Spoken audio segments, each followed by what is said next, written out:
In Ohio, tragedy strikes one of America's busiest highways. I could see a big slab of concrete, but it still really had no idea what exactly happened. In California, a catastrophic dam collapse causes a tsunami of destruction. If you had been standing here when the dam failed, you would have been washed away. In Italy, a vital bridge comes crashing down. The entire bridge toppled like a line of dominoes. And in Massachusetts, the world's tallest academic library starts cracking at the seams. When you have something of that scope and something like this happens, people are going to say, what are we going to do about this? With big builds, even the smallest mistake can be a huge disaster. From miscalculations to misunderstandings, some with deadly consequences. These catastrophes are every engineer's worst nightmare.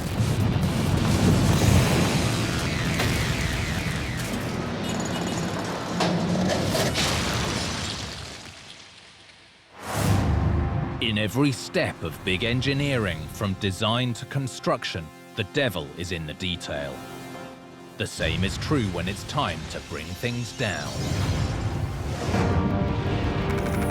Like this catastrophe in Ohio, as highway disaster strikes in the middle of the night. While the bridge actually did fall, it's sitting on the highway. It's not something, even in a lifetime, you might expect to see. A routine demolition that went tragically wrong. Deconstruction is possibly the most delicate phase. You need to be careful because you may take the whole thing down. And caused chaos on one of the nation's busiest highways. It was a catastrophic pancake collapse. This had an effect on a lot of people for a very long time.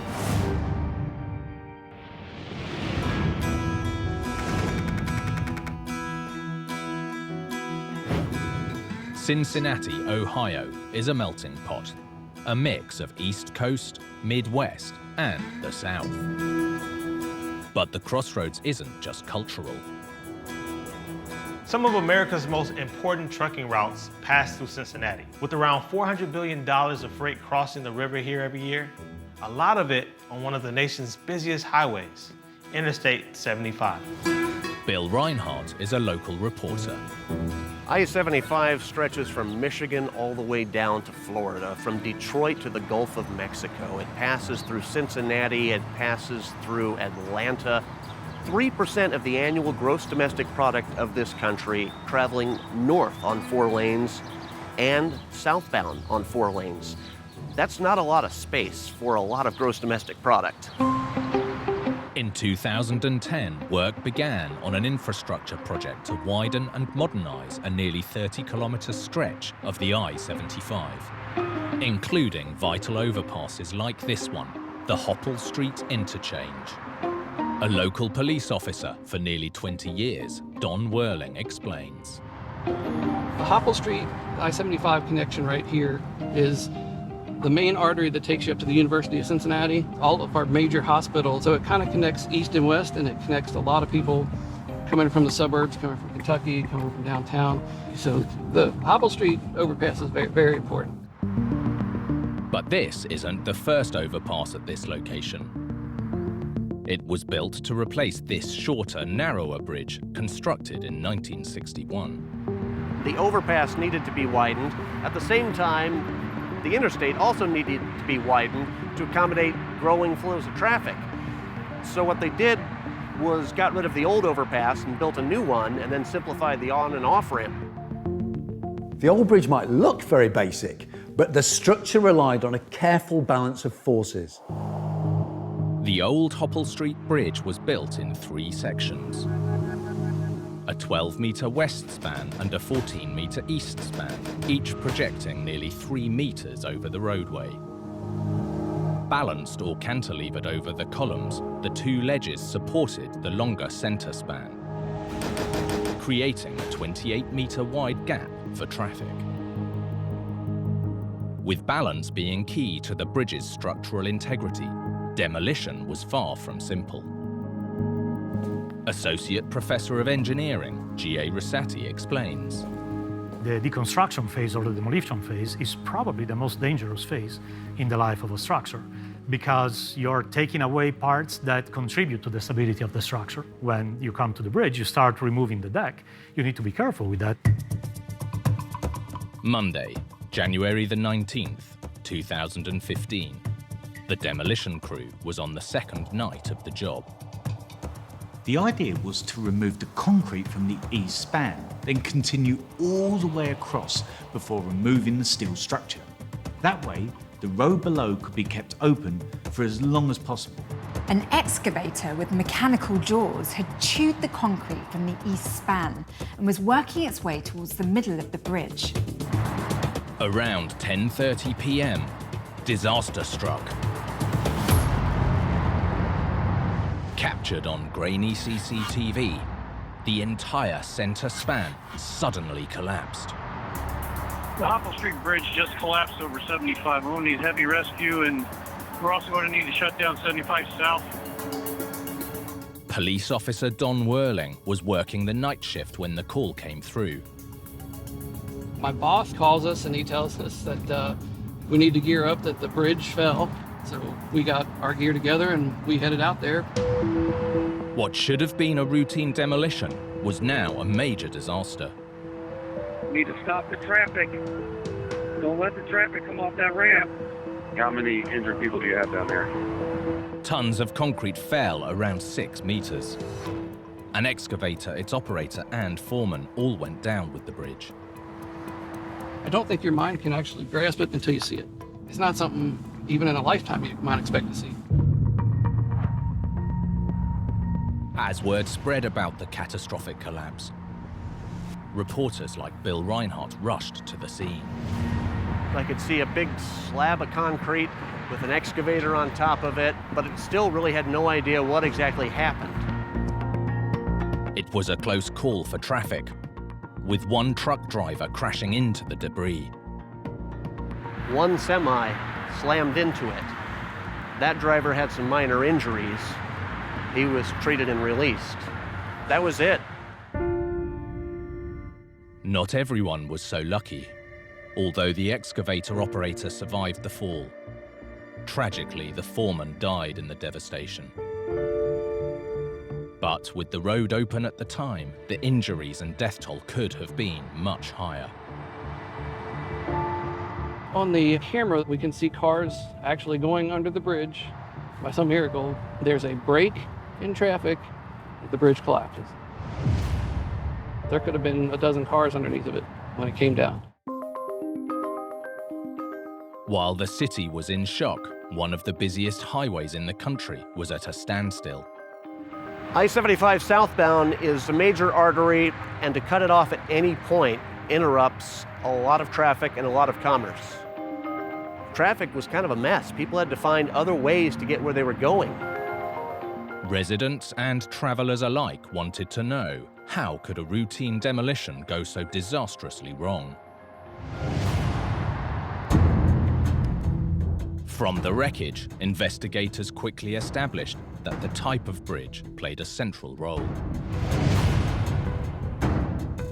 So with a cantilever bridge, balance is everything. Not just during construction and operation, but demolition too. And taking it down from one end had caused serious problems. Associate Professor of Engineering, G.A. Rosati explains. During deconstruction or demolition, you need to make sure that the rest of the structure remains stable. So by starting to remove the loads at one end, the bridge became lighter at that end. That end of the bridge started lifting up. As the excavator was removing the concrete chunk by chunk from the east span, it was leaving the girders exposed. But without heavy concrete to hold the steel beams down, they began rising from the pier. The previous night, the team noticed the girders lifting up off their bearings. The demolition was immediately shut down until a solution could be found. They tried a fix by basically using rods and anchored bolts to basically affix the ends of the girders of the bridge back to the abutment so that it would not continue lifting. But the bridge was so far off balance, the fix wasn't strong enough. With most of the concrete now gone, the girders on the eastern span tilted up, breaking the bolts that held the end of the center section. As the girders fell, the bolts on the west end failed too, and the whole span dropped to the road. Ultimately, the bridge lifted on one end, twisted, and that was sufficient to drop the support of the middle span. It slid, lost the support on the opposite end, and basically fell down onto the highway. It's a bit like being on a seesaw. If one person jumps off, their end flies up, and the other person will crash to the ground. With hindsight being what it is, they should have started removing all the weight from the middle, and then started working from both ends to maintain symmetry of the forces as much as possible.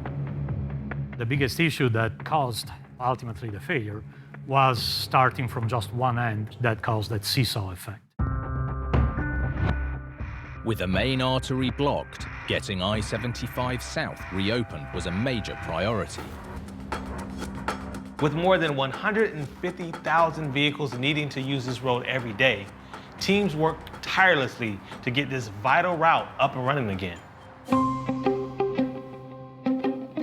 Just 2 days after the disaster, on January the 21st, 2015, the debris from the old overpass was cleared and I-75 reopened. Hopefully, when it comes to demolition, nothing like this will ever happen again. The tragedy of the Hopple Street collapse is an opportunity for learning. And unfortunately, one of the best ways of learning is to learn from mistakes. There's a reason they do a lot of the heavy work at night. It's because the traffic is lessened. For this to happen when it did, I don't want to say fortunate, but it could have been a lot worse.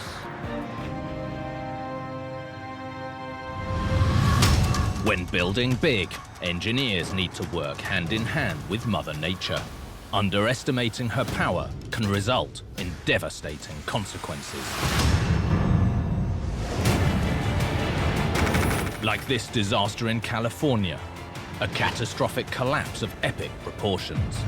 The dam actually failed. It released about 12 billion gallons of water, a gigantic wave down that canyon. An unstoppable tidal wave of devastation and destruction.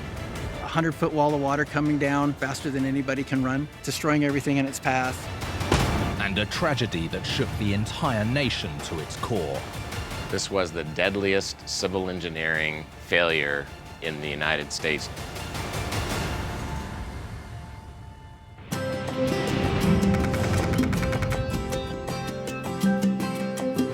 Los Angeles, the city of angels, now America's second largest metropolis. The home of Hollywood wasn't always a West Coast powerhouse. LA originally had a population of just 300 or so, but boomed when oil was discovered in the 19th century, attracting people from all over the country. As the city grew, so did its need for water, but in this arid landscape, that was in short supply. Archaeologist and Angeles National Forest manager Dave Peebles explains. The limiting factor was always water. In this area, you could have a drought that, a drought for a year is nothing. So they really had to come up with a strategy to support that type of population density. To quench the city's thirst, in 1913 they opened this, the LA Aqueduct.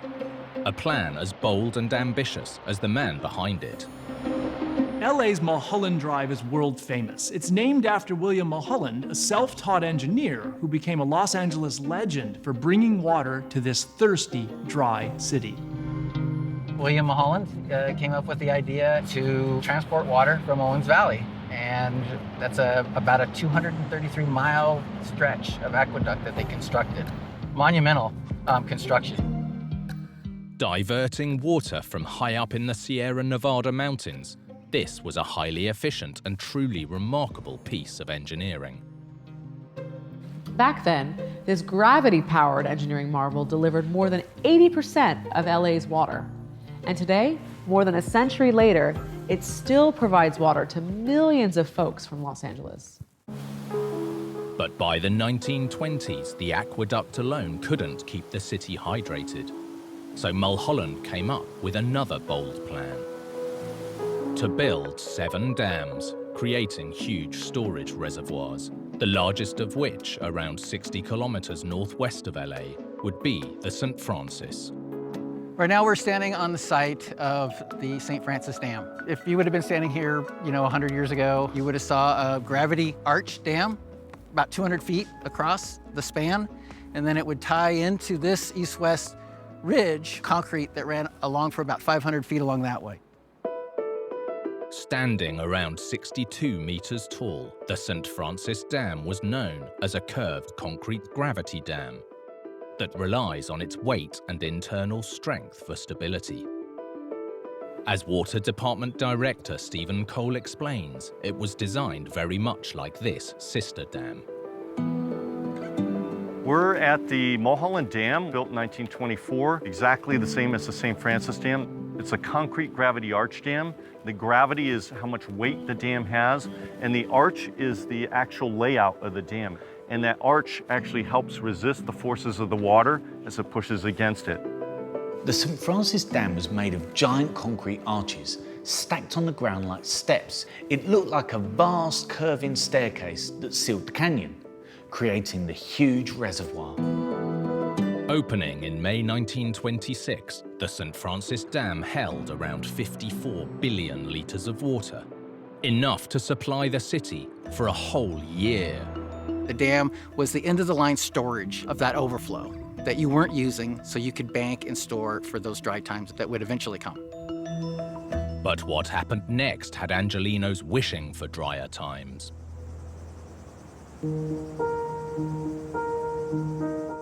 Early morning of March the 12th, 1928, the dam keeper called designer William Mulholland urgently. The dam keeper had reported leaks, muddy water, which is a real danger sign for dams. Mulholland came out and made a decision that that was nothing out of the ordinary. The rest of the dam was inspected and given the seal of approval. But just 12 hours later, at 2 minutes to midnight, disaster struck. That's when the dam burst. Around 54 billion litres of water flooded the valley below. A more than 40-metre-high wall of water came crashing down. Faster than anybody can run, destroying everything in its path. As it picked up speed, it took out the dam's powerhouse, along with most of the workers inside. It completely took it off its foundation. I mean, that pretty much cut off any of the communications that would have been able to happen. Without power or the ability to communicate, no one downstream of the dam knew that a massive torrent was heading their way. The force of that water was tremendous. The wave went all the way to the ocean. The death toll was enormous, and while exact numbers remain unknown, the latest figures suggest that sadly more than 450 people lost their lives. The death toll, we're still assessing it. The dam keeper, he's the one that initially reported the leaks to Mulholland. His son and his wife were all killed. As Professor J. David Rogers explains, the scale of the tragedy was unprecedented. This was the deadliest civil engineering failure in the United States during the 20th century.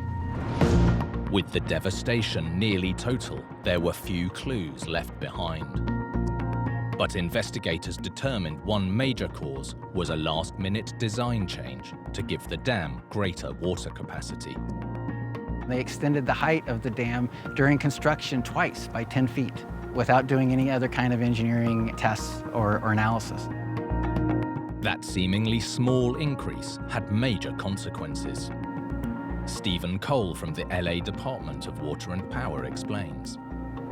When you raise the height of the dam, you also increase the pressure, pushing on the dam both horizontally and also what's called uplift, which is water that percolates through the ground, through the rock foundation, and is actually trying to lift the dam up. So the higher the water surface, the more pressure you have pushing the dam up, and the more pressure you have pushing the face of the dam too. He didn't add width to the base, so he had a more dangerous dam than he realized and then uplift force creates instability.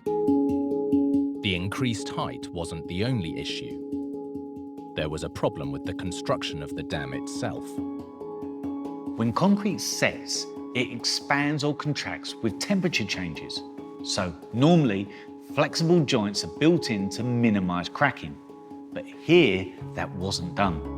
The dam developed 4 huge cracks, but because the reservoir was full of water at the time, these could only be sealed on the outside wall or downstream side, using a flexible grouting.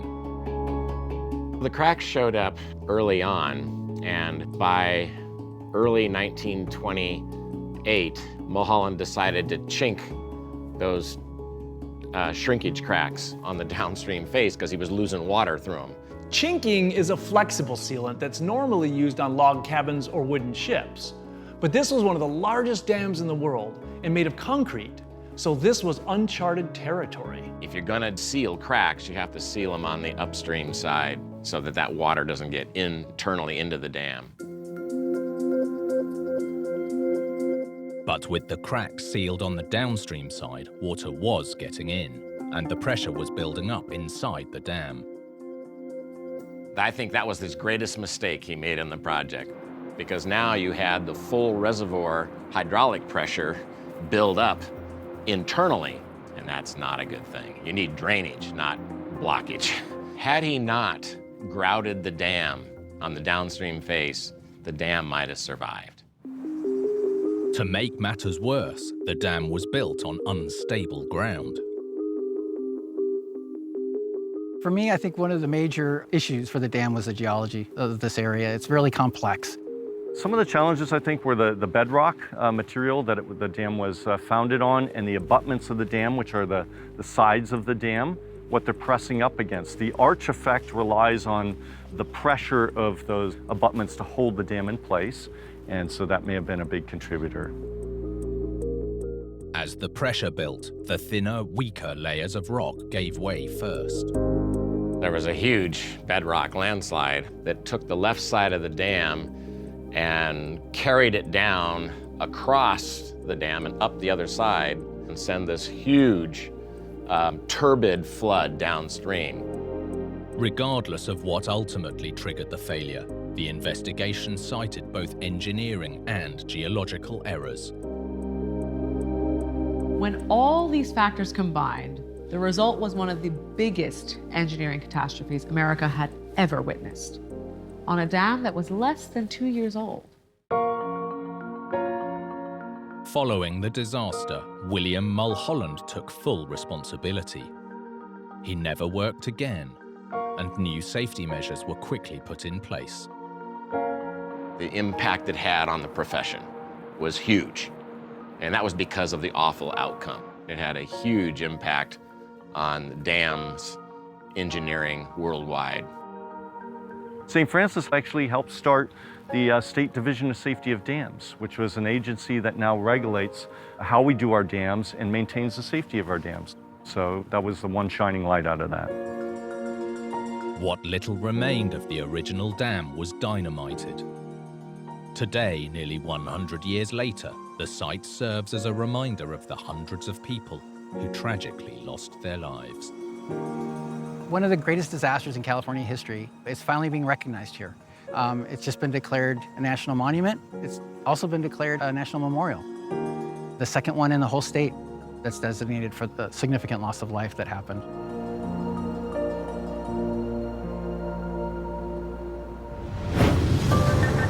Some fail strike while construction crews are still hard at work, but others can lie hidden for years before they trigger a catastrophe.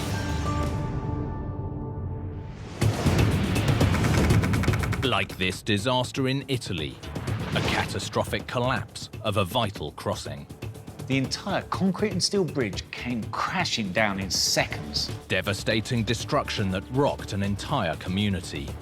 Cioè, l'ultima cosa che potevo pensare è che venisse giù improvvisamente e non ne rimanesse niente. And an amazing escape for one very lucky driver. In quel momento l'unico pensiero che mi è venuto in mente è che fosse finita, che fossi morto.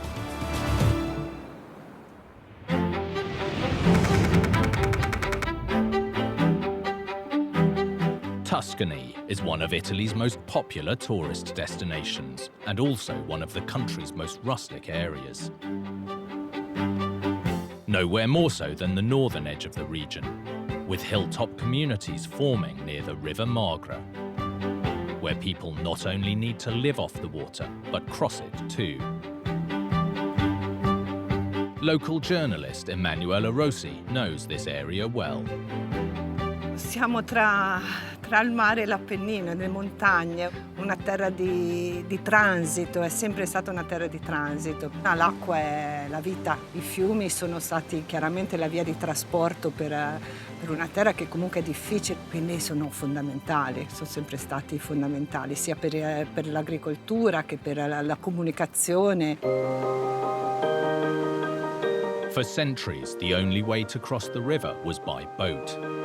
But in 1906, construction began on a pioneering new 260-metre-long bridge between the towns of Capriola and Albiano Magra.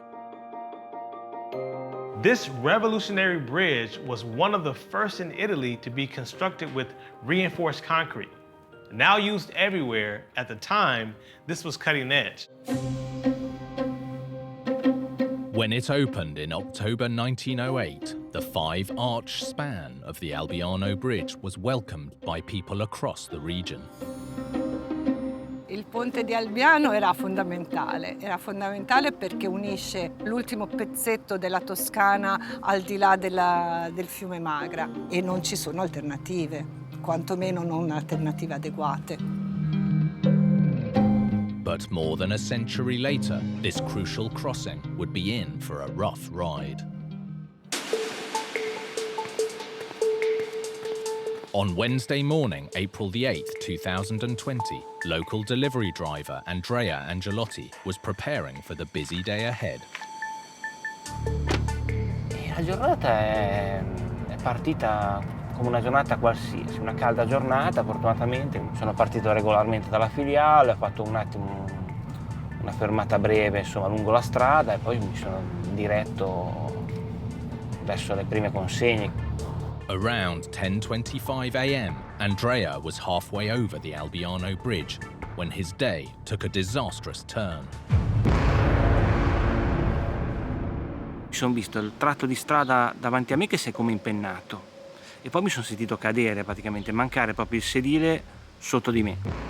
Mi è mancato e poi mi sono ritrovato. Inizialmente mi sono sentito proprio appunto cadere. It wasn't just a feeling.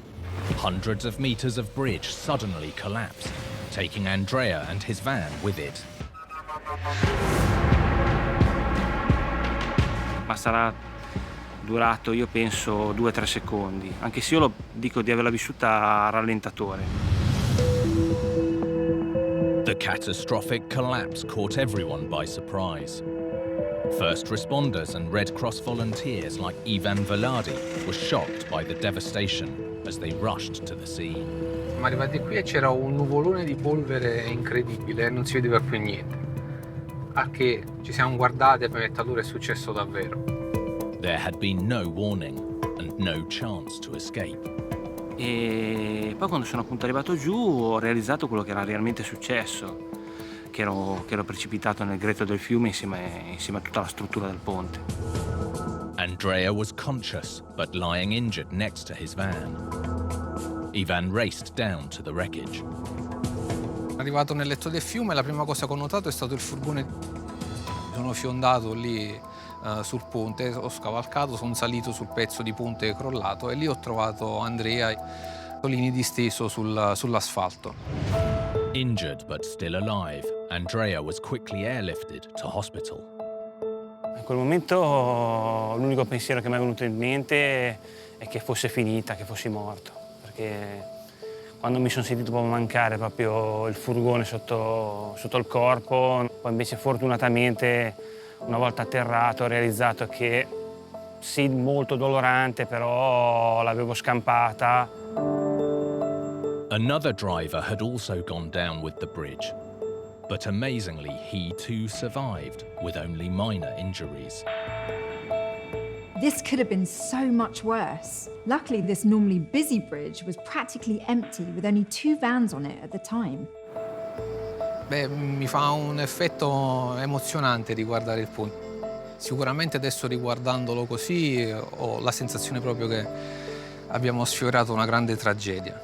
Proprio il lockdown ci ha permesso di non piangere vittime o avere una situazione molto più grave. The 260-meter bridge had collapsed in seconds, with just 2 vans on it. Investigators needed to determine what had caused this devastating disaster. It appears the warning signs were already there. According to reports, cracks in the deck near one of the abutments had been visible for years and was slowly getting worse. The investigation is ongoing, but it's possible the cracks were a sign of movement happening within the bridge. In this type of crossing, the culprit could have been the very design features intended to prevent damage inside the structure itself. Giant hinges. These aren't like hinges on a door, which lets it swing fully open and shut. These were there to allow small movements in the concrete structure, helping to prevent cracking as traffic passed over and the river pushed past the piers. Professor of Structural Engineering Pietro Croce is on the investigation team. We have 3 cylindrical hinges in order to allow the hinge to face the external forces. The rotation capacity is limited to very small angle because we are subject to movement which are very, very small. In bridges, this is enough. If all is okay. But here it seems everything wasn't okay. Something was moving the hinges much more than they could cope with. What was wrong was the collapse of the hinges, located near the abutments due to excess of rotation. When you require too much rotation, the hinge is prone to collapse. What was causing the rotation? It's suspected that the ground on which the bridge stood for over a century wasn't very stable. The construction of the bridge was interrupted when the riverbed was found to be weaker than first thought. This could mean that over time the soil around the foundations moved much more than first anticipated. One of the possible cases is a movement of the abutment, and in that way you have the collapse of the first arch and then the second arch and the progressive collapse of the whole bridge. With a bridge like this, the movement of just one support could explain why the whole thing came down. But even if the original foundations were strong enough, the river itself could have been eating away at them all along. Fast-moving water can erode or scour away soil around a bridge pier, undermining its integrity. Now, this can be a serious problem where a river is prone to flooding, like this one. The reason can be due to several causes. The final result is exactly the same. You have a collapse of the hinge and then collapse of the arch and, as a domino effect, collapse of the whole bridge.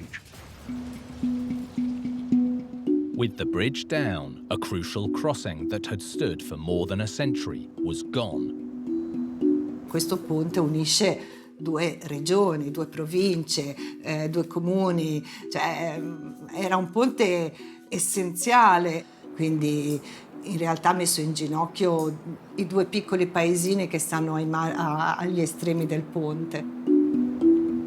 While work has yet to begin on its replacement, the disaster may have highlighted an underlying issue with this country's aging infrastructure. Another investigation found that Italy has around 1,000 viaducts and bridges which haven't been assessed in years. Any one of them could need maintenance to avoid a catastrophe like this from ever happening again. For Andrea, while the road to recovery may be long and winding, hopefully he's on the right track. Niente, si vede che io penso che potevo morire in quel momento lì, però sicuramente non era il mio momento. Io le sto passando di tutti i colori. Non per questo, insomma, ci arrendiamo, insomma, andiamo avanti. Ho la mia famiglia, fortunatamente, che mi aiuta, che mi sta molto vicino e vediamo, insomma, di superare anche questa. When engineers innovate, every last detail is crucial. But sometimes pioneering structures bite back. Like this story in Massachusetts that had students running for cover.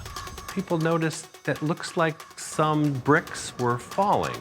The world's tallest library was cracking at the seams. I am just completely blown away by the sheer size and the magnitude. This tower's fate was hanging in the balance.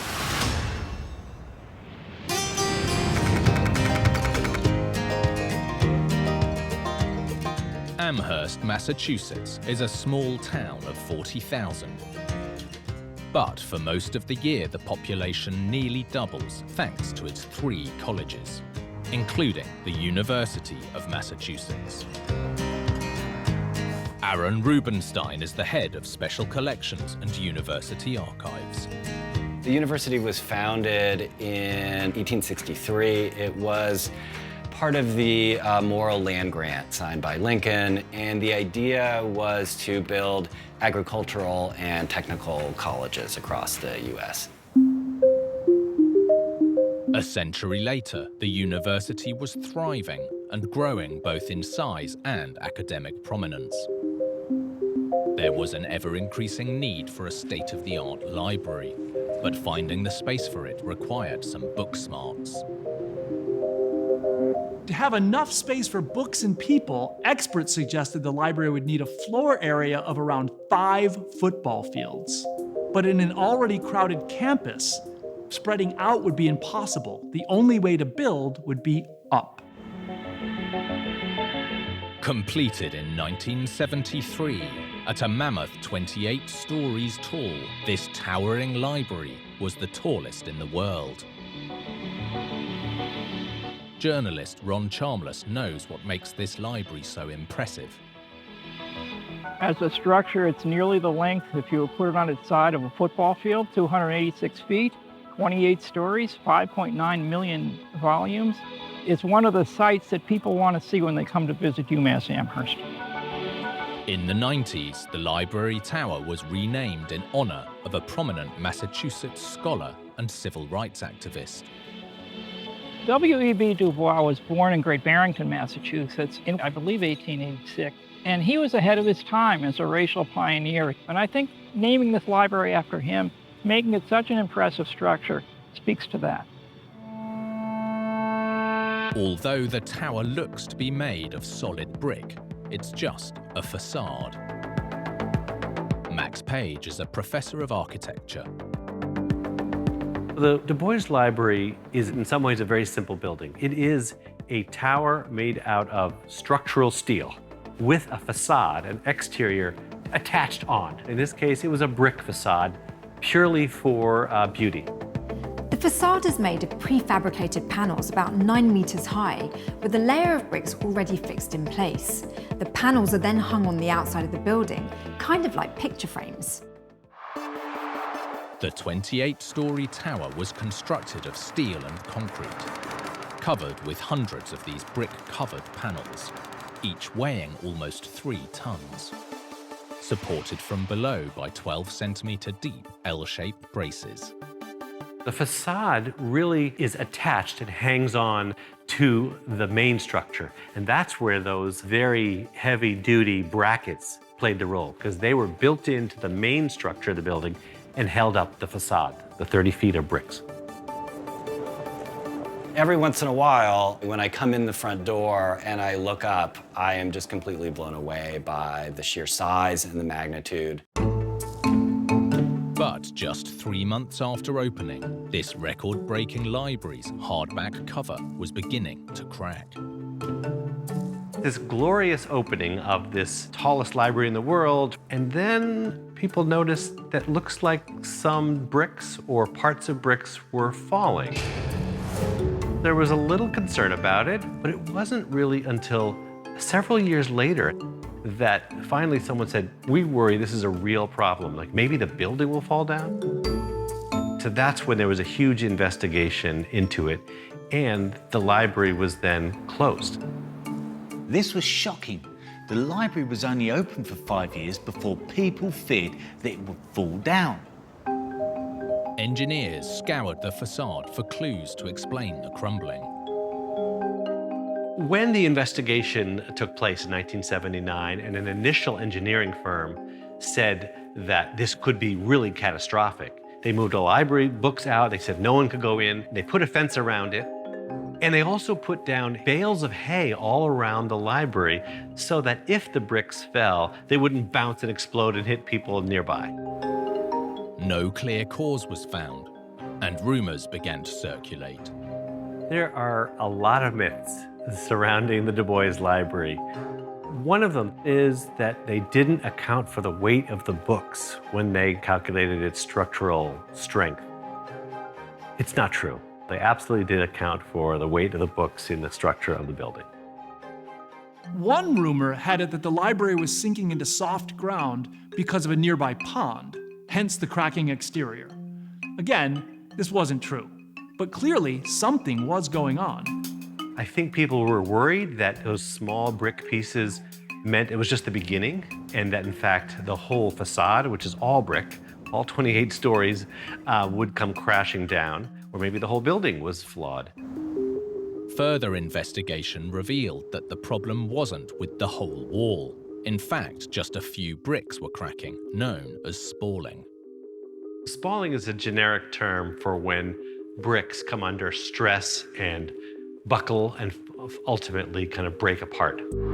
And that spalling was only found where the brick panels rested on the braces. It's at the intersection, at this brace, this intersection where there's lots and lots of compression. It's the bricks right around that kind of intersection point, around these braces, is where the spalling has happened. This stress was factored into the original plans. Part of the design was to allow the 6,000 pounds of brick that rested on this brace to have a little place to move as it expanded and contracted with the seasons. And so what they were supposed to do was have something called a soft joint, some kind of material that was just a little bit flexible so that as those bricks expanded, they would have somewhere to go. But for reasons that remain unknown, instead of being flexible, the joints were hard. There was nowhere to go when the expansion happened during the warm weather, and so that over time, it pushed out, and some of the bricks were kind of the release valve for the pressure of all this weight on this one spot. This finally solved the mystery of why only bits of brick were being found. The whole wall wasn't failing, just the bricks around the braces, which were gradually being broken apart by the stress. By 1983, engineers concluded that the worst of the spalling was over, and they declared the building safe once more. Some repairs had been done, further investigations made it clear that the problem wasn't quite as bad as originally thought, and that the danger going forward was very minimal. So the state and the university was comfortable with the idea of allowing the public back into the library. The only practical solution to repair the damage was to remove the broken bricks and patch up the cracks. Repairs have been done on the facade to minimize the spalling, and so there's almost no reports of bricks or pieces of bricks falling from the facade of the Du Bois Library. Just in case, a perimeter fence keeps people at a safe distance from the wall. I actually have no fear about it. Once I learned a little about the history, I am happy to walk in there. There's no danger at all. And I'm actually glad that there is this heroic tower on campus. Today, this is still the tallest academic library in the world and continues to be a beacon for the students and the university.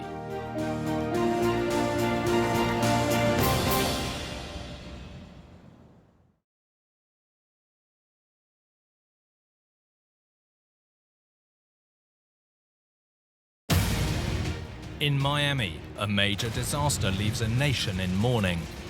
The side of it was completely gone. It was the shock and the awe because you have no idea what just occurred. In Canada, a gaping hole opens up in the middle of the nation's capital. It was massive. It was water just rushing down here. It basically looked like you were looking inside of Niagara Falls. In California, one of the world's most famous bridges is making a big noise. There are reports from as far away as 8 miles. What is going on here? And in the UK, an iconic London bridge in imminent danger of collapse. There was nearly a riot on this side of the river. The impact was absolutely tremendous. With big builds, even the smallest mistake can be a huge disaster. From miscalculations to misunderstandings, some with deadly consequences. These catastrophes are every engineer's worst nightmare.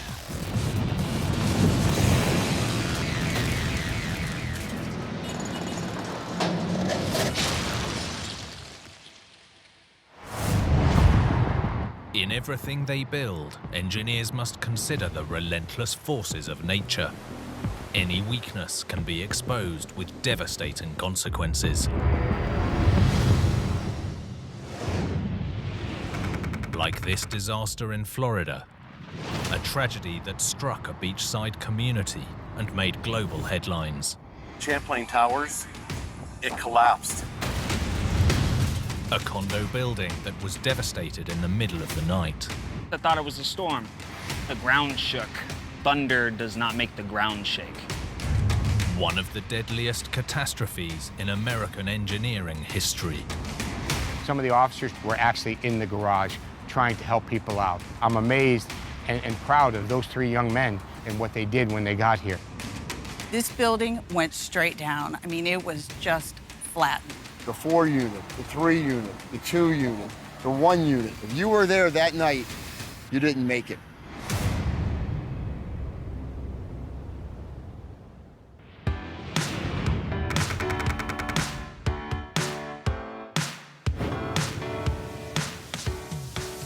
Miami, Florida, famed for endless golden sand, is also home to beachfront communities like Surfside.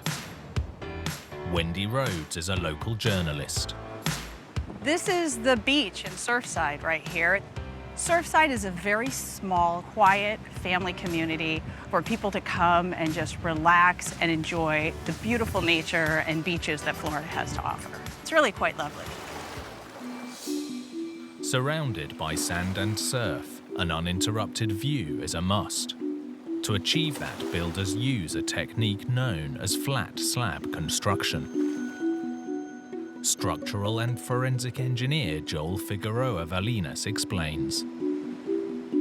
A flat slab structure is basically built out of columns and walls supporting floors. There's essentially no beams. It's a very simple, very quick method of construction, and there's no need to construct secondary walls. There's no need to construct additional elements. The integrity of the building is primarily relying on the connection between that column and that floor. Effectively, the floor slabs are the beams. So steel reinforcement strengthening the slabs and connecting them to the columns is crucial to supporting a structure like this. Built in 1981, Champlain Towers South was similar to many of the neighboring condos on the block. Former resident Steve Rosenthal enjoyed the elevated and vibrant 136-unit neighborhood. It's a wonderful community, it really is. I knew all my neighbors, or most of them, in Champlain Towers. It's just beautiful and wonderful. I had the ocean as my background. It's everything you could want. But in 2021, this tight-knit community's world was about to come crashing down in one of the deadliest disasters America has ever seen. Early morning on June the 24th, Steve Rosenthal was in bed in his 7th floor apartment. It was about 1:15 in the morning. I heard the loudest thunderclap I ever heard in my life. Surfside resident Nicholas Balboa was also having trouble sleeping. I decided to take my dog out for a walk, and I heard this loud sound. At first I thought it was a storm, but then I heard it again, and this time the ground shook.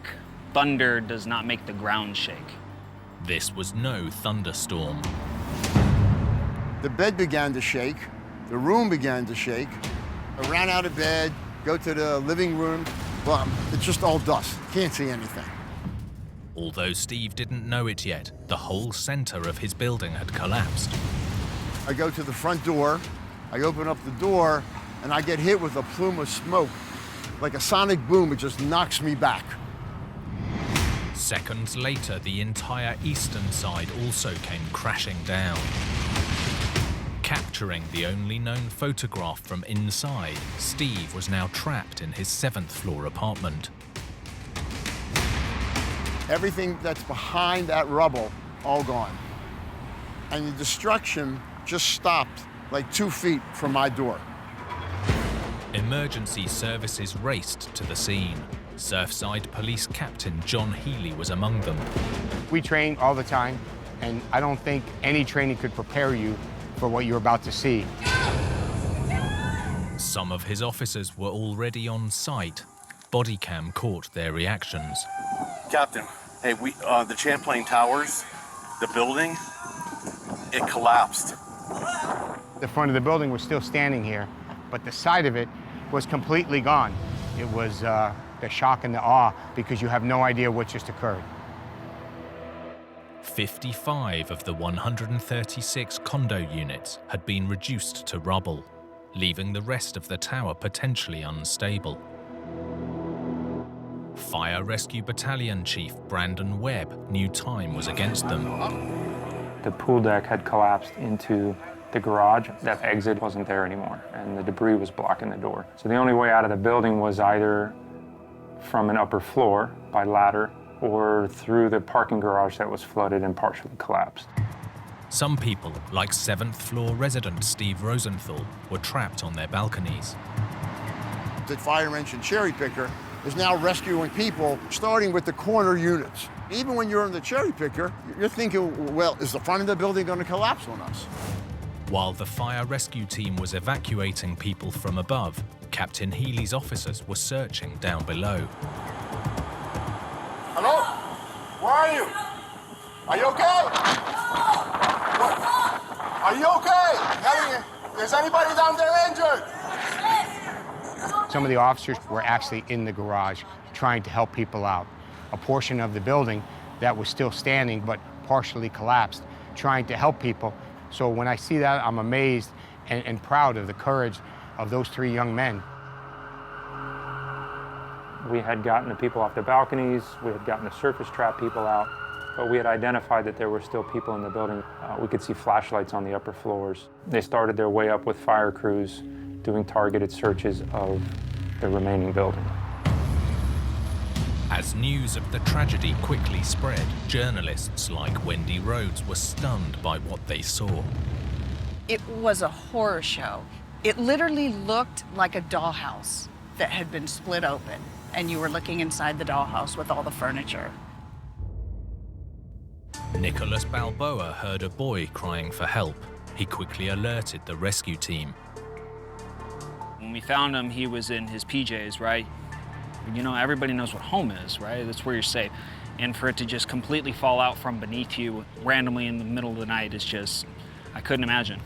I absolutely couldn't imagine. The boy was rescued, but sadly it was too late to help his mother. I wish I could have done more, but you know, she didn't make it. To be 15, you know, he needed his mom still. The search continued around the clock, But as the days went by, the odds were increasingly slim.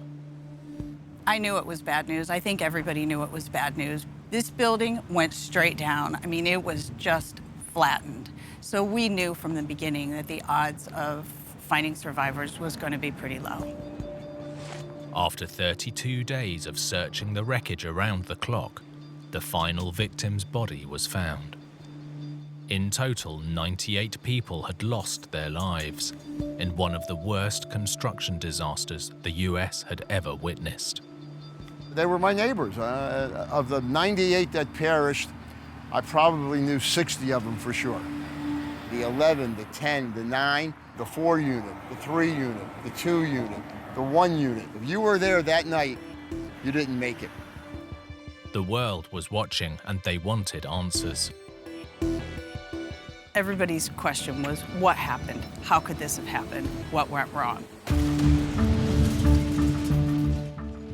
The National Institute of Standards and Technology, a federal agency with expertise in analyzing building failures, launched an immediate and far-reaching technical investigation. For experts like forensic structural engineer Joel Figueroa Valinas, the security camera footage was a major clue. My first thought was, this has to be a flat slab building, and the reason for that is because of the way the collapse was very clean and vertical. It just came straight down.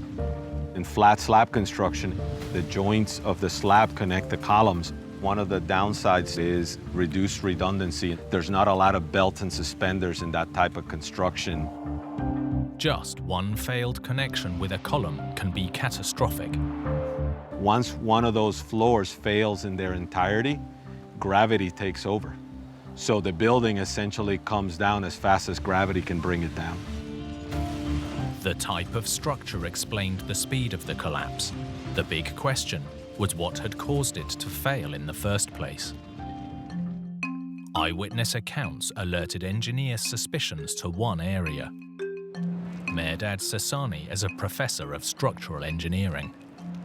Some people saw that the pool deck, which was the roof of the parking garage, collapsed a few minutes before the building collapsed. Although not visible from the CCTV footage, a failure from below fits with the way the structure fell. At the first view, one might think that the collapse started from the top, but the motion starts from the bottom and propagates up rather than starting from the top, propagating down. Any failure in that pool deck or garage area would have potentially initiated a collapse, and it's dragging those elements down to the ground with those other elements that have already failed. An earlier engineering report, released in 2018, had identified potential problems in the slabs between the pool deck and the garage. Soon after the collapse, footage emerged proving that water had been seeping into the reinforced concrete slabs, which were fundamental to the structure's strength. Reinforced steel is great until water gets in. But once it starts to corrode, rust can expand the metal up to 7 times its original thickness, cracking the concrete in the process.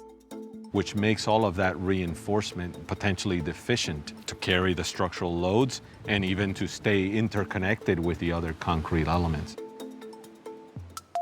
Over time, if just one of those connections in the parking garage failed, it could lead to a phenomenon known as punching shear. Punching shear failure occurs when the slab is overloaded and/or when the connections don't have enough strength. Once one weakened column failed, the weight of the slab could have proved too much for its neighbors to bear. The load that was carried by this column now needs to be carried by the surrounding columns. That transfer would lead to significant amount of horizontal force applied to the structure. Those columns holding up the deck would essentially punch through the slab. Without any support, the next floor then drops, and so on, causing what is known as a progressive collapse. This type of failure can come with practically no warning, and the results can be devastating. But it may not have just been a leaky pool deck. Huge planters around the sides, many not on the original plans, were adding thousands of kilograms in extra weight. So it could be overloaded. There is a balance between the load and the capacity. The year before the disaster, there was evidence that concrete was crumbling away from the steel reinforcements. This could have been a warning that the extra weight was weakening this entire area. Whatever the eventual outcome of the investigation, one thing is certain. This terrible tragedy shocked not just Miami, but the whole world.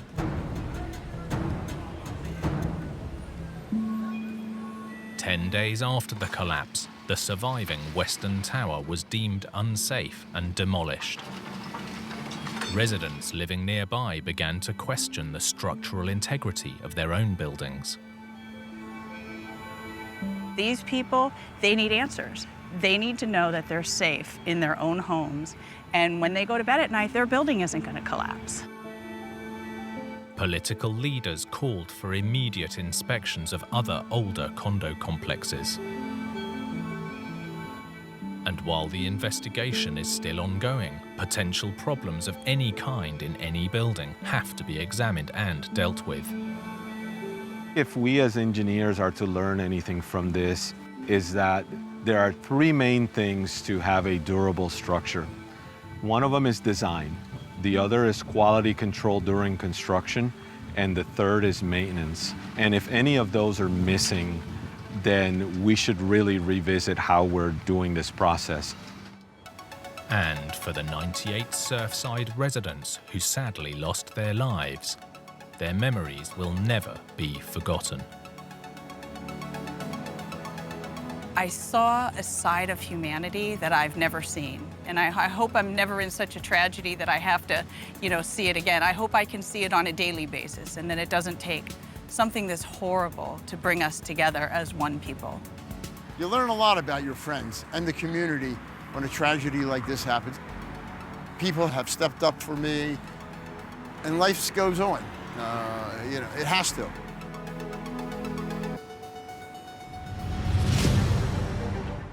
When it comes to bridges, engineers are constantly striving to make them bigger, better, and stronger. But any change, no matter how small, can have unintended consequences. Like this story in California, a major safety upgrade that made a big noise. If there's a problem, it's going to be far worse on a suspension bridge than on just about any other kind of structure. One of the world's most famous bridges was blowing in the wind. When it started howling, people clearly wanted to know why.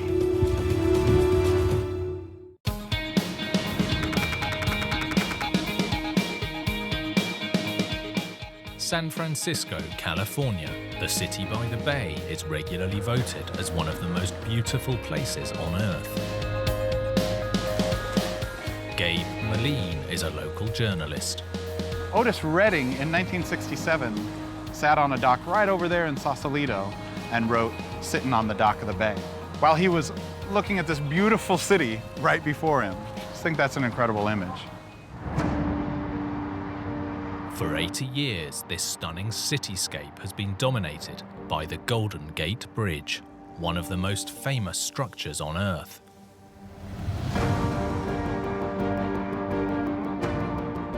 The Golden Gate Bridge is easily the most iconic landmark in San Francisco. Everyone who visits here wants to see it, wants to walk across the bridge. It's photographed probably 1,000 times an hour, if not more. You can't imagine San Francisco without it. Every year, 40 million vehicles cross the more than 2,700-meter-long bridge, while 10 million visitors flock just to see it. These statistics are staggering. And if you attach all of the wires and the main cables end to end, they would stretch more than 3 times around the world.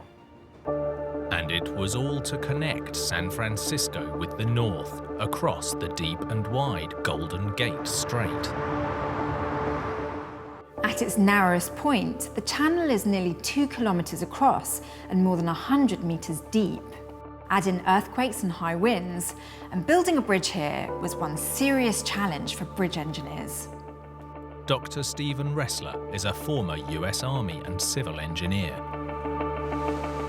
It really was the deep water of the Golden Gate that required that the principal structural supports all be very close to the shoreline, and that a single long span would arc out across the body of water without any intermediate support down below. That was really an act of amazing vision. Initially conceived in the 1870s, this vision took decades to become a reality, with construction finally starting in 1933. So the Golden Gate Bridge opened in 1937. It took 4 years to build. At the time, it was the longest and tallest suspension bridge of its kind. The bridge has been named as one of the wonders of the modern world by the American Society of Civil Engineers. The vast bridge stands seemingly solid as a rock, but it depends on a constant, careful balance of forces. This part of California is well known for earthquakes, but in addition, at the Golden Gate, the bridge was going to be subjected to tremendously powerful winds. Despite the picture-perfect views, this location is hostile, so the Golden Gate was designed to withstand sustained winds up to 112 kilometers per hour. I mean, just on the other side of us, it's all open ocean, it's the Pacific Ocean. And there's just a gigantic wind tunnel that comes right through, right across the bridge. When the wind blows on a suspension bridge, particularly one that's very long and slender and thin, the tendency is for vibrations to begin occurring. Those vibrations sometimes are in an up and down mode like this. More dangerously, the vibrations can be in a torsional or twisting mode like this. Thanks to major strengthening upgrades, the Golden Gate has endured storms for more than 8 decades. It can get really, really windy across there. I've driven across that bridge when it's scary to drive across the bridge because you're just white-knuckling it on your steering wheel, you know, being kind of pushed around by the wind. But in the summer of 2020, the bridge was at the eye of a very different type of storm. In early June, on a windy summer's day, local resident and musician Shirin Jafari was admiring the Golden Gate. My family and I were actually walking by the Golden Gate Bridge, and we heard this beautiful sound of something like a didgeridoo. And we really thought that someone was playing an instrument. But there was no instrument. Raymond Bergstrom Wood was out exercising. I was biking up here, and the second I got to the bridge, it was just very loud. It's sort of like a whistle with multiple tones. I could tell that it was coming from the bridge, but not really where. In my eyes, it was like the Golden Gate Bridge was singing. The strange sound soon started to spread across the internet. I took a 1-minute video and I uploaded it, and it instantly went viral. I took a video and posted it online. About an hour later, my phone was just exploding with response from all over the place. There are reports from as far away as Daly City from people that can hear this sound. That's like 8 miles. It's kind of like, you know? And I said to myself, how could this happen? What is going on here? The noise was making world news, but at first its cause was a mystery. This is one of the world's most famous bridges, so when it started howling, people clearly took notice and wanted to know why. Although still standing very proud, the Golden Gate Bridge was now also very loud. It soon emerged that the howl resulted from a major safety upgrade program known as the Bridge Wind Retrofit. The objective of this ongoing project was to improve the wind load resistance of the structure such that it would be capable of withstanding a 100-mile-per-hour wind at some time in the future. It's a good, logical, reasonable step to take to account for the ever-changing nature of our climate. The job list included adding safety nets and streamlining the structure. This bridge is so iconic, it feels like it's been there forever. But in the 1930s, this was at the very cutting edge of engineering knowledge. So any changes had to be very carefully thought through. One key improvement was replacing the decades-old guardrail along the pavement. Professor of Engineering Abul Hassan Astanayasl explains. So the old guardrail has very wide members. You can see these members here, and very small opening. So the whole area that is open is only 40% of area. 60% is solid, and wind puts a lot of pressure on that 60% solid.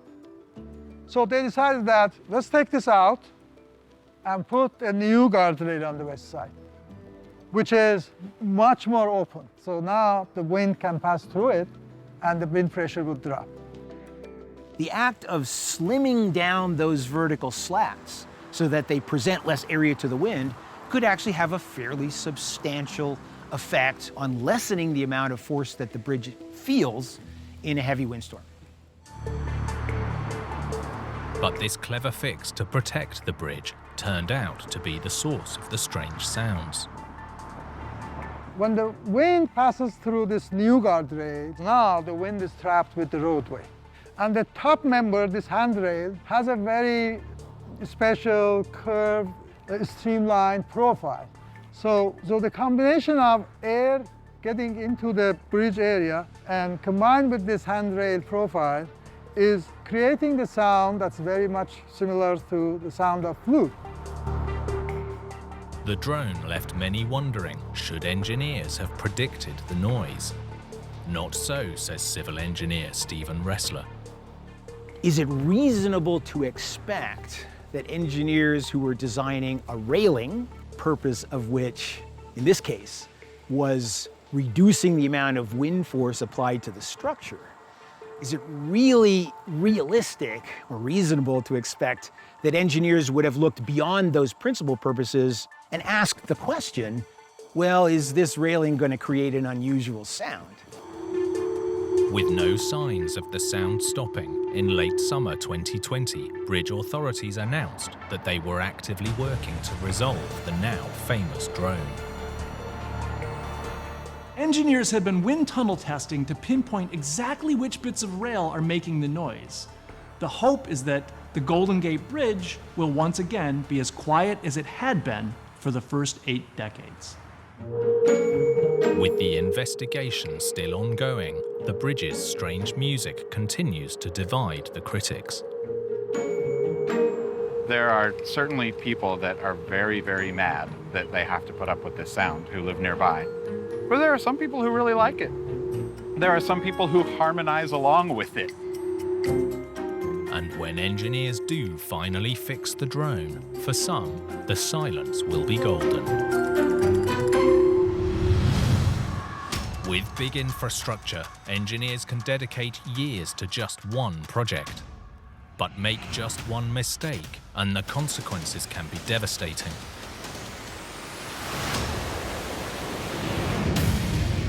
Like this story in Canada that struck at the heart of the nation's capital. I was in shock. I was in awe. Everyone was fleeing. A huge hole opens up in the middle of downtown Ottawa. It was massive. It was water just rushing down here. It basically looked like you were looking inside of Niagara Falls. One of the capital's most historic streets was on the brink of destruction. Once a road started to go, nothing was going to stop it.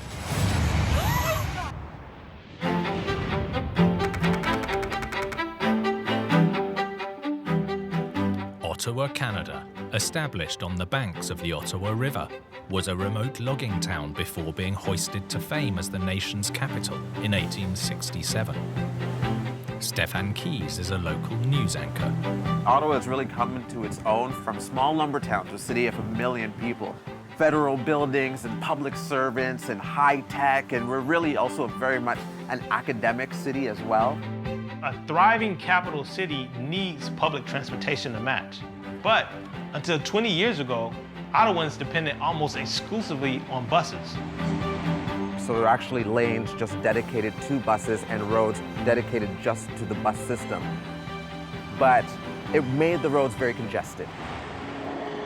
In 2012, construction began on the new Confederation Line, an all-electric light railroad running east to west.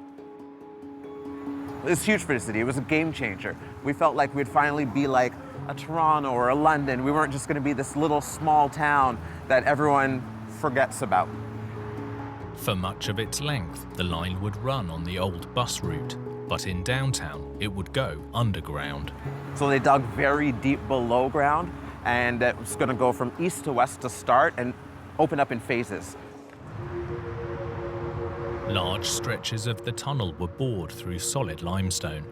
But beneath Rideau Street, one of Ottawa's most historic roads, the ground was much softer. Kamal Hussain is an assistant professor of engineering. Ottawa is built on soft ground. It's also called quick clay or leader clay. So it's basically very unstable foundation material, and you don't know how far you will go to get a bedrock. Normal clay is very sticky and holds together very well, but quick clay is much weaker and unstable. It can easily liquefy when wet, and is famous for causing landslides in countries from Norway and Russia to Canada. Here, the clay filled a hidden underground valley and was a major headache for tunnelling. Because the ground was so soft, engineers used a special technique to stabilise the tunnel walls. Essentially, they surrounded the earth they wanted to dig out with steel rods or pipes to help support the roof. It's known as a pipe umbrella. Steel rods or pipes are driven forward into the soil around the intended tunnel section, like a long tunnel-shaped umbrella, working like a kind of skeleton to help support the roof when the material is removed. Despite the soft ground, by summer of 2016, work was well underway. Jeff Elliott's office was nearby. This was going to be the first light rail transit underground train system in Ottawa, so people were excited about it. It was a big thing for the city. On June the 8th, tunnelling was approaching the new station when Jeff got a surprise. The power went out in the building, so I knew something was going on. So I grabbed my phone and went up to the rooftop. You could see from this area down here, the road was just gone. The huge sinkhole was destroying Rideau Street. The sinkhole immediately started to swell with water. I was in shock. I was in awe. It was massive. Lots of water rushing through. It started right about here and then progressed down and eventually went right across to the other side of the street, where it ended up sucking in some of the light posts that were here. The growing hole swallowed a minivan, slicing Rideau Street in two. The hole didn't just take down the road, it broke water pipes and electricity cables, as well as rupturing the gas main, which risked triggering an explosion. So nearby buildings had to be evacuated. All the buses that were usually going down here had to be rerouted to another street. And then in addition to that, the intersection behind us here was also blocked off, so anybody trying to come down through the main core here had to find alternate routes. Ottawa and its light rail project were in chaos. Everyone was looking forward to this. It had been a long time coming, and before we even had a chance to see what the train would look like, then there's this major engineering question mark. This was big for the city. People were shocked. They wanted to know what was going on in the middle of downtown Ottawa, how something like this could happen. The first suspect was the gushing water main, but investigators ruled that out as the result of the collapse, not the cause. It seems the problem was the clay-filled valley, which was saturated with groundwater and weaker than expected. Engineer Kamal Hussain explains. I'm demonstrating how water can destabilize different type of soil. So I'm pouring water into the soil sample. You can see how the sand cone is spreading all over the ball and it became destabilized. With the rain and surface runoff, the water can erode that soft soil. That erosion creates gaps. This gap can eventually turn into sinkhole. Although the pipe umbrella system helped stabilise the ground, it just wasn't enough to prevent the saturated quick clay from slipping between the rods into the tunnel below. That opened up a massive void beneath the road, and the rest is history. The dramatic collapse occurred on June the 8th, but with Canada Day just 3 weeks off, the road had to be fixed and fast. Luckily, no one was really injured in that incident. They drained all the water out the best they could, and they just started filling it. They started filling it with asphalt, piling on, then cement on top. The minivan couldn't be salvaged, so it was left inside the crater, while workers filled the hole with concrete and reconstructed the road above. Finally, in September 2019, 3 years after the disaster, Rideau Station opened to passengers, and Ottawa was fully on the move once more. It was like Ottawa residents were winning the lottery. They couldn't wait to hop on this thing and ride it.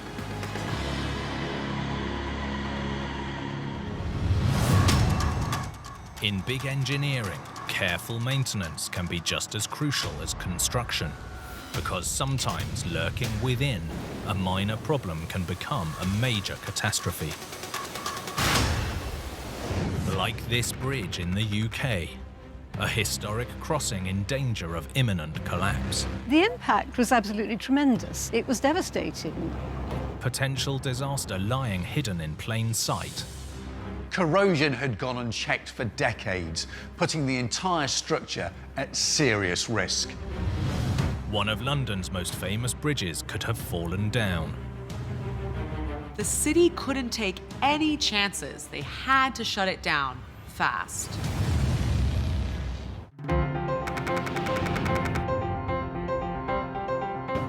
London, England's capital, was founded as a small town back in Roman times and expanded along the banks of the River Thames, which is the beating heart of the city. Some of London's most historic buildings are situated on or around the River Thames, not least the 35 bridges that cross it, some amongst the most famous in the world. And one of London's most eye-catching, lying around 10 kilometres west of downtown, is this, the Hammersmith Bridge. Morning, Captain. As Keith Whitehouse, chair of the local Historical Society, explains, when it opened, it caused quite the stir.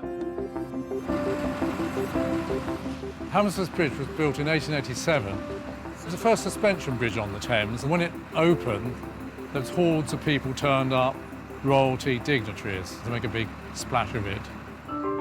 Not only is this bridge unique in London, it's the only one of its kind in the whole of the UK. The bridge is more than 200 metres long, with ornate iron towers sitting on concrete piers below. But what really made it stand out from the bridge crowd was that it was all connected with these massive eye bars.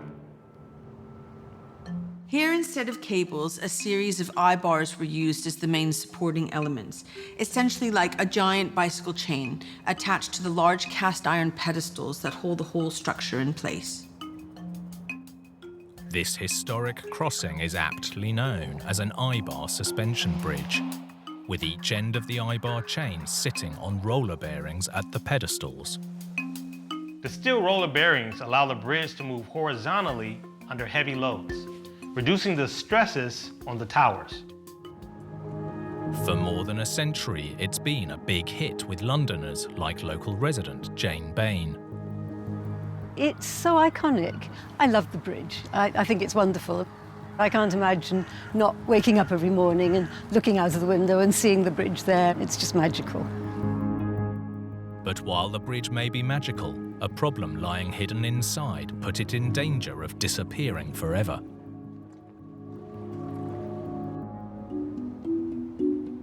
After more than 130 years of standing proud over the Thames, Hammersmith Bridge was struggling to cope with the rigours of modern life. The bridge was originally designed for horse and carts, so even far-sighted engineers couldn't have predicted that it would have to cope with over 20,000 vehicles a day. Council was due to repair it, but they did a much more thorough structural survey using modern technology. They discovered there were some cracks in the pedestal, so for safety reasons they decided to close it to traffic. While still open to pedestrians, around a year later, a much bigger problem was found that could have closed the bridge for good. New sensors inside the bridge alerted engineers to a rapid and sudden increase in the size of the cracks in the cast iron pedestals that were essential to the integrity of the entire bridge. Engineers believed there was a clear and present danger to pedestrians and cyclists, and immediately closed the bridge. At 5 p.m. on August the 13th, 2020, without warning, the 133-year-old bridge was completely shut down. There were people that had come across the river and couldn't get back home again. Rush hour commuters were stranded and tempers were rising. There was nearly a riot on this side of the river. Hammersmith had to send marshals out, saying to people, look, I'm sorry, but you can't cross. With around 16,000 pedestrians walking across and hundreds of boats travelling under this bridge every day, authorities weren't about to take any chances. While there's no way of knowing for sure, local politicians believe that by closing it down, they averted a potential catastrophe in the capital city. Some believe the cracks may have been caused by a process known as dynamic loading. Professor of Engineering Arma Wadi explains. The dynamic load arises from the repetitive loading of the traffic. A lorry comes over the bridge, you have a high stress in certain regions, it leaves the bridge, and then suddenly the load is completely changed. And so you have a lower stress in a particular part of the bridge. Over time, this loading repeats, and so the stresses on the bridge go higher, they go lower, they go higher and lower, and so on. But over time can actually cause fatigue cracks to open up. An inspection found that the bridge was also suffering from corrosion that had been ongoing for nearly 7 decades. The roller bearings, vital to the bridge's flexibility, had corroded and seized up, meaning the bridge was having to cope with much more force than it was ever designed for, causing cracks in the pedestals known as microfractures. Microfractures can indeed be catastrophic. If the cracks open up and cause fracture of the local abutment, then this may change quite considerably the way that the forces and stresses are transferred from the deck to the foundation. And this may compromise other parts of the bridge which may not have been compromised initially. And with cast iron, cracking can be a serious problem. Cast iron is brittle and can shatter, so although these fractures were tiny, there was a serious concern that the bridge could collapse into the River Thames. A government task force was set up to find a solution for this historic crossing. Still in the early stages, the long-term plan is to fully restore, repair and reopen the bridge to both pedestrians and traffic by 2027. Just 11 months after first closing, it was declared safe enough for pedestrians and cyclists. When the bridge reopened, it was absolutely magical. I was just so happy. Went up there, and it was so nice. Such a happy day. While it won't be cheap, with some estimates topping £100 million, many think it's well worth the effort. As well as preserving this treasured bridge for generations to come, ultimately this is about safety, no matter how long it takes. And as engineers often say, the devil is always in the detail.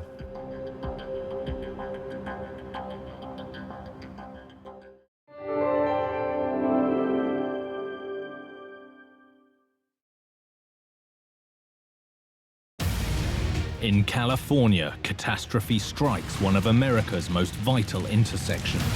To witness that much steel collapse in a fiery mess, it's scary. In Australia, a demolition disaster in the nation's capital, Canberra. Any event involving explosive is inherently a dangerous thing. Tragedy in Illinois as a pioneering stadium collapses. The scene was chaotic. The devastation was total. And in Michigan, a crucial shortcut cracks at the seams. It was one of the worst segments of road that I've ever driven on in the United States. With big builds, even the smallest mistake can be a huge disaster. From miscalculations to misunderstandings, some with deadly consequences. These catastrophes are every engineer's worst nightmare.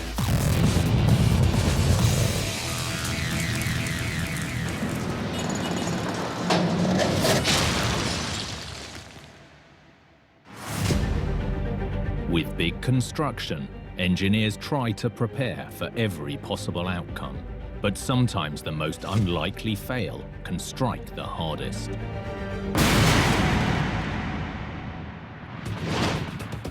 Like this disaster in California, a catastrophic collapse on a major freeway. A tanker truck spewing flames, smoke throughout the Bay Area, absolute disaster. A raging inferno devastates a supersized structure. To watch a road that you've been over 1,000,000 times just fold like a taco, no words can describe it. It was really shocking. And a race against time to get this vital road back up and running. This interchange carries more than 250,000 vehicles a day. They needed to get this route open again, and fast.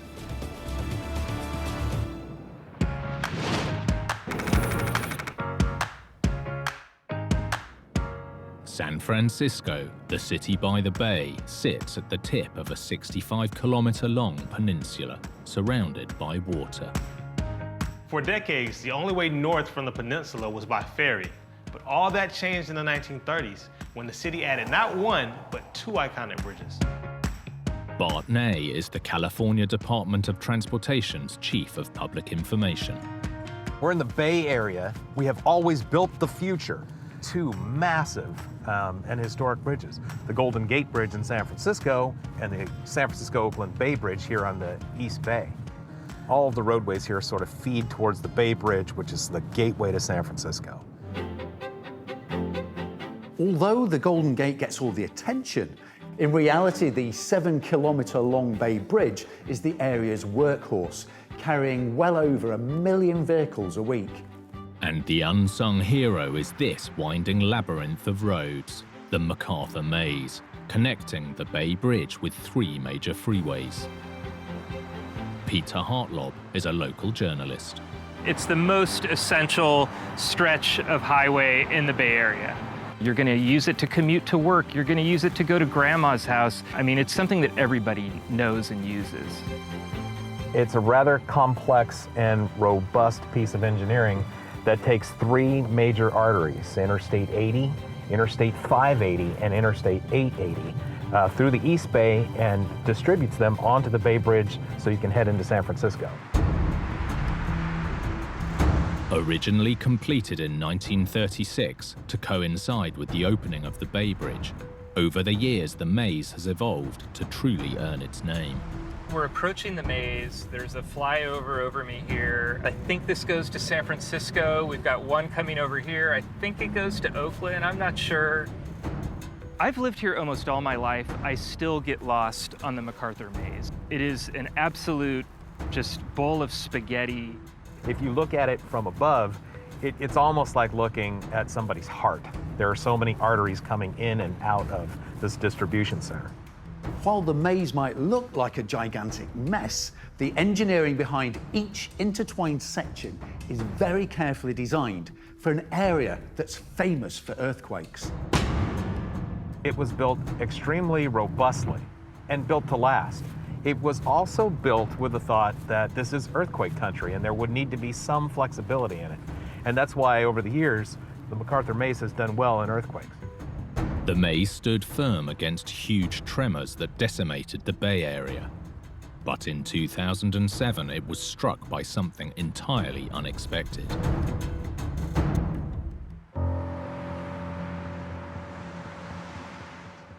April 29th, a tanker truck loaded with gasoline was heading into the MacArthur Maze, en route to a fuel station in Oakland.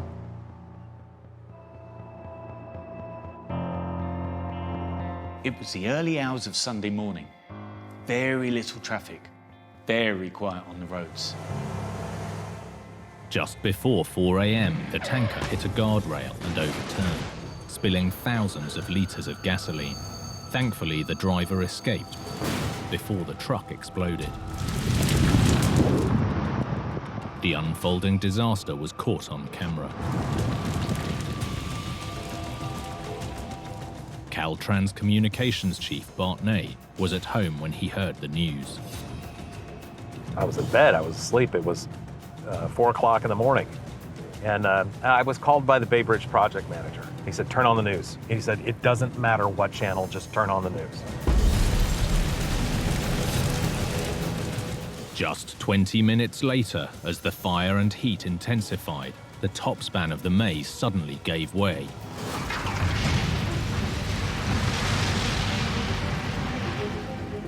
To witness, that much steel collapse in a fiery mess, it's scary. Journalist Peter Hartlob knew a major catastrophe was unfolding. We saw, just incredible flames, smoke throughout the Bay Area. You can see it everywhere, and we knew something huge had happened. Fire crews fought for hours to control the blaze. By morning, the devastation was plain for everyone to see. I didn't think it was possible to melt a steel freeway like that. And to watch watch a road that you've been over 1 million times just fold like a taco, no words can describe it. It was really shocking. It looked like a war had happened. Incredibly, despite the intensity of the inferno, no one was seriously injured in the disaster. But with the Bay Area's most important intersection decimated, drivers prepared for chaos. When we saw what was going on in the East Bay, we knew this meant shutdowns for a long time. It was a huge, huge thing on people's minds from the beginning. We're literally under the maze, the part that collapsed. A major truck thoroughfare. You'll see trucks moving across here as we're talking. There goes one. This is the heart of traffic in the Bay Area. If you lose the maze, then you're going to have gridlock throughout this entire part of the state. The big question was, why had a structure that stood strong against some of California's most powerful earthquakes been destroyed by a truck fire? Evidence in the wreckage showed that the structure had endured unexpectedly high temperatures. There was so much volume of fuel here that it produced temperatures that the steel never should have seen. Professor of Engineering Abul Hassan Astane Asal investigated the collapse. When the temperature goes up, reduces the strength of steel. These are the bumps due to buckling of steel because it has lost strength. This was about half-inch thick plate. As the heat intensified, the steel plate girders supporting the concrete roadway began to twist and bend, not only altering the shape, but crucially the strength of the steel. Steel is an amazing material. We use it all over the place in bridges because it's so resilient. However, one of the things about steel is that you can mold it into different shapes, but it takes an immense amount of heat to do that, and you don't normally see that type of heat out on the freeway. It's estimated that the blaze reached 1,000 degrees Celsius, around double the heat that the steel was designed to withstand. 1,000 degrees is around the same temperature as a volcano, burning within all this concrete and steel. But the intense heat wasn't the only problem. Investigation revealed the exact location of the inferno made things far worse. Against the odds, it was directly below one of the main connections supporting the roadway above. See that truck going across?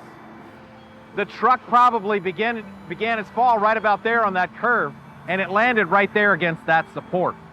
So it was literally the worst possible place for fuel to ignite because it was right underneath the steel. Steel, it's good until about 500 degrees Celsius, like 1,000 degrees Fahrenheit. But at that point, it loses strength rapidly. So just one truck at one location, two of them collapsed. We have an overturned truck that is spewing out something as hot as molten lava right under the freeway that everyone here uses to get to work, to get to grandma's, to get to soccer practice. Absolute disaster. With traffic gridlocked and the economic impact estimated at around $6 million a day, officials knew they had to get this vital interchange back up and running fast. This was quite easily the biggest traffic disruption we had ever seen in the Bay Area. Thousands of vehicles go through this area at any given hour. Time was absolutely critical because time means money, and delays in traffic affect everything. Officials estimated the maze would take at least 50 days to repair. But what actually happened was nothing short of remarkable. Less than 48 hours after the collapse, demolition crews removed the mangled section. And within days, construction was moving full speed ahead. Girders are coming in, stuff's going up incredibly quickly. Some steel came from Pennsylvania and it was fabricated in Arizona. Just to get the girders up here, they've got two guys in a truck so that one guy could sleep and one guy could drive, and all they're doing is stopping to go to the bathroom. Those people worked around the clock. And there was a giant welcome message on the steel when it arrived here from Arizona to the people of Oakland. Just 26 days after the collapse, and crucially with increased levels of fire protection, the repaired MacArthur Maze reopened to traffic. While modern fireproofing and thermal protection might help reduce the risk of collapse, if you're facing a freak accident and the flames as hot as a volcano, there's not much more you can do. For me, it's not about the accident. For me, it's about how quickly this got done. Everybody coming together from places outside the Bay Area, and just an absolute miraculous amount of time. The maze is still doing its job. It's still doing the thing it was designed for in the 1930s. It's getting people to their destinations, it's getting trucks where they need to go in the East Bay, and it's keeping America strong.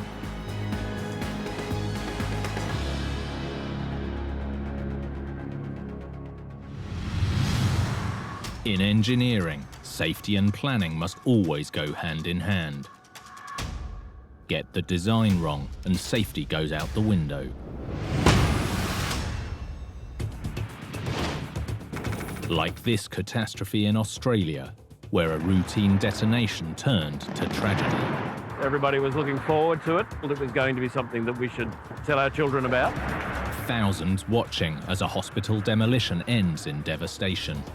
It wasn't what we were supposed to be seeing at all. Big chunks of metal flying into the lake.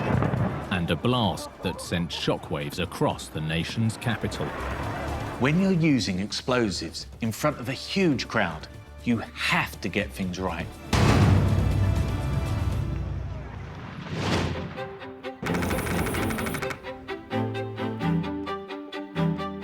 Canberra, Australia, sits on the banks of the Molonglo River, surrounded by the Australian bush. This inland city was founded in 1913 to serve as the newly independent nation's capital. Journalist Emma MacDonald is a Canberra native. Canberra is a very unique city because the government decided to launch an international competition to have Canberra designed. The plan at the time was a sort of futuristic city, really geometric. There's no very, very tall buildings. It's been kept at a low level. Some people love it, some people loathe it. I love it. Canberra is one of the great planned cities of the 20th century. Every detail was meticulously sketched out, from its state buildings to its boulevards. And like every major city, Canberra needed a major hospital to support it. Built in the 1940s, for 5 decades the Royal Canberra Hospital served the city from the shores of Lake Burley Griffin. But in the 1990s, the ageing hospital was closed, and its lakefront buildings scheduled for demolition. As journalist Verona Burgess explains, the decision wasn't without controversy. Practically every family in Canberra had a connection with it. Somebody had been born there, somebody had died there, somebody had had their lives saved there. So it was a very big emotional and political topic when the government wanted to knock it down. In an effort to get the public on board, the government invited spectators to attend the event. It was the hospital that I was born in, and when it was demolished, the government touted it as a family day out. It was meant to be, you know, seeing a little bit of history come down. It was meant to be a safe, wonderful adventure for the family. The plan was for the steel-framed buildings to be brought down with explosives. In a controlled implosion, the structure should collapse within its own footprint.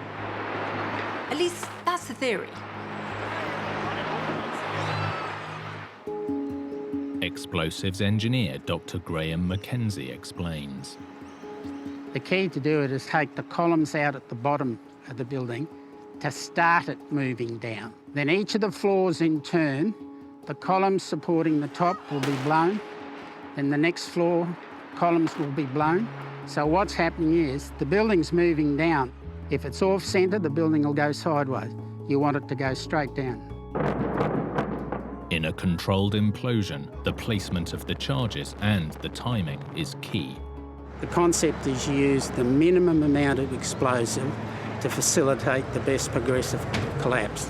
If you use the minimum amount, there's less likelihood of fragmentation, there's less likelihood of people being hurt. Sunday, July the 13th, 1997, Demolition Day. Boats and huge crowds descended upon Lake Burley Griffin. One of the largest crowds in Canberra's history, more than 100,000 people, gathered to witness the final stages of the demolition. A 200-metre exclusion zone was enforced. Journalists Verona Burgess and Andrew Campbell were among the crowd.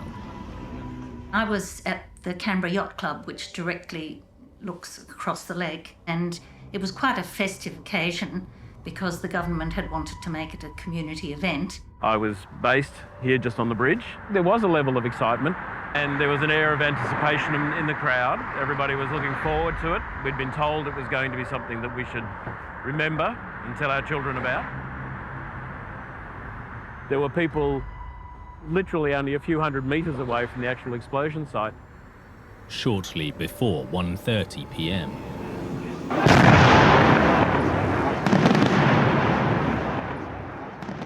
It was two sets of explosions, basically. The first one was a very small one, and then the second one much larger.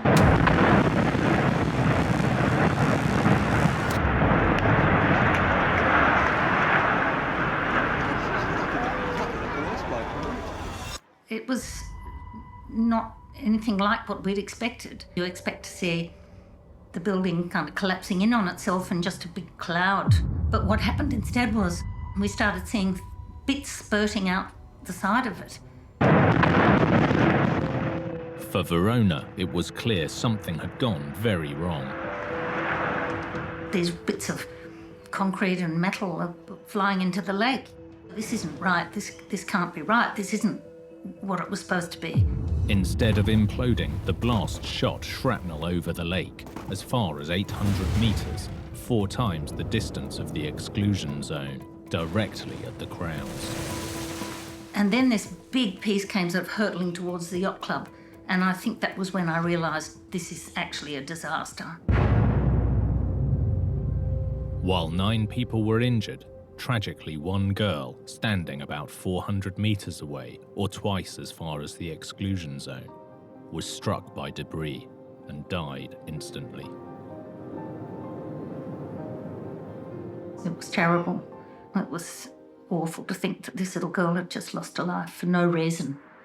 We were there for the implosion, and we didn't anticipate that it would turn into a tragic event. I still can't talk about it without just feeling so sad. It was just a hideous, terrible, terrible thing to happen. Everyone was in shock and it was just awful. Canberra's citizens were demanding answers. We all wanted to know who was at fault, and I think the most obvious was the local government, who literally told us all to come down and see it, and had hyped the event as being such a public spectacle. There's little doubt that without a crowd there would have been no tragedy. But for the official inquest, one big question was why this routine demolition had turned to disaster. The inquest found a number of failings, from too much explosive to incorrect cuts in steel columns. The list goes on. When all these things combined, it explained why this demolition went disastrously wrong. The key problem was uncontrolled debris. I don't believe that the right explosives were used. I don't think they were protected from producing fragmentation. The safety distances for the public were totally inadequate. There's a lot of hope and prayer. There was nothing else. The coroner's inquest discovered that the original plan had been to use around 130 kilograms of explosives. In reality, almost 500 kilograms were used, a seemingly huge miscalculation. That's around 3.5 times the amount of explosives required. That's massive. Inspectors also discovered that there had been a last-minute change to the blasting configuration on the day of the demolition. There was still a working hospice not too far away, with patients who were unable to leave. So the explosives were placed so that the blast was in the other direction, which was towards the crowd. This change meant the exclusion zone was now inadequate. The possibility of fragmentation for steel flying large distances is high. The safety distance that applied to steel structures or anything to do with steel is much, much farther away. An army major giving evidence to the inquiries said that for a blast like this, the standard exclusion zone is around 1,000 meters, which is almost twice as far away as the main crowd was standing. We were technically in the blast range, as it turned out. Parts of the hospital ended up at the National Library on the other side of the bridge. Following the disaster, the inquest made a number of recommendations that it strongly suggested should be followed in the future. One of the key proposals was that for all future demolitions, fully independent explosive experts and structural engineers should be consulted at every stage of the process. A memorial acts as a permanent reminder of the tragic event that took place that day in the nation's capital. An implosive demolition as a public spectacle is fraught with danger. Safety has to be paramount. That way, tragedies like this can hopefully be avoided in the future.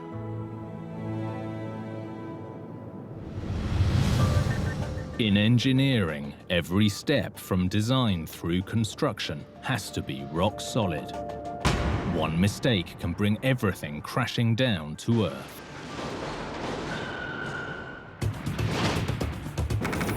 Like this disaster in Illinois, a pioneering stadium brought to its knees.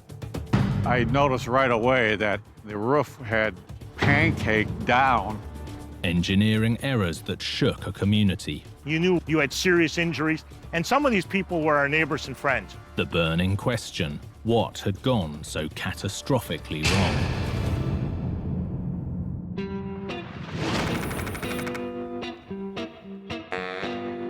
Chicago, Illinois lies at the heart of the third largest metropolitan area in America, with around 10 million residents. It's also home to one of the world's busiest airports, Chicago O'Hare. Since the mid-70s, O'Hare has handled more than 500,000 flights a year, with tens of millions of passengers heading into Chicago.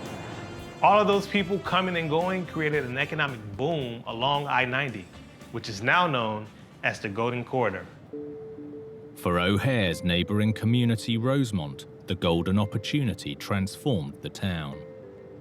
Todd Wessel is a local journalist. You can't be any closer to O'Hare Airport than Rosemont. There are several cities that actually abut or touch Rosemont property, but the uniqueness of Rosemont is that it has an expressway-like road that goes in and out. It is really the only entrance in and out of O'Hare Airport, and thus the development of Rosemont. Rosemont might be small, but thanks to the Golden Corridor, it punches well above its weight. Rosemont is probably one of the most unique towns in the entire country. It's a town of 4,200 people, but it is home to a 20,000 seat stadium, convention center, luxury theater, and it's an entertainment destination for a lot of people in the Midwest and the Chicago area. In 1980, this small town gained a major new landmark, this vast multi-purpose arena, originally known as the Rosemont Horizon. The stadium has hosted everything from ice hockey to monster trucks, as well as live music from major artists like the Rolling Stones, U2, even Madonna. Inside, the 20,000-strong crowd had an uninterrupted view of the action, thanks to the giant self-supporting roof.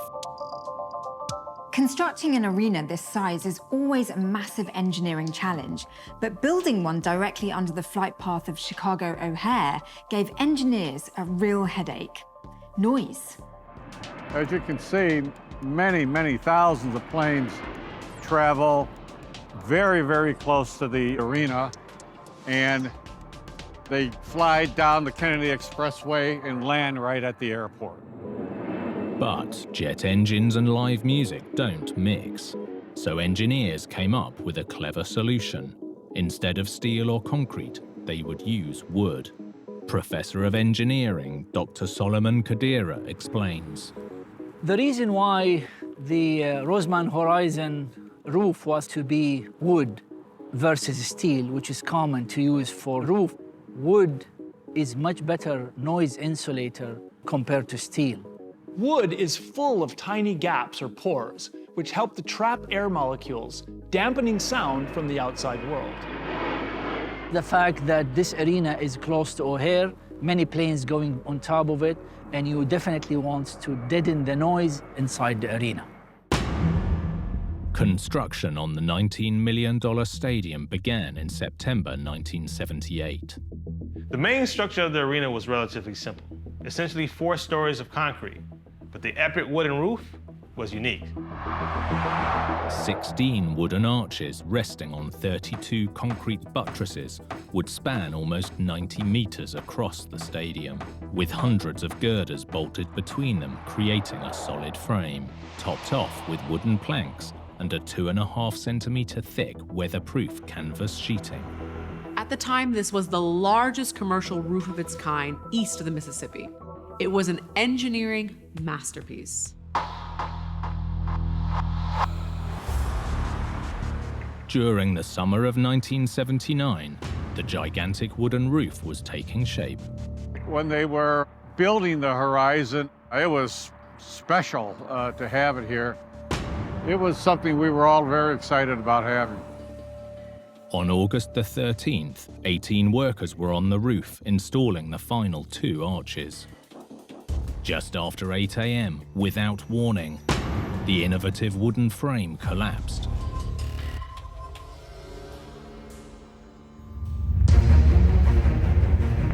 Journalist Todd Wessel heard the news. I've heard something bad had happened at the site of the Rosemont Horizon. I immediately got in my car, drove out here, and I noticed right away that there was a disaster and the roof had pancaked down.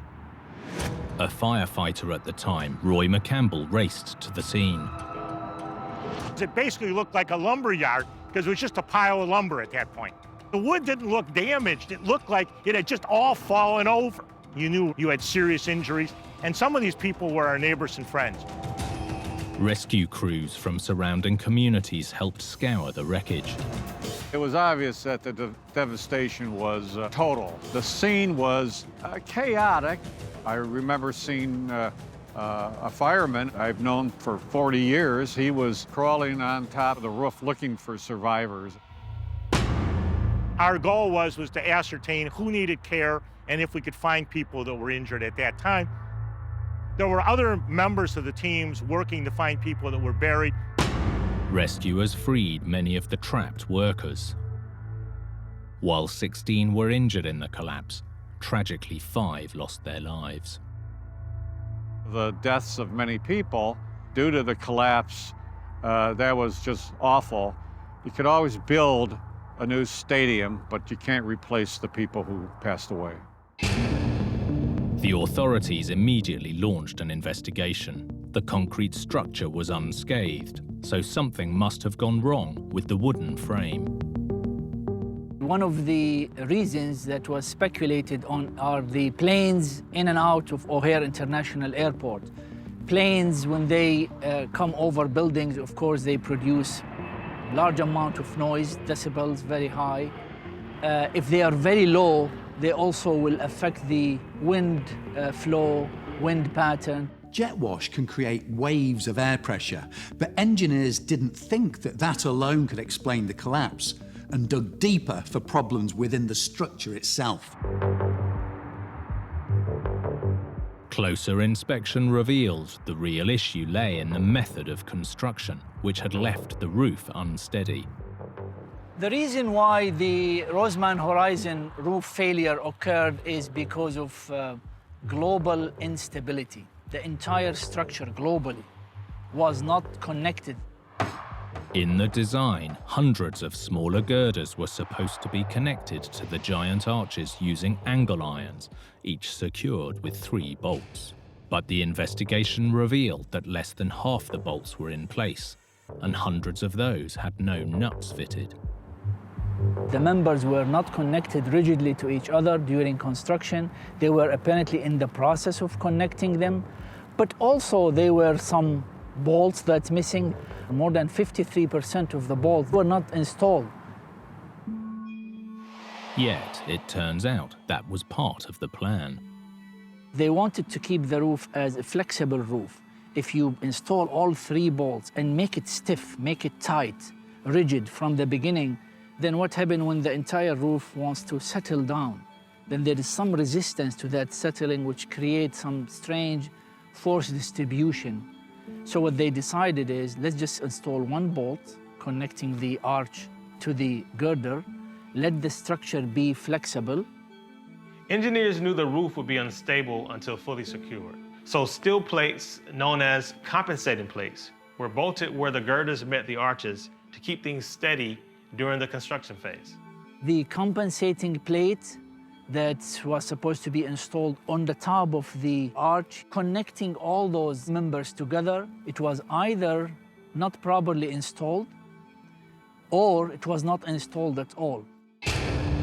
Although they were essential to stability, barely 1/4 of the plates were properly installed.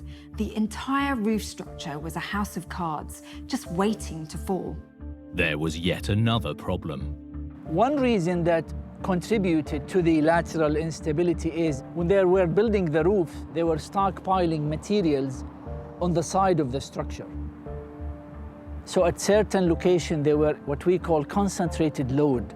It is not a uniform load. That load was they're just stockpiling, and from the calculation that done later, that stockpile of materials and light equipment and the weight of the workers exceeded the maximum that's allowed by more than 50%. Now all it needed was a nudge. The wind was blowing on the side of the arches. That also contributed to the lateral instability of the arches. So all of those reasons combined contributed to the global instability of the roof that caused the collapse. The National Weather Service at O'Hare reported winds of less than 23 kilometers an hour at the time. It really didn't take much to bring the roof crashing down. The collapse devastated the community. However, the city of Rosemont was determined to rebuild. This time, every single critical piece was fully in place. Anytime there is a collapse, the construction industry, the engineering industry learn from any collapse. There's nothing better than learning from failures to avoid the failure in the future. The Rosemont Horizon finally opened to the public in May 1980.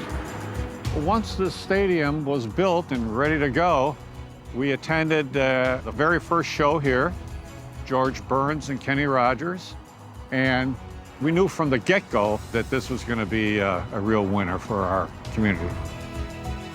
More than 4 decades later, the stadium still stands in honor of the workers who died on that tragic day in 1979. I never forget the sacrifice that was made. I never forget the day, because I think the people that sacrificed needed to be remembered, the events needed to be remembered, and there's part of history here. When building big, every component, no matter how small, is crucial. Get it wrong and catastrophe can be just around the corner. Like this failure in Michigan, a nightmare on a major highway. It was one of the worst segments of road that I've ever driven on in the United States. A shortcut that drivers would rather avoid. People were choosing to drive for an extra hour just to stay off this road. A freeway that failed to stand the test of time. Just deteriorated very quickly, and obviously much too quickly.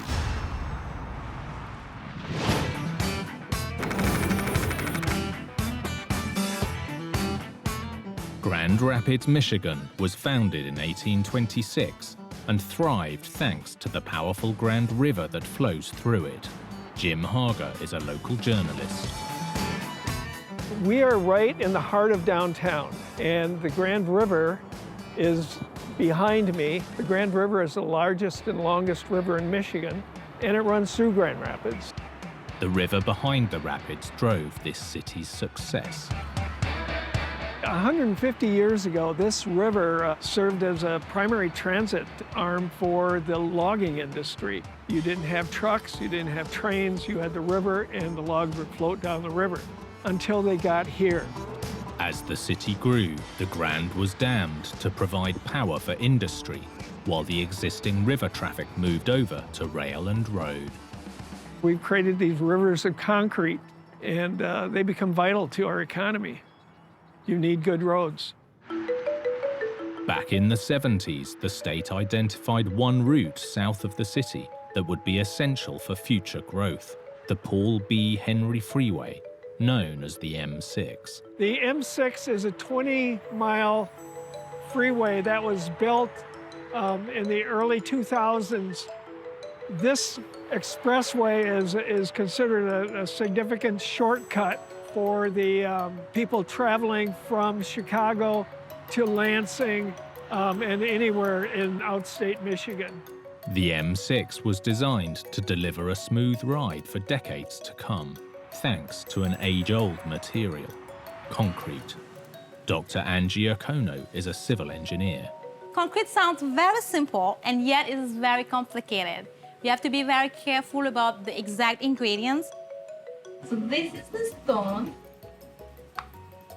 As you can see, it's very coarse. And then this is the sand. It's really fine with a size less than 5 millimeters. Once those materials are mixed with cement and water, there's only one ingredient left to add. We think of concrete as a hard, densely packed material, and it kind of is. But for road building, especially where winters are harsh, there's an unexpected ingredient: air. A special resin is added last to create these all-important air bubbles.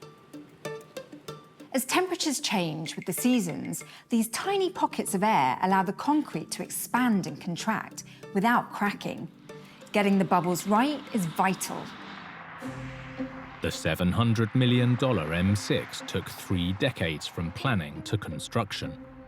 Finally, in 2004, to the relief of road users, this shortcut opened to traffic.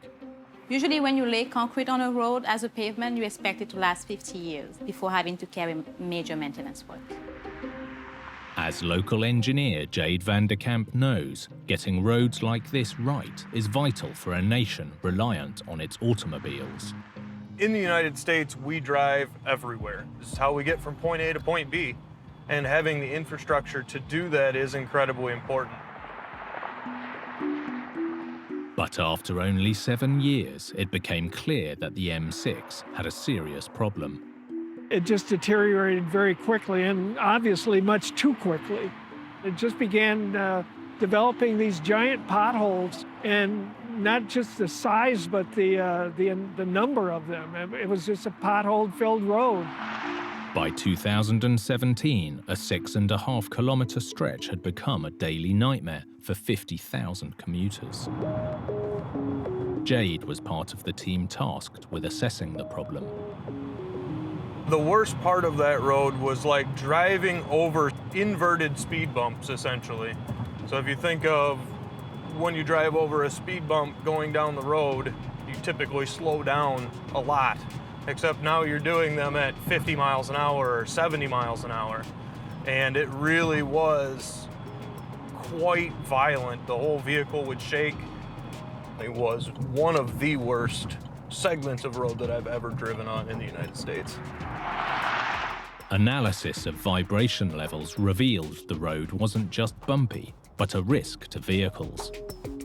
It was surprising, but we found that in the 4-mile segment, which we're on right now, that segment especially would do 10 times the normal amount of damage for what you would expect in a highway setting. A road where people are, that's their daily commute, that is that violent, is going to do significant amounts of damage to your vehicle. The road was clearly falling to pieces. The question was why. The region's weather immediately came under the spotlight. In West Michigan here, it's lovely in the spring right now. It's beautiful in the fall. It's gorgeous in the summer. However, our winters are brutal. Those harsh winters take a heavy toll on the roads. The temperatures will rise above freezing during the day. The sun will melt the snow, and we'll have wet roads, and they'll be moist. And in the evening, when it gets colder and below freezing, it turns to ice.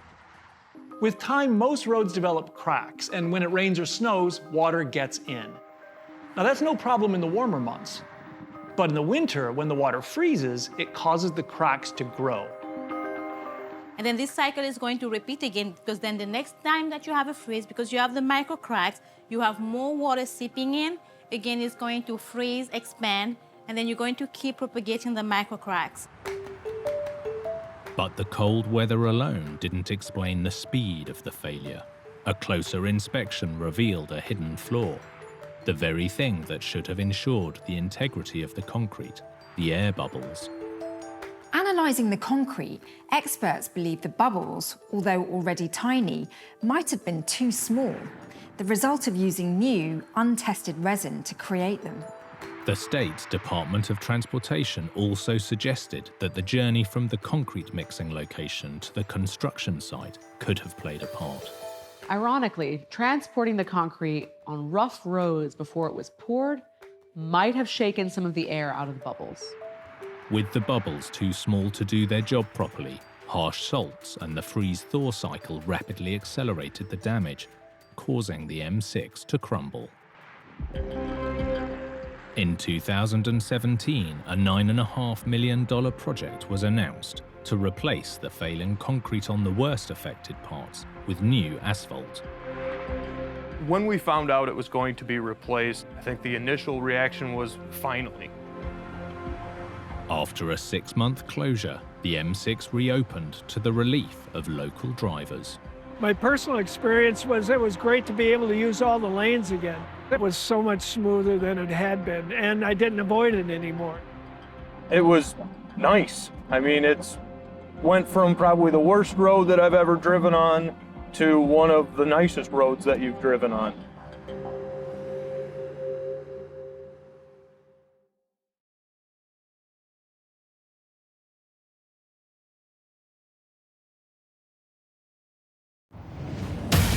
In in Pennsylvania, a historic bridge does battle with Mother Nature. Oh, man! It was like listening to a train wreck. A New York neighborhood is rocked by a construction catastrophe. I don't know what is going on, but it's big. Somebody came in and said, house collapsed. In Naples, disaster nearly destroys a hospital. People thought a bomb had gone off. And in the UK, a key viaduct starts cracking at the seams. There was all sorts of people working 24 hours a day, floodlights, the lot. With big builds, even the smallest mistake can be a huge disaster. From miscalculations to misunderstandings, some with deadly consequences. These catastrophes are every engineer's worst nightmare.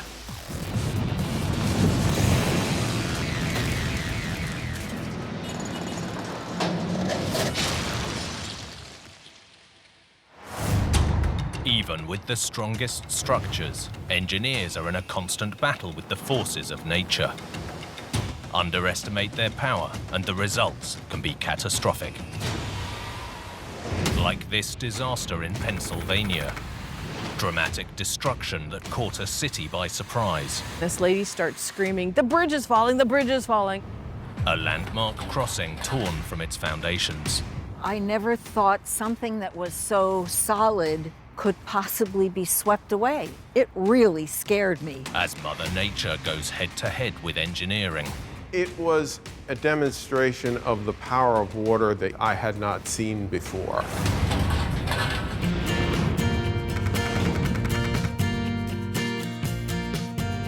Harrisburg, as Pennsylvania's state capital for more than 200 years, it's divided by the river that runs through it, the Susquehanna.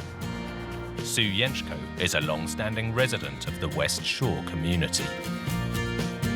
We are on the west shore of the Susquehanna River, and Harrisburg proper is on the east shore. Most people think Philadelphia is the capital, but it's Harrisburg. That's where the Capitol and all the state government buildings are. There are a lot of state employees who come and go from the east to the west shore. With many bridges now spanning the river, commuting couldn't be easier. But back in the 1800s, there was only one option. The Market Street Bridge, and crossing it wasn't cheap. With only one bridge over the river here, owners had a monopoly. And for 70 years, they could effectively charge as much as they wanted for people to use the bridge. People were really getting fed up with the ever-increasing toll prices to cross the bridge, and from that disquiet came the People's Bridge, to show the people were going to have their way to get into Harrisburg, too.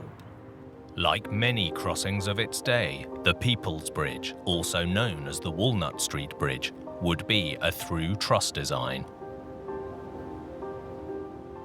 But crossing the wide and mighty Susquehanna with steel would be no walk in the park. So, as State Museum curator Robert Hill explains, engineers took advantage of the natural midstream city island. The river's about 3/4 of a mile wide in this area, and because of that, City Island was used as a midpoint for the central section. So it's not really one bridge, it's two bridges with the embankment in between. You have one bridge that runs from Walnut Street, where the name comes from, to the island, and then another section that runs from the island to the West Shore. The two halves of the Walnut Street Bridge combined were more than 800 meters long, made up of 15 wrought iron spans, 8 to the west of the island and 7 to the east, all supported by huge stone piers. Opening in April 1890, the Walnut Street Bridge was an immediate success, charging just 2 cents to cross, which was less than half the cost of its rival. And the people loved it. It was a much more picturesque bridge because there's a beauty to the design. And so it really was the future. This futuristic bridge carried people to and from the capital for more than a century, until one very harsh winter.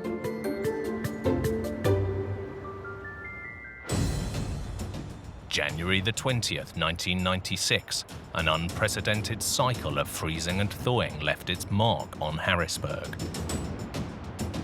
The winter of '96 had been very severe. About 2 to 3 feet of snow had come down, and there was a great deal of ice on the river, combined then with the problem of a heavy rainstorm that thawed the snow, flooded the river, broke up the ice so that it put all of that tremendous power of flowing water up against the bridge. With the floodwater rising, huge chunks of ice were now pressing hard against the top of the 106-year-old Walnut Street Bridge. Local resident Teresa Irvin McCurdy was filming the icy river. There wasn't really a lot to see at the time, and this lady starts screaming, "Bring the camera, the bridge is collapsing, bring the camera!" And I'm like, what? And as soon as I saw it, I just zoomed right in on what was happening and couldn't believe it. Oh, man! 2 entire spans were being forced off their piers by the ice and water. It literally was strong enough to pick up the bridge and carry it downriver. It was just an unbelievable sight. From her apartment overlooking the bridge, Sue Yenchko also witnessed the disaster unfolding. I came upstairs to use the phone, and as I was talking, the pieces of the bridge started to move away from the bridge, being carried on top of the ice. This was incredible. Not only had the massive wrought iron spans been shoved off their piers, they were now moving downstream on a raft of ice. Residents watched powerless as the bridge was torn apart. I did feel helpless because I said to myself, call 911, and I thought, what will 911 do to a bridge that is floating down the river? Instead, Sue captured the catastrophe on camera. But from her vantage point, she feared the disaster was far from over. It's gonna hit the other bridge! I was afraid that it was going to topple the Market Street Bridge and keep going and topple the next bridge and the next bridge. I thought disaster was striking. Ironically, it looked like the 2 spans were about to take out the crossing they had been designed to compete with. When it hit the Market Street Bridge over here, it just let out this loud, crinkling sound. It was like listening to a train wreck. I've never heard anything quite like that. I thought the bridge was screaming. Amazingly, the Market Street Bridge stood firm against the huge collision. As it hit the bridge, the current pulled it underneath the stone arches and broke up into pieces and crumbled underneath. In total, 3 spans of the Walnut Street Bridge were destroyed, lying in a twisted mass of metal at the bottom of the Susquehanna River. The Walnut Street Bridge is part of the history of this area, so to see something like that get damaged so quickly and just disappear, that was very sad. Luckily, no one was injured in the disaster, but a large part of the so-called People's Bridge was gone. It was a shock. Still can't believe that, 1, it happened, and 2, that I was there to be able to film it. As the waters subsided, many were left wondering whether the collapse was down to the elements or engineering. The extreme conditions ranked among some of the worst the state had ever seen, from record snowfall to an unexpected thaw which sent snowmelt flooding into frozen rivers. There were huge forces at play. All that power headed straight for the aging Walnut Street Bridge. Abdollah Shafizadeh is an associate professor of civil engineering. There are 2 forces that are applied to bridges subject to flooding events. One is the drag force that is applied in the horizontal direction, And the other force that can be applied to bridge decks is the uplift force. Immense amount of forces are applied vertically, and it can lift the deck and lift it off from the bridge piers. Due to its design, this bridge was more vulnerable to uplift than its neighbors. The main force holding these trusses in place is essentially gravity. When they were built, engineers hadn't anticipated such extreme weather. So being shoved hard from one side just wasn't a factor. A bridge typically is made to deal with forces vertically, what's on the bridge surface being carried down on the piers to hold it. This is then a horizontal force, and with ice there, now you have the force of the river building up behind it and continuing to push against it. In a normal flood, water can work its way underneath the bridge, but here, huge slabs of ice were building up against the side, almost like a dam, focusing all that power onto the bridge deck. If the level of the flood and the ice reached the deck, then that would apply immense drag forces and also uplift forces, and that can eventually lead to the collapse of the structure. It was a demonstration of the power of water that I had not seen before. A great deal of water moving with incredible force against a structure that's trying to stay in place. And it was the irresistible force moving it out of the way. As well as massive forces pushing against the bridge, something else may have been at play underneath. The scourge of bridge engineers across the world: scour. Scour is one of the great dangers to bridges. Where water flowing fast around the base of the pier erodes the foundations. And here, it had been doing it for more than 100 years. Scour is one of the main causes of bridge failure in the US. But with the fast-flowing river also heavily iced over, things were made a whole lot worse.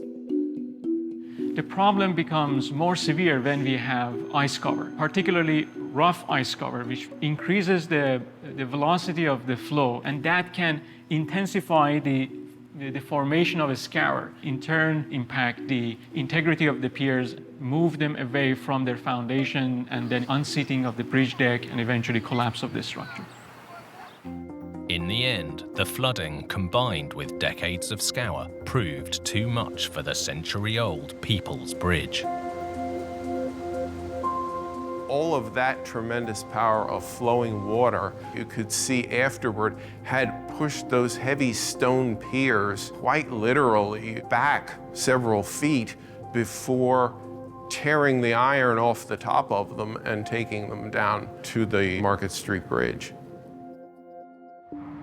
In the aftermath of the disaster, the Walnut Street Bridge was closed and the huge cleanup job began. The next step, of course, was to make sure that the Market Street Bridge was still structurally safe, but then they also had to take up all the old pieces from the bridge up out of the water, since boats do go up and down the river. And while the Market Street Bridge was given a clean bill of health, the People's Bridge wasn't so lucky. The sad thing is the cost of restoring the entire bridge was just too much to ever have it done. Today, most of the bridge remains intact, serving as a constant reminder to the people of Harrisburg. Maybe one day this historic crossing that stood firm for more than a century will rise again. This whole event was extremely unexpected, and one in which I'll never forget. It was a symbol. It started out as the People's Bridge because it's a beloved bridge, and it just got some teeth missing from it now. In engineering, every part has to work together in perfect harmony. Overlook one piece and everything can come crashing down. Like this disaster in New York that struck a Brooklyn condo build. I don't know what is going on, but it's big. Somebody came in and said, house collapsed in Brighton Beach. They watched it just pancake in on itself. It just sounded like an explosion. engineering errors that ended in tragedy. There was no warning and nothing anyone could do to stop it. This must have been a cascade of failures. More than one thing had to go wrong.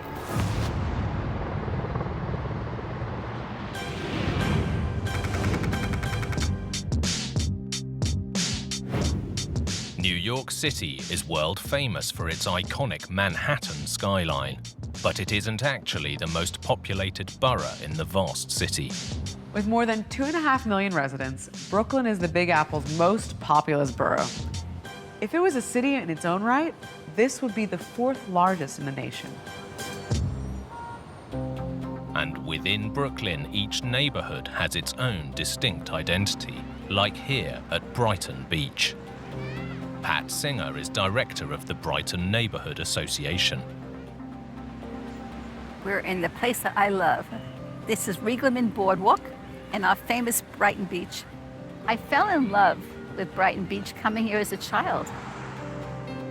For me, it's been a kaleidoscope of experiences because it's ever-changing and just ever beautiful.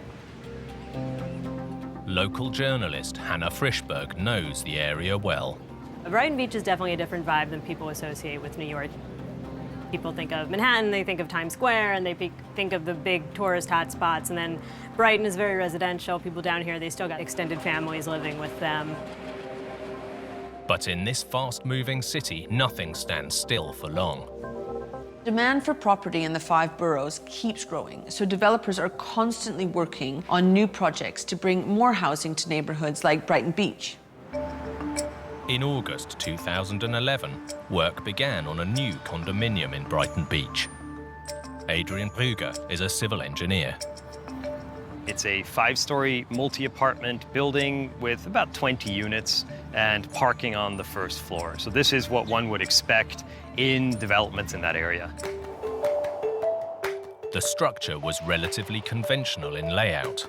A concrete core surrounded by a steel framework of columns, girders and joists, onto which the concrete floor slabs would be poured. Each steel and concrete floor would also double as the connection from the outer wall to the solid core of the building, tying everything together. As structures go, this one was relatively straightforward.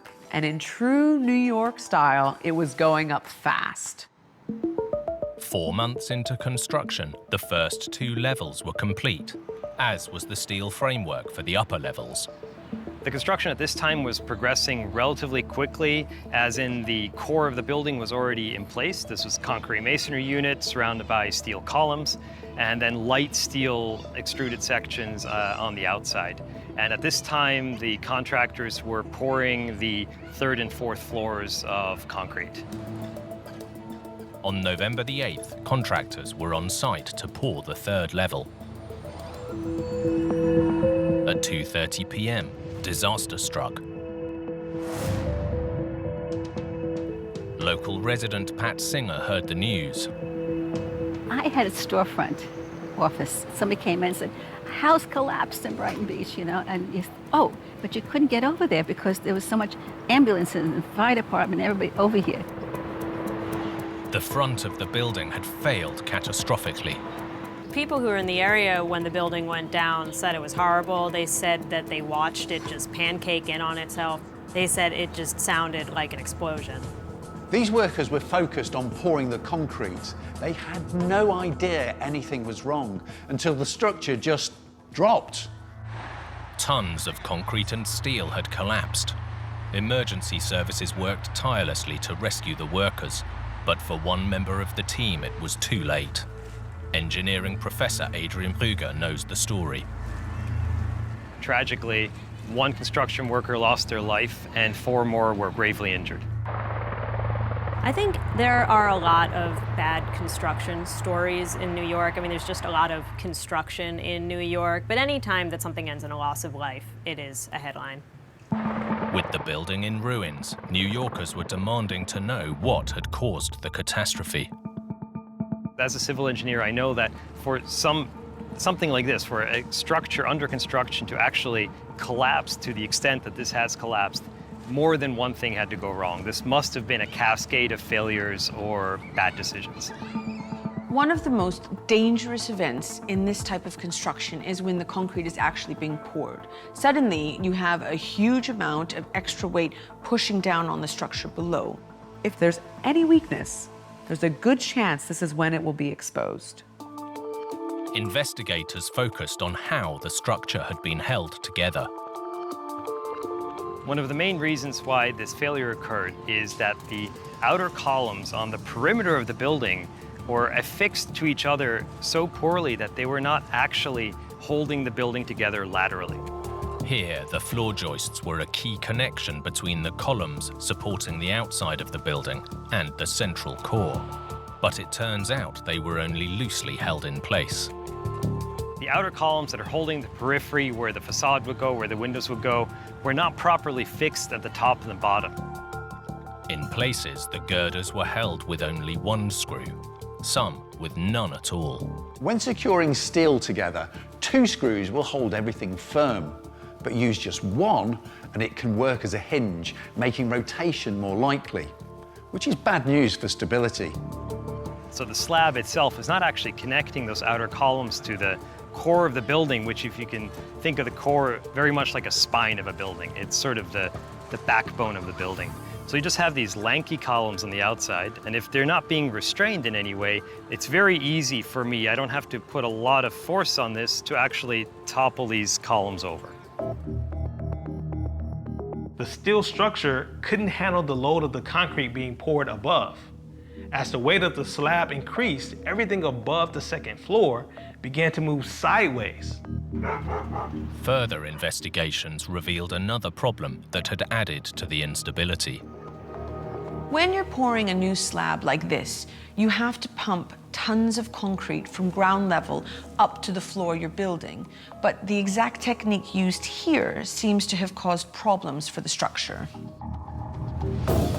Normally a boom truck is used, so you would actually bring a truck in with a pump that has a large crane arm, essentially an articulated arm, that would pour the concrete straight onto the floor. Instead here, they actually tied that concrete hose to the side of the building, which sounds like it's not a big deal, but if you think about it, concrete is essentially liquid stone. So if you're tying a hose of considerable size to the side of a building, then you're actually putting an incredible amount of weight. You're putting vibrations and you're putting lateral force, sideways force onto a building where it is not designed to carry it. The loosely connected structure was already being shaken by the hose, but one more factor was at play. The straw that broke the camel's back was the fact that during the pouring of the concrete, the contractor chose to actually pour the 4th floor before they poured the 3rd floor. So you can imagine that this system is very unstable at this point. And once the concrete sets, it actually connects those outer columns with the core. But if you start top down, then that very unstable network just essentially is pushed to failure. A combination of loose structural connections and an off-balance concrete pour brought this construction project crashing down. Today, the plot remains vacant, serving as a warning to developers and engineers alike. One lesson here is that no matter how routine or normal something might seem, any mistake can have devastating consequences. Everyone wants their project completed on budget and on schedule, but in the end, we should always remind ourselves of the awesome responsibility as civil engineers and as builders that what we build is critical to life and safety of humanity. Although the tragic event will be remembered in Brighton Beach, the community is once again looking to the future. I'd like to see small houses come back in backyards and bring back the families into Brighton Beach. I mean, that's the future, the children.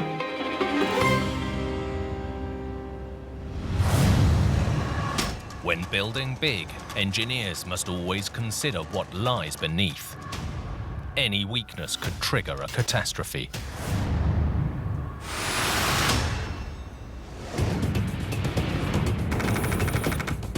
Like this disaster in Italy. People thought a bomb had gone off. An engineering fail that almost swallowed a hospital. Infatti si vede dalle immagini questi pilastri singoli che come dei funghi che escono dal terreno. This was larger than an Olympic swimming pool and about 10 times deeper. Just what had caused this massive chasm to open up?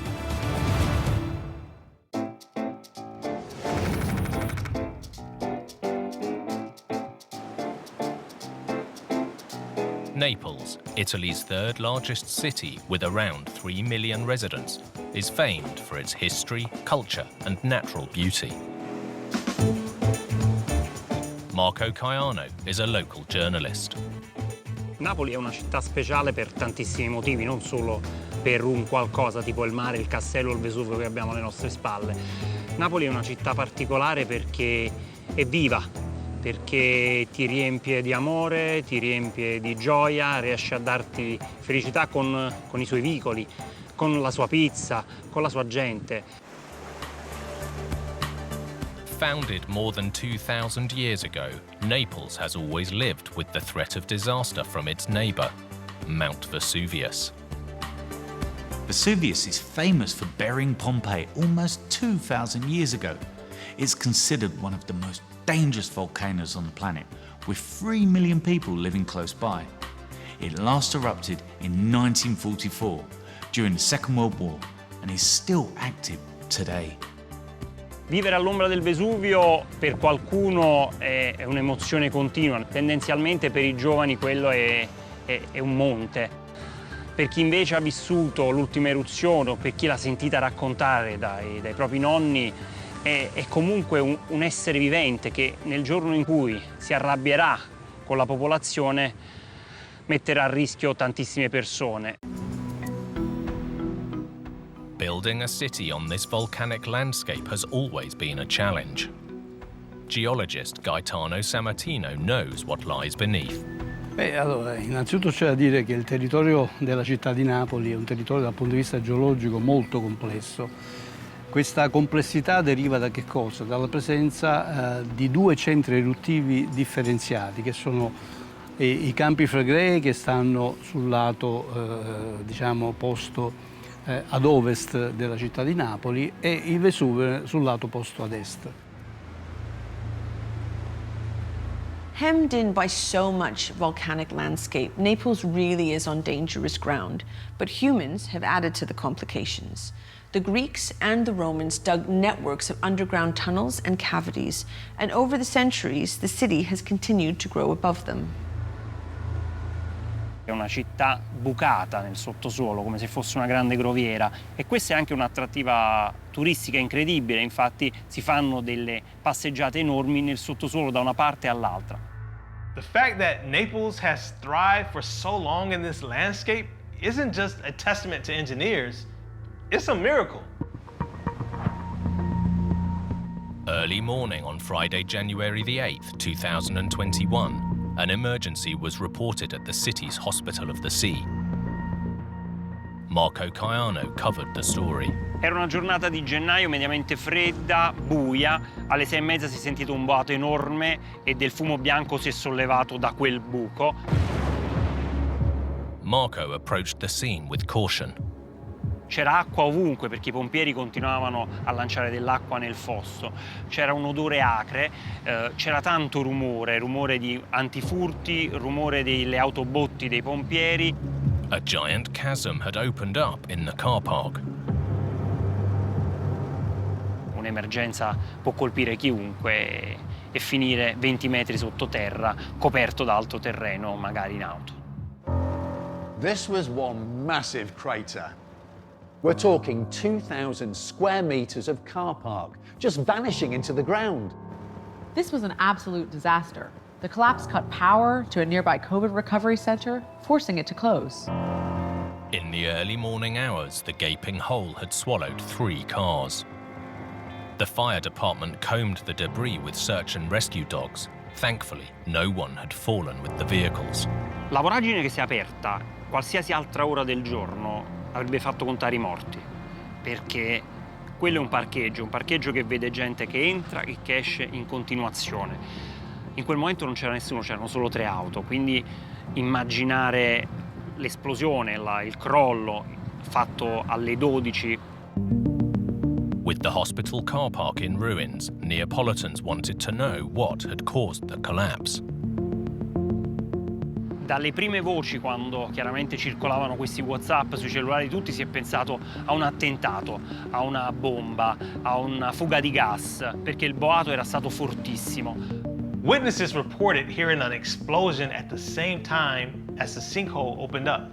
But engineers quickly established that was the roar of the ground collapsing. In this famously unstable landscape, was nature at fault?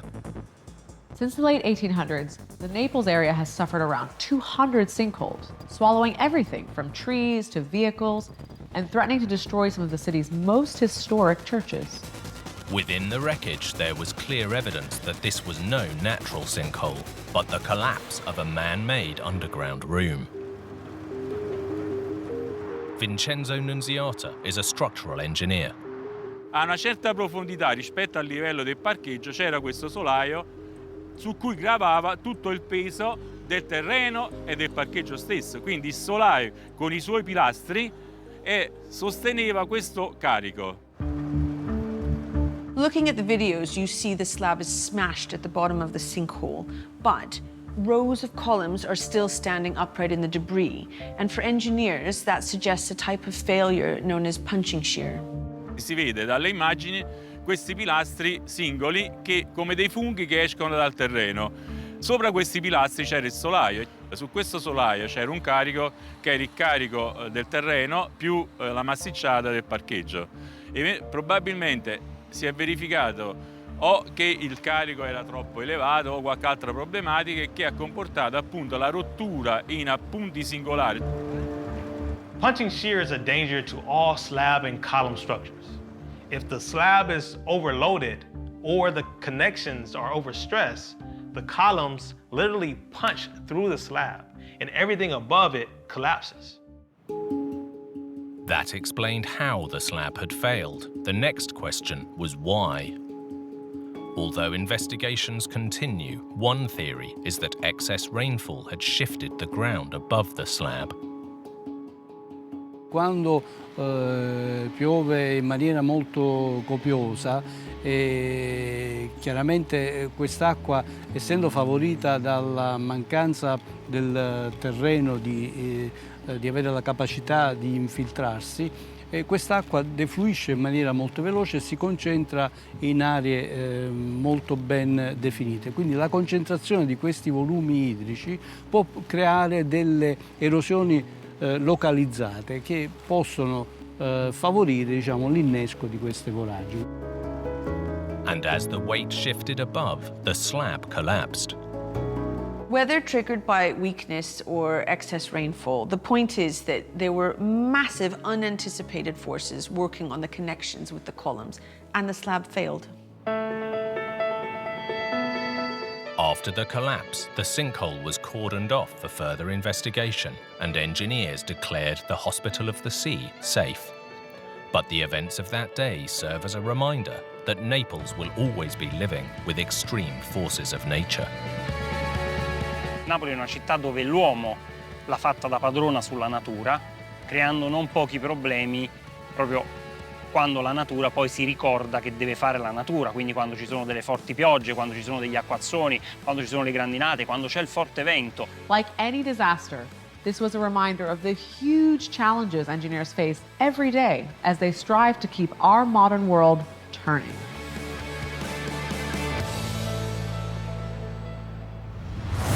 When big engineering fails, the cracks can be obvious for all to see. But sometimes the threat can lie hidden from sight for years. Like this story in the UK, a vital flyover that was close to collapse. This is one of London's busiest roads. The traffic just came to a standstill. Near disaster on the eve of the London Olympics. There was all sorts of people working 24 hours a day, floodlights, the lot. This hidden fail had potentially deadly consequences. Concrete cracking and cables snapping. This was really a close call.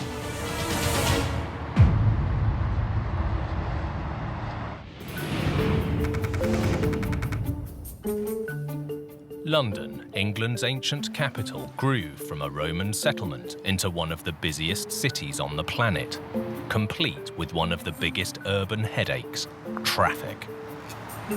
London is famous for its traffic. It's one of the most congested cities on Earth, and one of the worst offenders is the A4, the major artery running west from the city centre.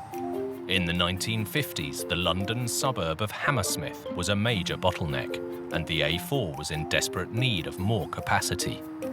This part of London was already fully developed and squeezed on one side by the Thames, so there was no room to build a wider road here. Instead, they went up.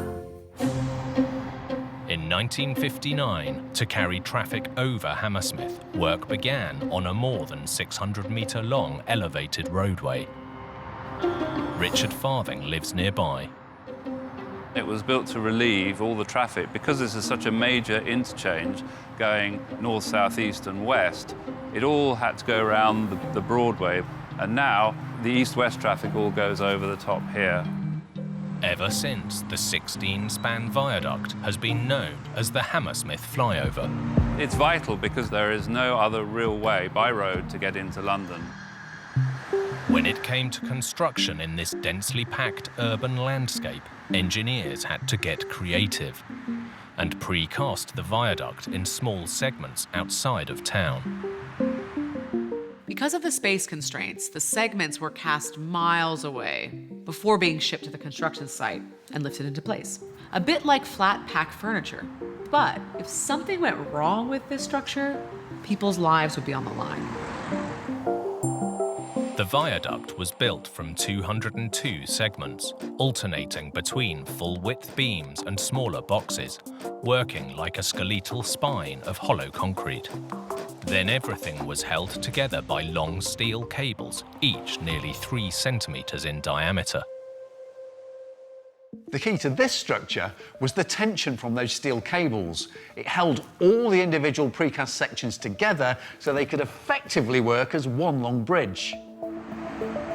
The flyover took just under 2 years to build and opened in November 1961. Ever since, it has been a key link between the city, its suburbs, and the rest of the UK. When it was built, it was pretty divisive. It goes right through the middle of Hammersmith, but now, of course, it's been here 60 years. It's just part of the furniture. The viaduct might not be as striking as some of London's other bridges, but when built, the structure really was pioneering. And ever since, it's played a vital part in the capital's road network. Yet in 2009, routine inspections revealed that all was not well with the viaduct. Structural engineer Mehrdad Mehrabani knows the case. An engineer went to the site inspection and they realized that there are some problems. So they started intensive monitoring and realized that the bridge is really going to the state of collapse. The problem stemmed from a protective coating on the tensioning steel cables inside. Engineers knew that leaving the steel cables exposed inside the decks risked corrosion from atmospheric humidity, so they were encased in a concrete grout. The theory was that they'd be safely sealed away for life. But in reality, the concrete was cracking and allowing water to corrode the steel cables. But in this pioneering structure, it was almost impossible to see how bad the problem was. Breaking open the concrete would potentially make things worse. So first they used acoustic monitoring to listen out for cables snapping. So in 2010, when they started intrusive monitoring on that, they realized that the speed of the wire losing per day was 1 wire per day, which is very fast. In just over 3 years, they heard more than 1,000 breakages. The good news was that the acoustic sensors could pinpoint the exact location of the snapping. The bad news was what they found when they got there. Now that they knew where to look, engineers physically inspected the cables, and what they discovered was worrying. They found voids in the protective concrete grout and corrosion in the cables themselves. Any corrosion would compromise the cable's strength. They realized that these tendons doesn't work anymore, so it is just breaking and failing during the stress and tension. This is going to be some safety issues here. The structure's integrity was totally dependent on the steel cables maintaining tension. Any reduction could be catastrophic. Engineers knew the viaduct was severely weakened. And worse still, London was about to be in the world spotlight, with lives depending on this major roadway. The 2012 London Olympics would bring a massive increase in traffic, as athletes, officials and sports fans crisscrossed the city. So in December 2011, the decision was taken to close the flyover and figure out a solution. The flyover closing was pretty dramatic because it was done with very, very short notice. We didn't know that there were problems with it, and then suddenly the Olympics were coming along and it got closed in a matter of weeks almost. The bridge and potentially the Olympics were hanging in the balance. There is an Olympic requirement to get to a venue in, I think, 45 minutes, and there was no way that they were going to get to the events without this flyover. The cracked concrete explained the cause of the corrosion, but not why it was so advanced. The level of deterioration was well above what had been allowed for in the designs. Something must have caused the steel cables to corrode rapidly. The question was, what? One suspect was a built-in heating system designed to keep the bridge deck ice-free in winter. Keith Whitehouse is a local historian. The flyover was built with underfloor heating, but the first year it was open, 1962 to 63, the council had a whacking £100,000 bill for the electricity. With energy costs skyrocketing, authorities abandoned the built-in heating system for more traditional methods, like de-icing salts.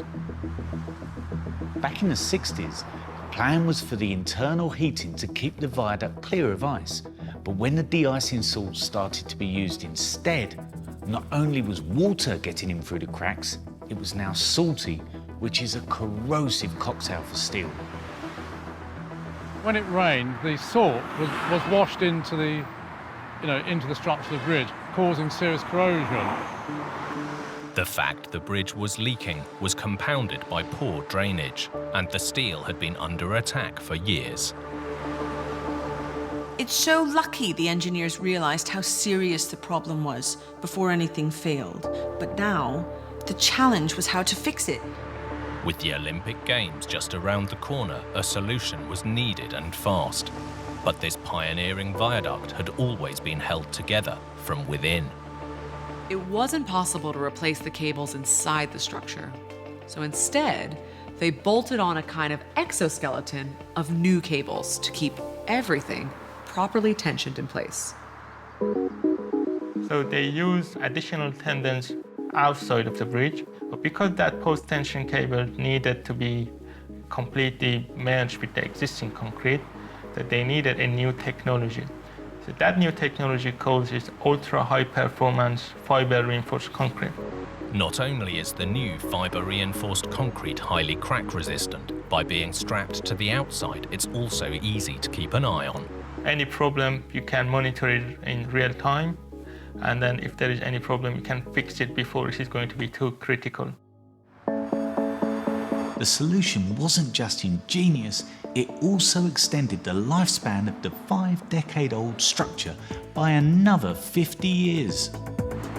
Phase 1 of the repair was completed in time to reopen for the London Olympics. There was all sorts of people working 24 hours a day, floodlights, the lot. It just had to be done. By August 2015, the project was fully complete and the A4 was flowing smoothly again. Most of us take bridges for granted. They're just there to do a job. But this is a reminder that in reality, the structure is battling huge forces 24/7, and nothing can be left to chance.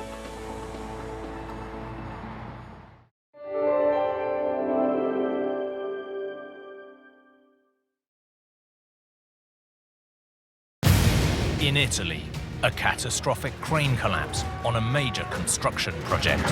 Once this crane started to go, nothing was going to stop it. In Massachusetts, devastation as a high-rise comes crashing down to earth.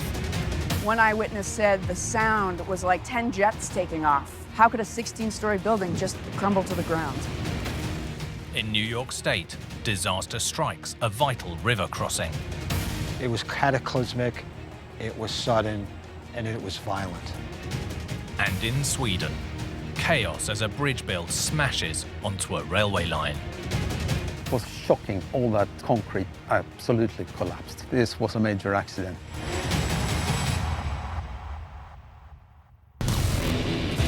With big builds, even the smallest mistake can be a huge disaster. From miscalculations to misunderstandings, some with deadly consequences. These catastrophes are every engineer's worst nightmare.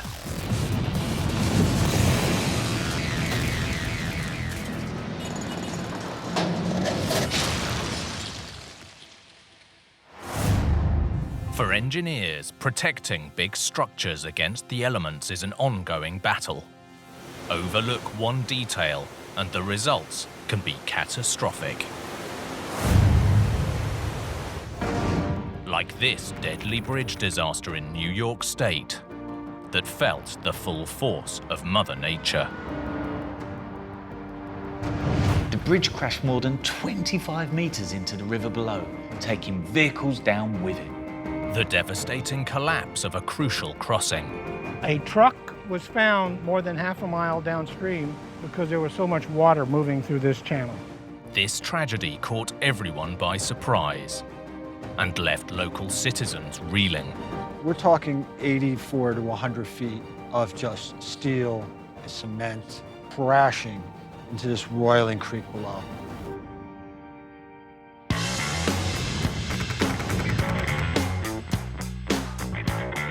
With more than 6.5 million kilometers of thoroughfare, the US has the largest road network in the world.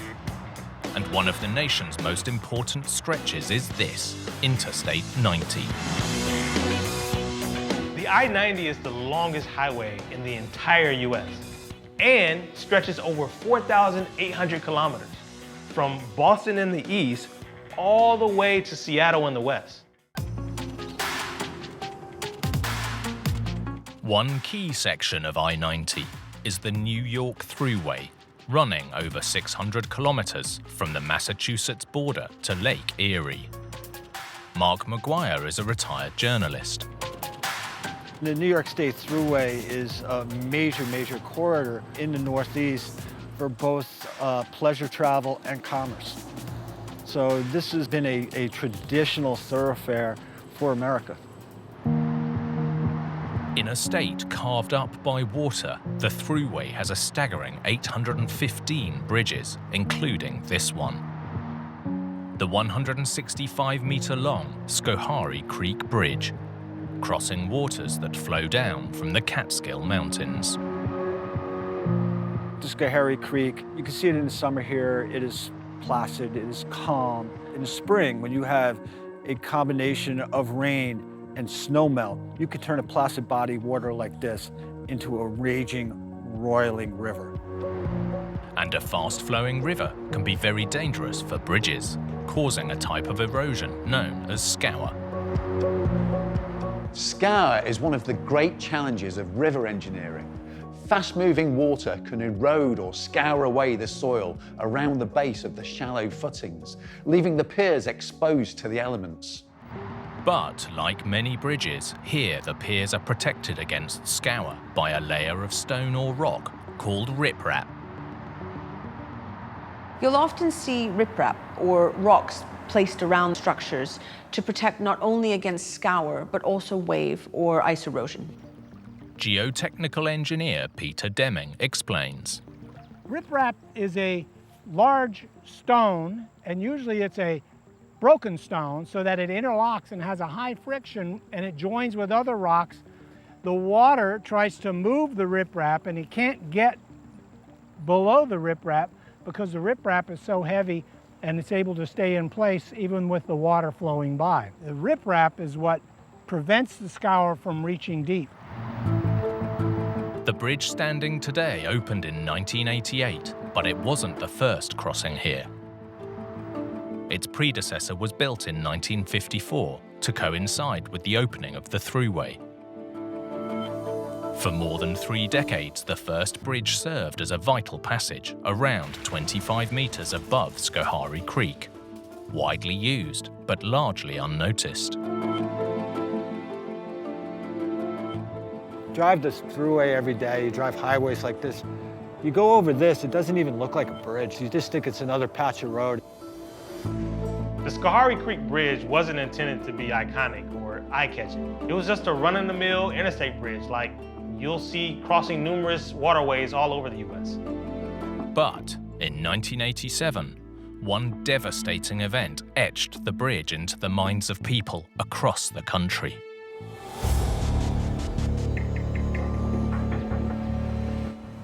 April 5th, 2 days of heavy rain had caused the Schoharie Creek to swell to dangerous levels. As a precaution, other bridge crossing the creek had been closed earlier that morning. Although the I-90 crossing was inspected, it was decided to leave this vital connection open. A few minutes later, at approximately 10:45 a.m., disaster struck. At the time, Mark Maguire was a 23-year-old local journalist. I first heard that there had been a bridge collapse and that the Thruway was closed. And I tried to get as close to the scene as possible. Mark was unprepared for the scale of the devastation he was racing towards. People who witnessed the collapse, and there were more than a few, all had the same description. It sounded like an explosion. People on the bridge downstream thought it was a bomb, and then the bridge dropped into the water in fractions of a minute.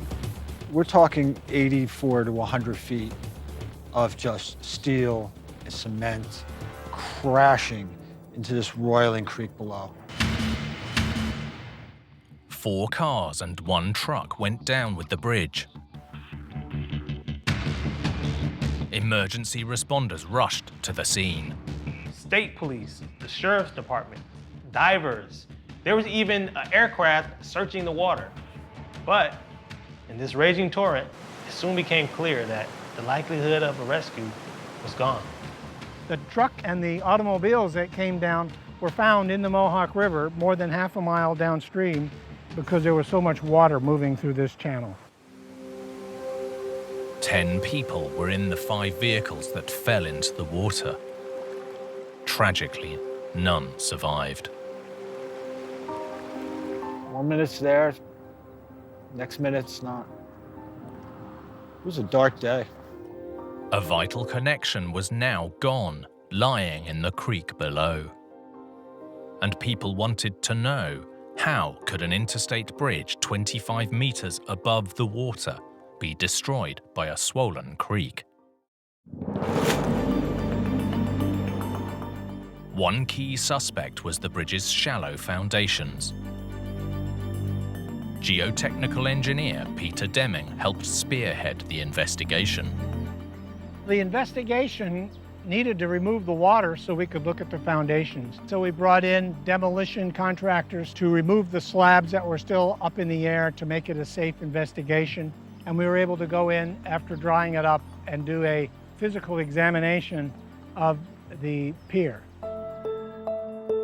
The soil beneath the pier foundations had been severely eroded by scour, creating a hole around 3 meters deep, causing the pier to sink down on one end and the bridge above to collapse. The center pier dropped on the upstream side, and both pieces of the bridge were supported on that pier, and so both spans collapsed into the water because the pier lost support on the upstream side. Gerard Butch was the project chief tasked with investigating bridge scour across the entire state. Scour is the most common cause of bridge failure. It's the erosive action of flowing water that removes material from the stream bed. It's a natural phenomenon. So the thinking was that it was sturdy enough to withstand scour. It was assumed the bridge piers had been protected by the huge rocks or riprap surrounding the base. The design put riprap, large rocks, around the foundation, and the energy of the water is supposed to be working on those large rocks. And the energy of the water can't get to the foundation because it's trying to shift those large riprap rocks. But the investigation discovered that most of the riprap was missing. When we looked at Pier 2, we collected all the riprap from the creek channel and we made a big pile. And we compared it to the quantity of riprap that was shown on the drawings, and the quantity of riprap that we found was 25%. Without the riprap, these shallow foundations were missing the one thing that was designed to protect them. So where had all the riprap gone? The investigation found that riprap placed along the piers had mostly washed away in a massive flood more than 30 years earlier. And despite numerous inspections, it had never been replaced. When the massive 1987 flood hit, years of scour finally took the bridge down. Hindsight's a wonderful thing, but not closing that bridge proved to be a tragic mistake. This was one of the deadliest bridge disasters in US history, and action needed to be taken. Today, Gerard Butch from the US Geological Survey is part of a team monitoring the modern-day threats. The collapse of the Thruway Bridge resulted in the New York State developing a bridge scour project. The force of water should never be underestimated. The riprap has to be maintained. High-tech underwater scanners are key to the inspections. The multi-beam echo sounder is producing a three-dimensional map of the water depth in the channel so we can see where the rocks are, where the scour holes are. This is indicating that the top of the spread footing has been exposed by scour, but it's certainly not in any danger of compromising the bridge. When you're in a case where you have scour, you need to be maintaining your scour prevention, your riprap, and you need that to be full-time because the creek will flood when the creek wants to flood. It's not going to wait for your next maintenance program. These readings are revolutionary compared to 1987. Back then, someone would literally have to wade into the water, take a manual depth measurement one dip at a time. The new bridge, completed in 1988, was built stronger with bigger footings, supported by pilings driven deep into bedrock. And although lessons were learned, the lives that were tragically lost on that day will long be remembered. It really was a story that touched so many different lives and so many different people in so many different ways. And it's a story that's still being written.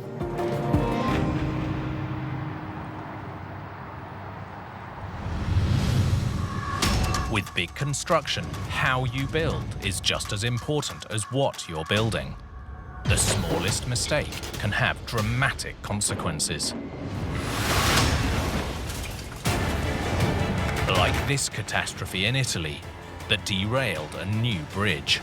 With this lift, things went spectacularly wrong. As big engineering went up against gravity and lost. Once this crane started to go, nothing was going to stop it.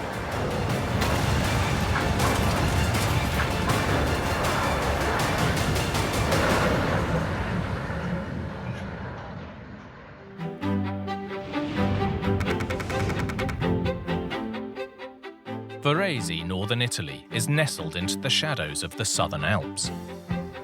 The striking landscape helped earn this town the nickname Garden City. Nicola Antonello is a local journalist. Varese è chiamata la città giardino per via dei suoi parchi, delle sue ville d'epoca, che sono l'eredità dei signori ricchi milanesi che qui stabilirono la loro dimora estiva. Adesso questi parchi sono a disposizione spesso del pubblico e sono collocati comunque in un'area molto verde con parchi, colline e tantissimo verde. The landscape in this region is stunning. The lakes and hills have long been a draw for tourists. But tourists have to share these hilly roads with commuters from both sides of the nearby border with Switzerland. Every day, thousands of people cross the border here to get to work in Italy or Switzerland. So in 2010, work began on a new rail link that would make the commute both quicker and smoother than by road. Crossing over the hilly landscape, this was the key to the new line, the Bavera Viaduct. The 438-metre structure consists of 7 bridge spans intended to ease the journey across the valley. Trains work best on tracks that are straight and level, so they can keep a nice, constant speed between stations. But there are lots of parts of the world, like here in northern Italy, where geography gets in the way, and engineers are forced to build tunnels and bridges. Although the Swiss section ran on relatively even ground, in Italy, engineers faced natural obstacles. Riccardo Assetti is a local engineer. Questo viadotto ferroviario, che poi vediamo meglio rappresentato nelle fotografie qui sopra esposte, è stato realizzato a una quota ben definita rispetto alla quota del terreno esistente in funzione di quello che era il progetto ferroviario, che non può, proprio per motivi tecnici, avere continui sali, scendi nel suo percorso, ma deve essere il più omogeneo possibile. As with any bridge, engineers had options when it came to construction. When constructing a bridge, you can build temporary wooden molds and cast your decks in their final position, or you can make them on the ground and lift them into place using a crane. Each has its own benefits and risks. In the shallow valley, the bridge ranges from 3 to 18 meters high, which is within easy reach for a crane. So, engineers opted to lift the deck spans from the ground. On May the 9th, 2017, a massive crawler crane was in position, lifting one of the decks, while hundreds of locals looked on. Engineers have been working on this new line for years, boring tunnels and constructing the new viaduct. Now, they were lifting one of the last sections into place. The anticipation was huge. Sul cantiere c'erano una quarantina di persone, tecnici, operai, ma anche persone che, vista la dimensione del cantiere, della campata e delle gru, si fermavano a filmare, a osservare questo che per loro era uno spettacolo. But that evening, things took a dramatic turn. This viaduct had 7 spans. 5 had already been lifted without a hitch, but this time, things went spectacularly wrong. And it was all captured on film.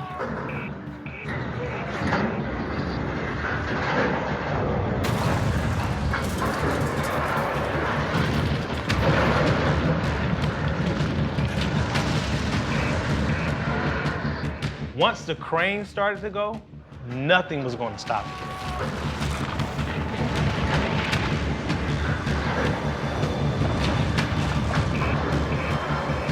In 10 secondi si è ribaltato tutto. Horrified workers and bystanders ran to help. Incredibly, no one had been seriously injured. Il vero miracolo di questo incidente è che il gruista, cioè l'operatore della gru, è riuscito a salvarsi senza riportare un graffio. If you look very carefully, just as the crane finally smashes down, the driver comes running from beside the track. This couldn't have been any closer. The crane and bridge section were destroyed, and local communities were in shock. Nei giorni successivi moltissime persone sono venute sul luogo dell'incidente per fotografare, fare video e vedere il disastro. As the dust settled, everyone wanted to know what had gone so wrong. Although the cause hasn't been made public, strong clues were caught on camera. From the video, you see the back of the crawler start to lift. That's a sure sign that the system is losing balance. And once that happens, there's nothing anyone can do. Maintaining balance is crucial for any lift, but gravity is powerful and dynamic, constantly working against the crane to bring its load back down to Earth.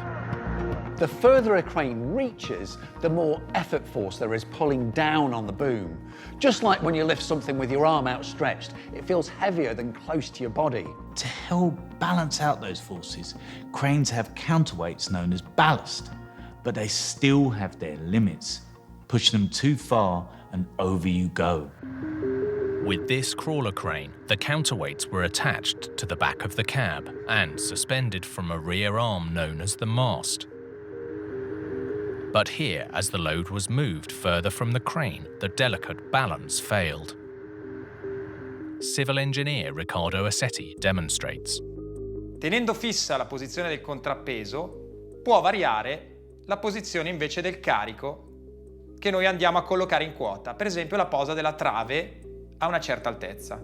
Man mano che io sposto il carico che sto collocando in quota rispetto al basamento della gru, rispetto al piano di appoggio della gru, noterò che il contrappeso, pur collocato in maniera idonea, potrà non essere più sufficiente a garantire l'equilibrio del sistema. With the crane's balance compromised, the ballast on the mast shifted, which spun the crane sideways.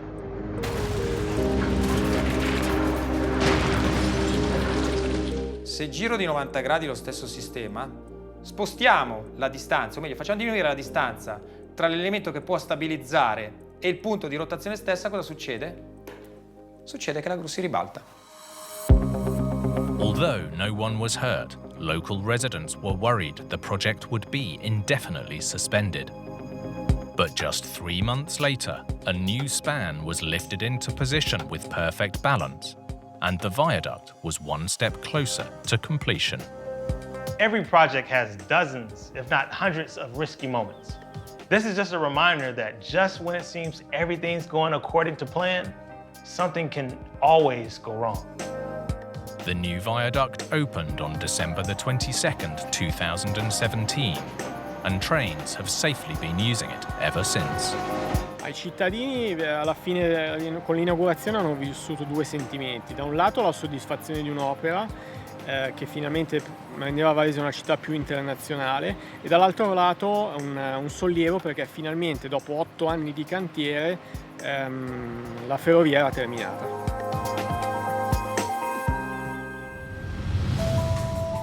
When it comes to big construction, meticulous planning is crucial for every step.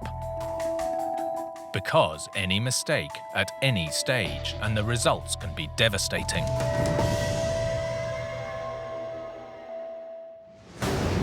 Like this construction disaster in the heart of Boston. This should have been a routine build, but it went disastrously wrong. An apartment building collapse on a catastrophic scale. First the roof, then the next floor, then the floors go one by one and the whole building collapsed. And a tragedy that shocked an entire city. People couldn't see anything. People were screaming. I mean, how could a 16-story building just crumble to the ground?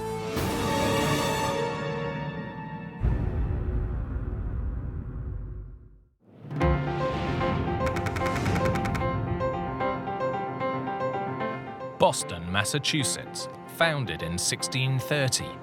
It's one of America's most celebrated cities. Local journalist Fred Tice knows what makes this town tick. Boston is a special place for one thing because it's such a historical place. This is an old city, several centuries old, and many remnants of that history can still be seen today. It's become a very cosmopolitan city. You really have people coming here from all over the world. This charismatic city is also a big draw for students. Boston reporter Emily Sweeney is proud of her hometown. I was born and raised in Boston, and I think it's one of the best cities in the world. It's a big college town, really well known for its education. Boston has a strong tradition of attracting and producing some of the finest minds in the country, with world-renowned institutions like Harvard and MIT adding to its cutting-edge academic clout. Boston is perhaps the greatest academic center in the United States, and it's also a really important center for high tech and for biotech. But with a relatively small footprint for such a major city, Boston's limited space has been stretched thin as it continues to draw in new residents. There's so many people in the metropolitan area that it's become very densely populated, and if you drive around here, you will notice that the streets are very congested. Boston is the fourth most congested metropolitan area in the United States after New York, Los Angeles, and South Florida. One solution was to go up rather than out with buildings like this. Containing 17 stories of living space, it towers over its neighbors. We're in front of 2000 Commonwealth Avenue, and a lot of the residential neighborhoods of Boston, there's a lot of older houses, Victorians, three-deckers. You know, high-rises are kind of few and far between, and this one was one of the few that was, being built at the time. This building opened in 1984, but it wasn't the first structure on this site. The original tower was a 16-story cast-in-place flat slab construction. 19mm thick precast concrete slabs would sit on columns. Each slab was then held in place by temporary supports known as shoring, while another layer of concrete was poured on top, completing each floor. Cast-in-place reinforced concrete flat slab construction is popular for multi-storey buildings because essentially there are no beams. Construction on the original tower began in 1969, and while the current building now houses more than 500 students, its predecessor would never see a single resident.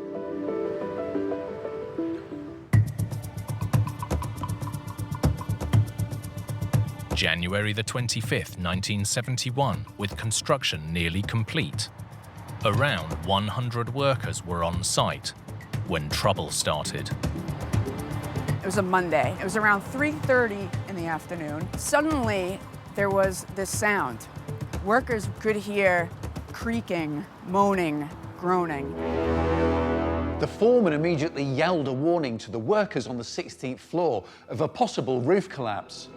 Minutes later, disaster struck. Suddenly, the building came crashing down. The entire east side of the building, 16 stories high, had collapsed all the way down to the basement below. Some people said it kind of went down like dominoes. One eyewitness said the sound was like 10 jets taking off. Dust filled the air. It was a chaotic scene. Police and first responders were trying to get to the scene, but given it was like in the afternoon, right before rush hour, they couldn't because there was so much traffic. Of the 100 or so workers on site at the time, most but not all made it out. Around 30 were injured, but tragically 4 lost their lives. If you see the size of the building and just like where it fell in the middle of a busy urban neighborhood, it's really a miracle that more people weren't hurt or killed.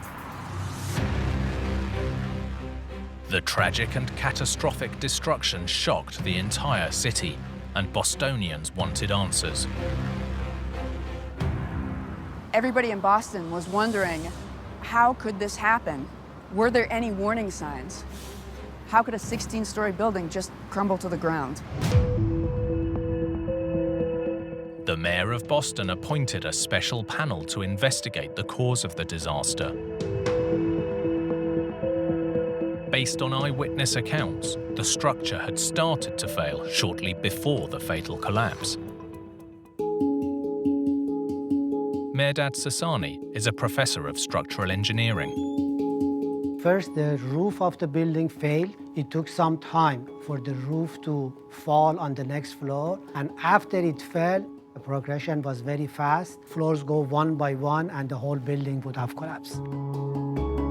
This progression is characteristic of a type of failure that can threaten concrete slab construction, known as punching shear. Punching shear failure happens when a slab is either too weak, overloaded, or when any supports or connections below don't have enough strength to hold the slab up. Punching shear can often cause the rapid collapse of an entire building. But here, after the initial fail, the slab began to sag, buying workers valuable time. Luckily, the collapse happened relatively slowly, taking more than 10 minutes, so most of the workers had time to escape. As the roof slab finally collapsed onto the floor below, the sudden impact and extra weight of concrete was too much for the structure to bear, creating a domino effect all the way down to the basement. Punching shear is a well-known phenomenon, so the big question here was not how it failed, but why. The first suspect was the temporary supports or shoring. At the beginning, concrete does not have the strength to carry its own weight. Therefore, the weight of the concrete needs to be transferred to the slabs below. The shoring would function as that vertical element that support the weight of the newly poured concrete. It's a crucial stage of construction because the higher the floors, the younger and weaker the concrete is. But here, witnesses reported that there were too few shoring poles to support the slabs. Not only was there insufficient shoring, but the concrete itself was flawed. When we look at punching shear failure, there are two important factors that come to play. One is the slab thickness, one is the concrete strength. The concrete was not protected against the cold weather, and as a result, the concrete strength at the time of collapse is estimated to be less than 2/3 of the strength that it should have had. The investigation found that leaving this fresh concrete exposed to the cold had prevented it from curing or hardening properly. If freshly poured concrete cools below 0 degrees, the water in the mix can freeze and expand. Potentially, this can damage concrete so much that it becomes useless and has to be replaced. Here, the average daily temperature was -4 degrees, and the concrete wasn't being protected against the effects of cold weather. In freezing winters like Boston's, this caused a major problem. The Mayor's Commission cited a catalogue of errors that contributed to the collapse, but in the end, it concluded that the primary causes were low concrete strength and a lack of shoring. Tragically, in this case, they proved to be fatal. After the disaster, a large section of the building was left standing, but was structurally unsafe. A year later, it too was brought down. It wasn't until July 1972 that there was a demolition of the building. A huge crowd gathered, and the skeleton of the building, everything that was left, just came down. And while it has taken time, the devastating collapse eventually helped lead to a change in protocol. So the failure of the 2000 Commonwealth Avenue has led to changes in the code to make structures more integrated, as well as the importance of better construction practices in terms of better quality concrete, as well as protecting fresh concrete against cold weather. It's important for people to remember what happened here and the men who lost their lives here and the lessons that we've learned from it so it never happens again. When it comes to big engineering, design and construction must go hand in hand. Even the most basic oversight can lead to major catastrophe.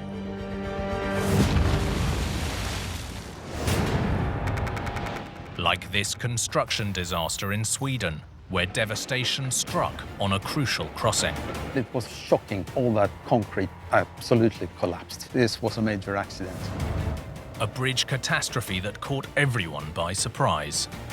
I had never seen an accident like that before. You don't know who's under there. It was just a disaster here. and a sudden collapse with workers still on top. One man, he was covered in concrete from bottom to top. Concrete is like mud, it sucks you in.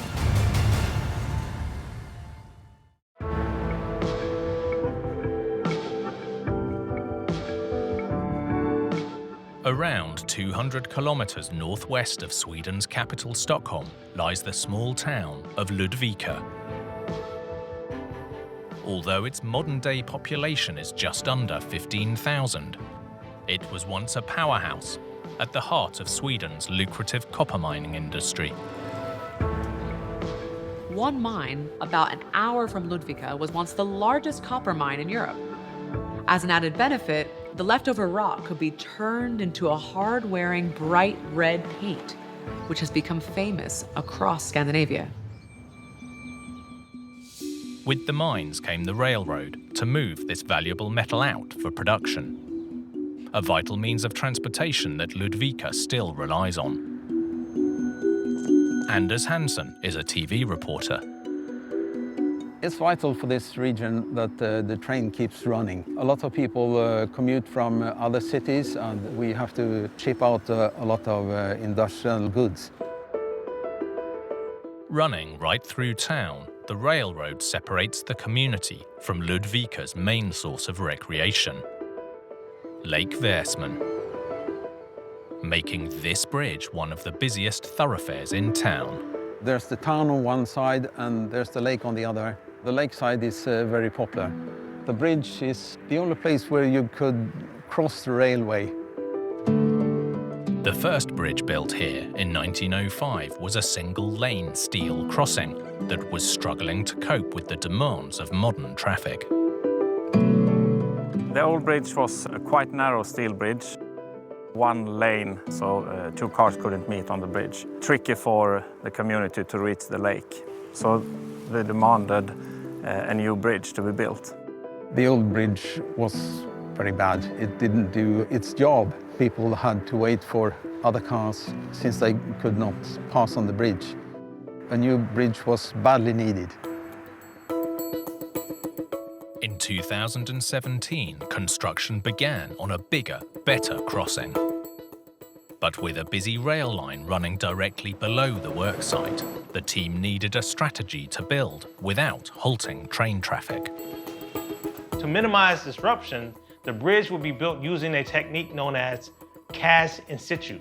Wooden molds, known as formwork, built in the shape of the bridge, raised up and supported on top of temporary steel supports. The concrete is then poured into the mold, and when hardened, the deck is simply lowered into place. This is a tried and true technique, allowing entire bridges to be built while traffic continues to flow below. Thursday, July the 13th, 2017, shortly after 2 p.m. As engineer Jens Skans explains, construction of the new bridge was well underway. They had poured about 2/3 of the concrete in the wood frame, and the midsection was taking its full load. Around 15 workers and 700 tons of concrete were overhead, when suddenly, the entire section came crashing down. First there was a large bang, followed by a snapping, popping sound. A few seconds later, the wood frames started to crack, crumble, and the bridge collapsed quite fast. As reports of a disaster began filtering in, local journalist Lotta Ullin received a call from her producer to get the news on air fast. As a reporter, I'm used to report from accidents, but I had never seen an accident like this. The wooden formwork, steel, and tons of wet concrete had fallen onto the active train track below, taking the workers on the bridge down with it. It was just a disaster here. A lot of people around the place that are wondering what has happened. It's quite scary because you don't know who is under there. We didn't know if there were people that was hurt. Reporter Anders Hansson also witnessed the devastation firsthand. this was a major accident. It was shocking to see all that concrete that had absolutely collapsed. From the looks of it, I was expecting casualties.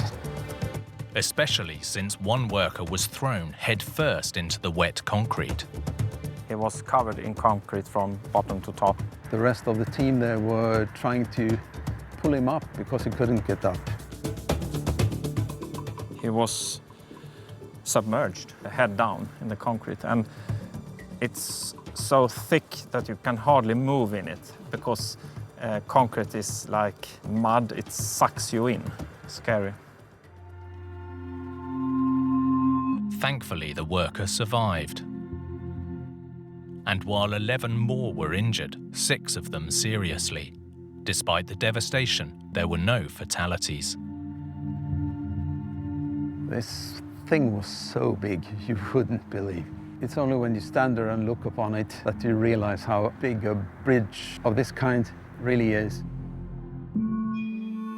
Tragedy had been narrowly avoided, but with the railroad in chaos, people wanted answers. Engineer Jens Skantz from the Swedish Work Environment Authority was part of the investigation, which began by examining the steel in the incomplete bridge structure. We found a lot of snapped metal pieces. We found a lot of bent steel beams. Not a single piece that was straight anymore. It was all bended or broken in some way. We checked it to the drawings, and our opinion is that at least the framework and the steel and so on, it matched. It matched the drawing. The structure seemed to be built according to the designs, so in theory, the falsework should have been able to carry the weight of the concrete. But in reality, things didn't go to plan. The obvious question was, why? Attention turned to the wooden mould where the concrete was being poured. The wooden formwork was harder to inspect because it was cracked, crumbled, and we checked what we could check, and we didn't find anything that caught our attention. With the cause of the disaster still a mystery, investigators shifted focus to the steel falsework. They found one key component had been overlooked in the original plans. Normally, when you build a scaffold, you have to make sure that the load is spread evenly.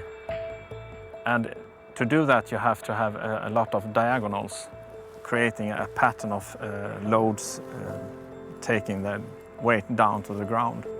And one of the reports point that there are too few diagonals supporting in this steel frame. A miscalculation meant bracing was missing, crucial for resisting any lateral or horizontal movement when concrete is being poured.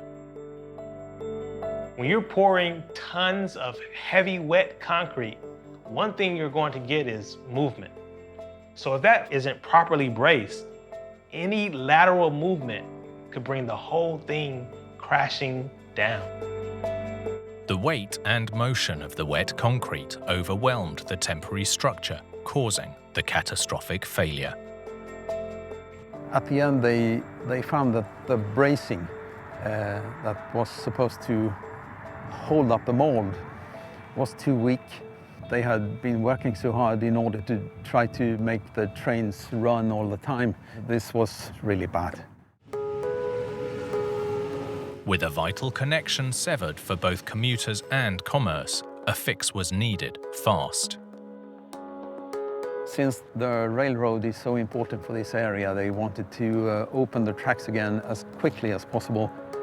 So they had to work very hard for a couple of weeks in order to clear the tracks again and get the trains running. Once the debris was cleared, the bridge was rebuilt. This time, both the wood and steel were up to the job. And not only are the trains rolling once more, but Ludvika's citizens can now easily access the natural beauty of Lake Väsmön just across the tracks.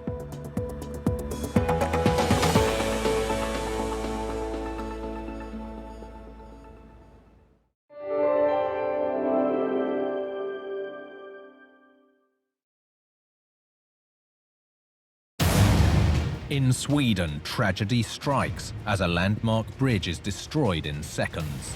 They were just standing there witnessing the entire thing unfold.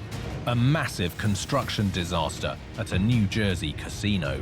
When it popped off, bam, it hit the next floor. And bam, the next floor. And bam, the next floor. In California, a catastrophic dam failure rips through a community. It just opens up and the water just gives way with all of its force. And in Chicago, a pioneering skyscraper hits unexpected turbulence. The engineers said, Houston, we've got a problem. With big builds, even the smallest mistake can be a huge disaster. From miscalculations to misunderstandings, some with deadly consequences.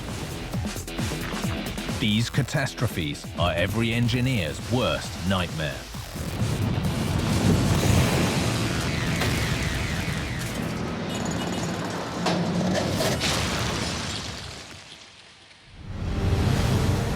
Engineers are constantly creating bolder structures through innovative designs.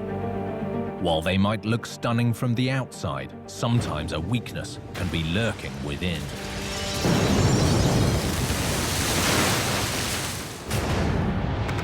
Like this disaster in Sweden, the catastrophic collapse of a vital crossing.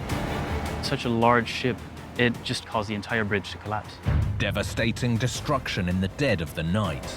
Drivers had no idea that the bridge was down. An event that ripped through the heart of an island community. There were so many things that went wrong. It was a tragedy.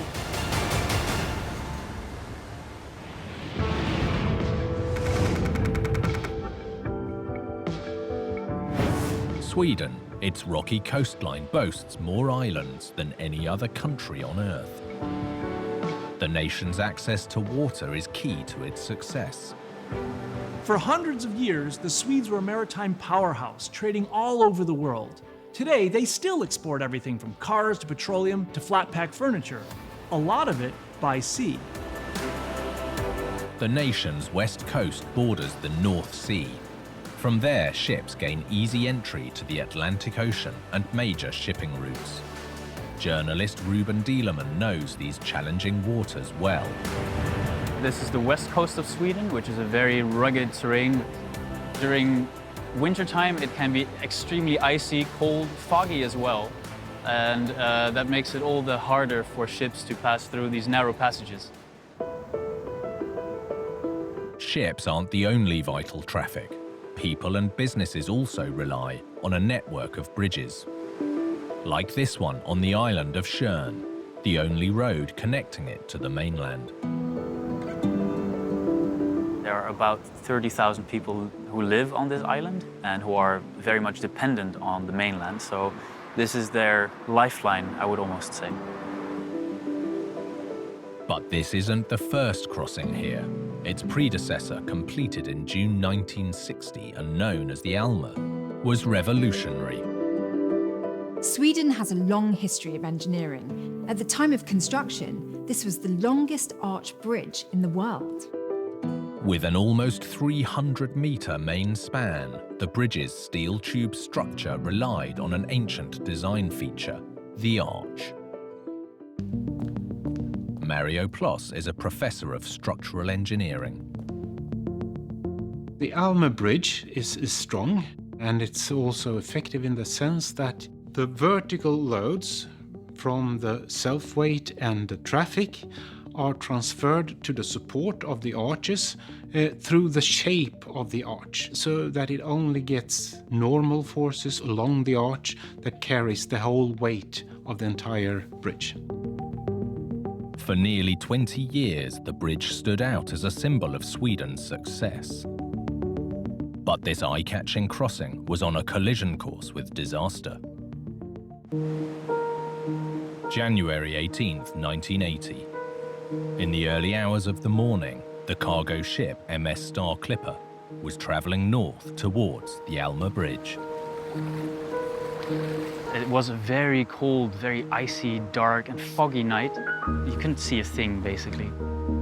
Maneuvering under the bridge can be tricky in normal conditions, but here, ice had built up all around the ship.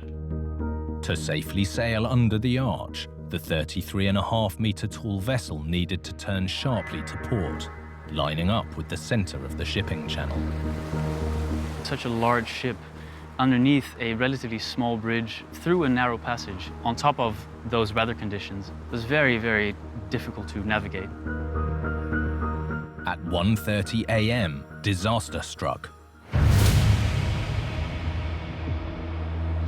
Instead of steering for the center of the bridge, it steered for the island side and crashed straight into the arch that held the bridge up.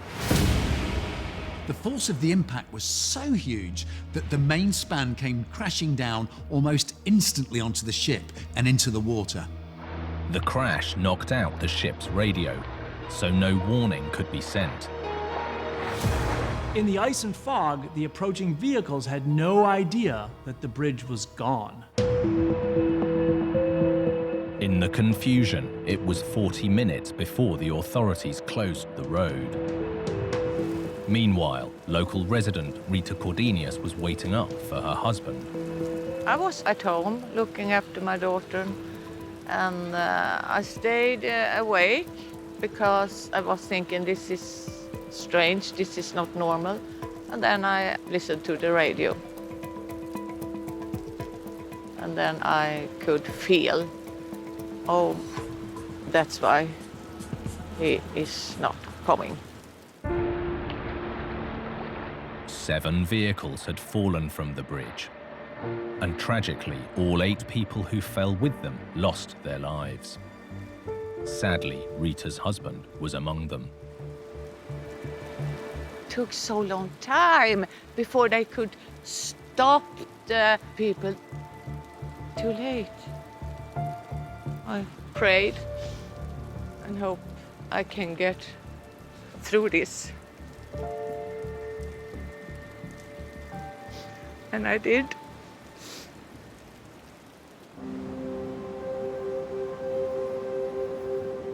With the community cut off and the nation in mourning, the Swedish government launched an immediate inquiry.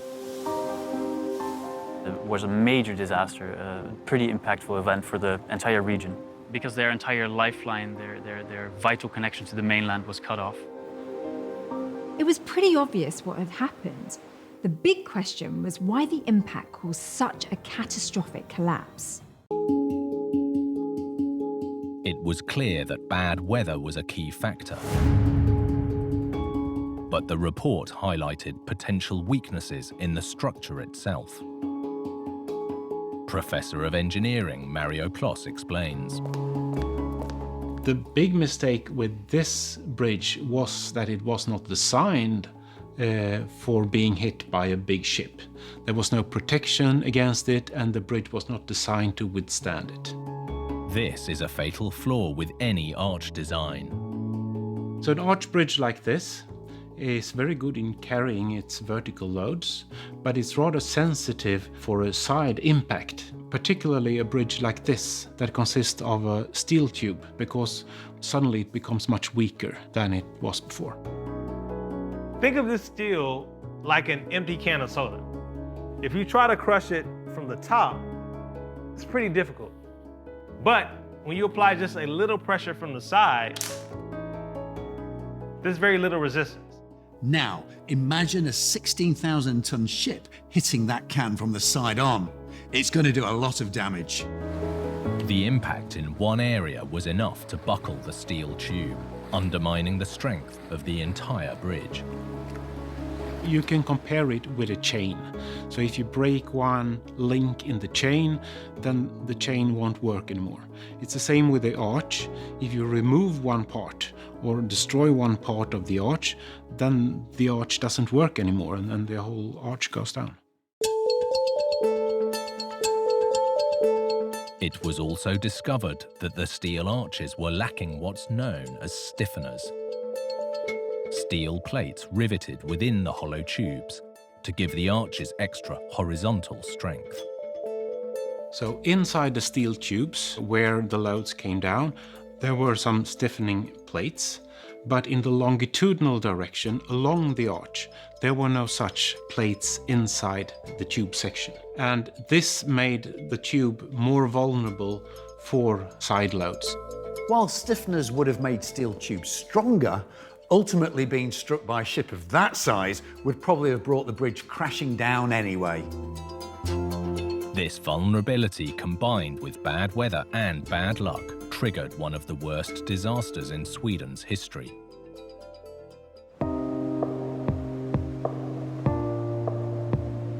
In the immediate aftermath, the community was left reeling and isolated. With the bridge destroyed, thousands of islanders' lifeline to the mainland have been cut off. Suddenly was no bridge there, and you had to go by ferry with long queues every day. A new, stronger, safer bridge needed to be constructed fast. Designed to be higher and longer than its predecessor, the new crossing also needed to bolster itself against ship impacts. The solution was both ingenious and simple. They eliminated the risk of collision by making sure there was nothing in the water to ever crash into again. The new bridge opened on November the 9th, 1981, just 17 months after the disaster. And the islanders' lives were once again on the move. While the footings of the original bridge remain as a memorial to that tragic winter's night. Even though it's 40 years ago, it's still very much embedded in local people's memory, and these footings serve as a reminder for future generations as well. In engineering, every last detail must be checked and double-checked. If just one thing slips through the cracks, the results can be catastrophic. Like this disaster in New Jersey, a gambling hotspot where the house came crashing down. Massive decks made out of thick, strong concrete collapsed like horizontal dominoes. Sudden destruction on an epic scale. The columns were like a popsicle stick that had been wiped clean. Engineering errors with catastrophic consequences. It went in a second. Boom, boom, boom. It was chaos.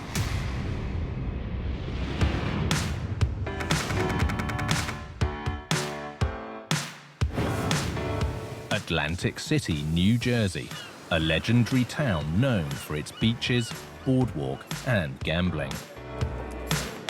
Joe Weinert is a former casino reporter.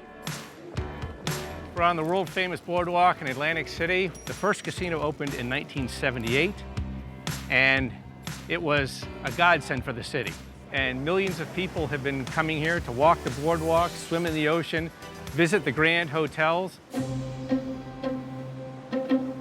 In 2002, with competition becoming fierce, one of the oldest casinos on the boardwalk decided to up its game. Two Las Vegas Strip casino giants decided they were going to build a $1 billion casino resort over in the Marina District of Atlantic City. Understandably, other casino operators said we have to protect ourselves because if you don't keep up, you get left behind pretty quickly. Tropicana committed $245 million to expanding their property considerably. The plan would rival the huge mega resorts in Vegas. It included a 500-room tower, entertainment complex, and a 10-story parking garage with more than 2,000 spaces.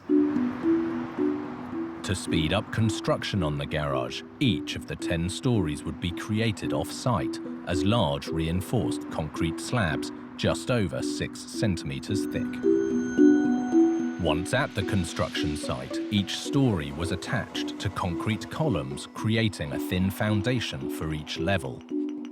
Temporary steel props, known as shoring, would support the slabs, while concrete was poured above, creating a thicker, stronger 25-centimeter thick floor. When it comes to gambling, time is money. But in engineering, safety must always come first.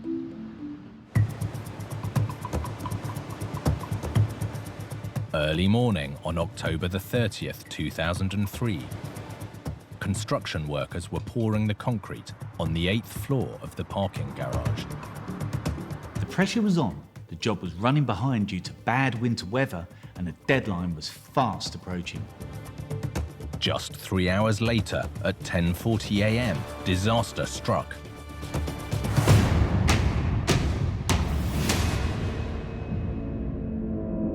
Former casino reporter Joe Wynert was in the newsroom when word of the catastrophe came in.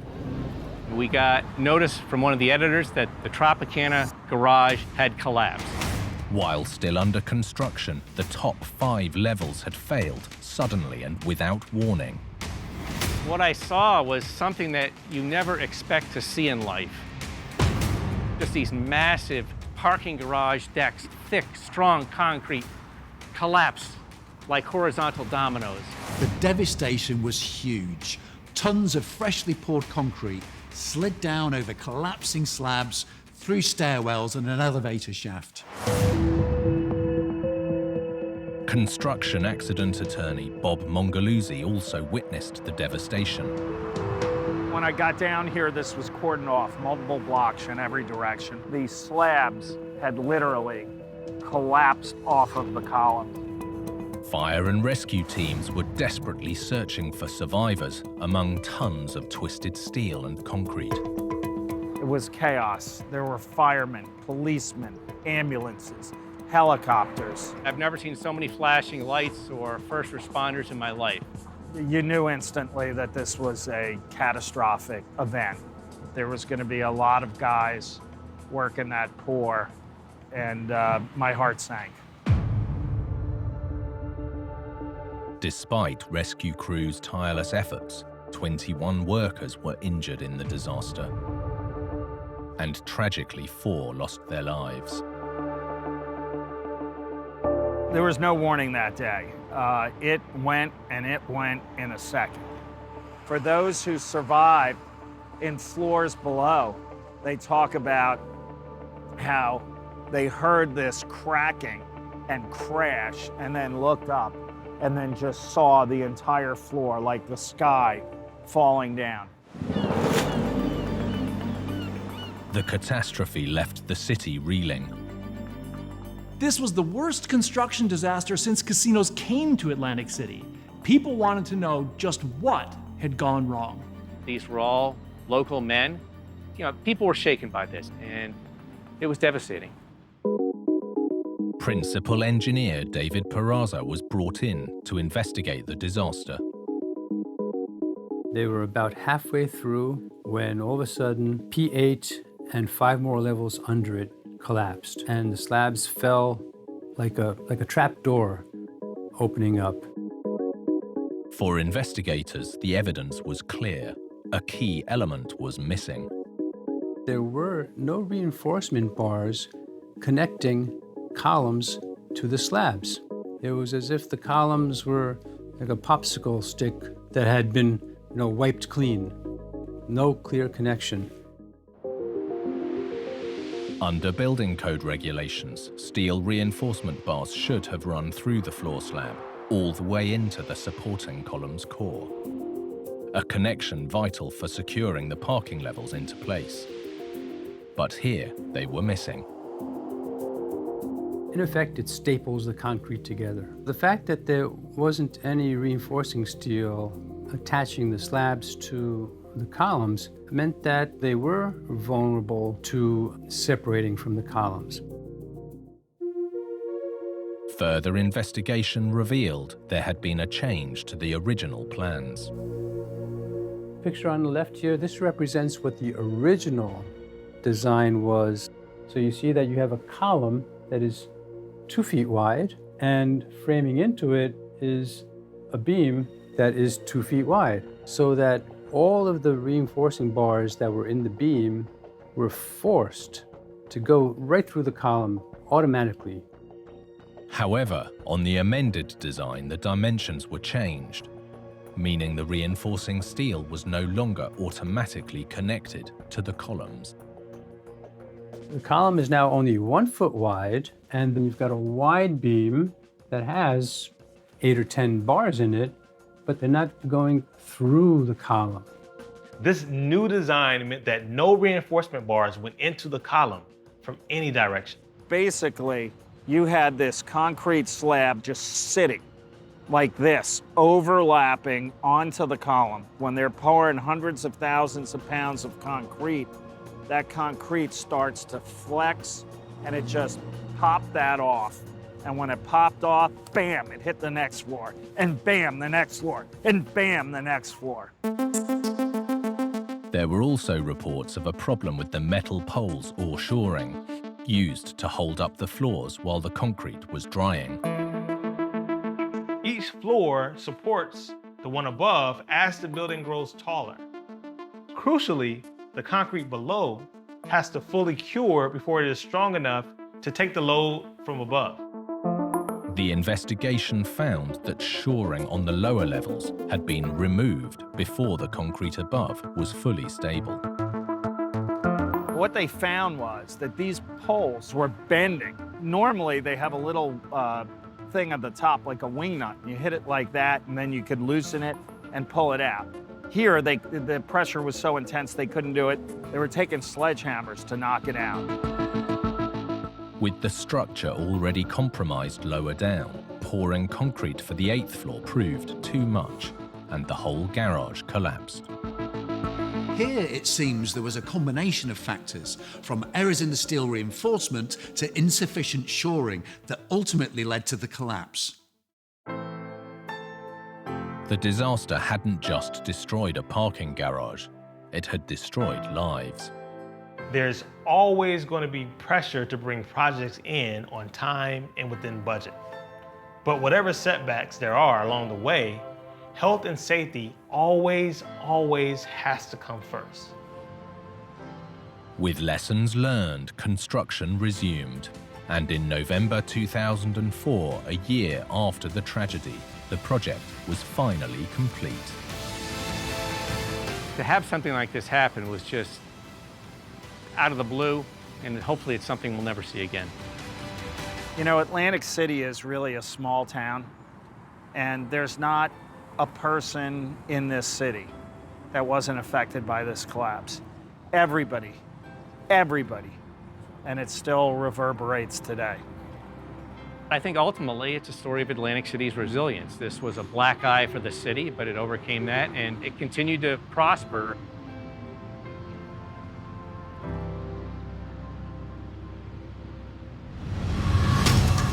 In engineering, where we build is just as important as how we do it. Get either wrong, and catastrophe is inevitable.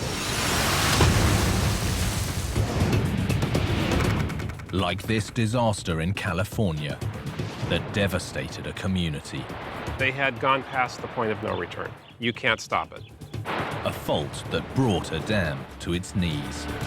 It just kind of opens up and the water just gives way with all of its force. Once it sprung a leak, things were only going one way, down.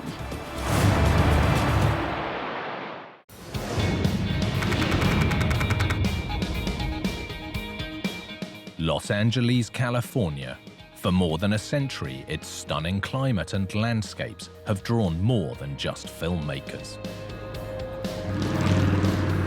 Today, Greater LA is home to almost 20 million people.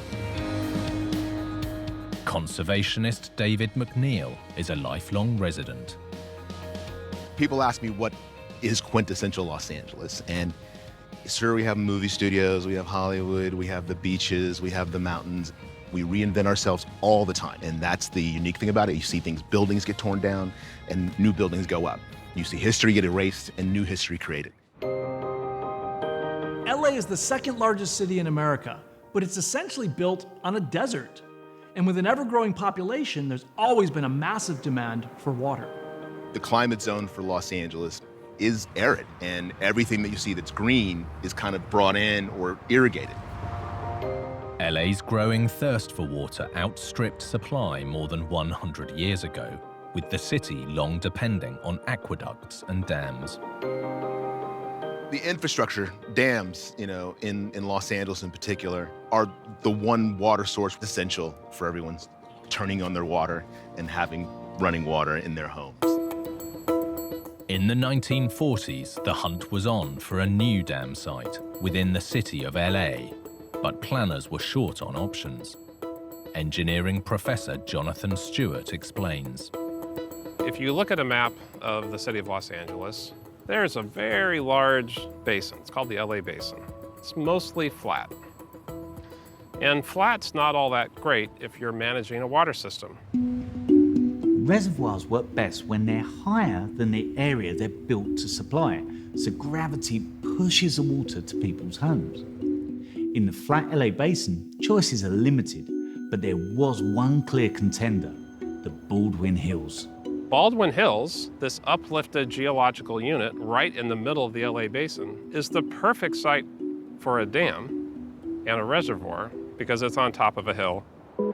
Completed in 1951, the more than 7-hectare hilltop reservoir was contained on 3 sides by compacted earth dikes, with a 70-meter high dam sealing a 200-meter wide ravine on the north face. This reservoir would be good news for water supply, but the flip side was that around 1,600 people would be living downstream of the dam. So in a state known for fault lines and earthquakes, engineers really had their work cut out. The engineers who designed Baldwin Hills Reservoir knew that the faults were here. They also knew that the geologic strata that would be underneath the reservoir was very poorly suited to retaining water in this space because it's sand and silty sand. Building on erodible, potentially shaky ground was hardly ideal. But the need for water was so strong that engineers came up with an ingenious solution. Beneath the entire structure, they installed a 6mm thick layer of asphalt reinforced with cotton. This asphalt layer was designed to flex with the movements from the faults below, while keeping the reservoir watertight, preventing erosion of the soft ground. The 1/4 inch asphalt layer is really a vital part of this liner, because that's the last line of defense, keeping the water from the reservoir out of the foundation. The dam provided LA with fresh water for over a decade, but in 1963, just before Christmas, tragedy struck. December the 14th, 11:15 a.m. A routine inspection revealed a problem. The watchman was inspecting the dam and he noticed something early in the morning, and then he notified the appropriate people. A small crack had opened up in the dam wall and water was escaping. We had a fissure that began to open in the abutment here on the east side of the old dam. It's just a small crack. The crack might only have been small, but with a dam like this, any crack was very bad news. A news helicopter soon arrived, beaming out the first ever live aerial footage of any breaking story. Right here now, as we come up over the Baldwin Hills Reservoir, we can see the main break in the reservoir itself. Engineers on site knew that you can't stop it. They had gone past the point of no return. Draining the reservoir would take 24 hours, so authorities ordered an evacuation of everyone downstream. Basically, you got people up who, if they weren't already out shopping or doing their thing, hey, pack your stuff up, get your belongings, get your dogs, get the heck out of Dodge. As residents fled, the condition of the dam was worsening. The hole has opened up from what it looked like about 6 feet tall, 2 feet across, to this hole that's 40 or there goes a large chunk of the inner cement here in the Baldwin Hills Reservoir. The size of the flow grew rapidly to the point that a chasm opened up in that crack. You see the whole thing collapse and just kind of opens up, and the walls burst open and the water just gives way with all of its force.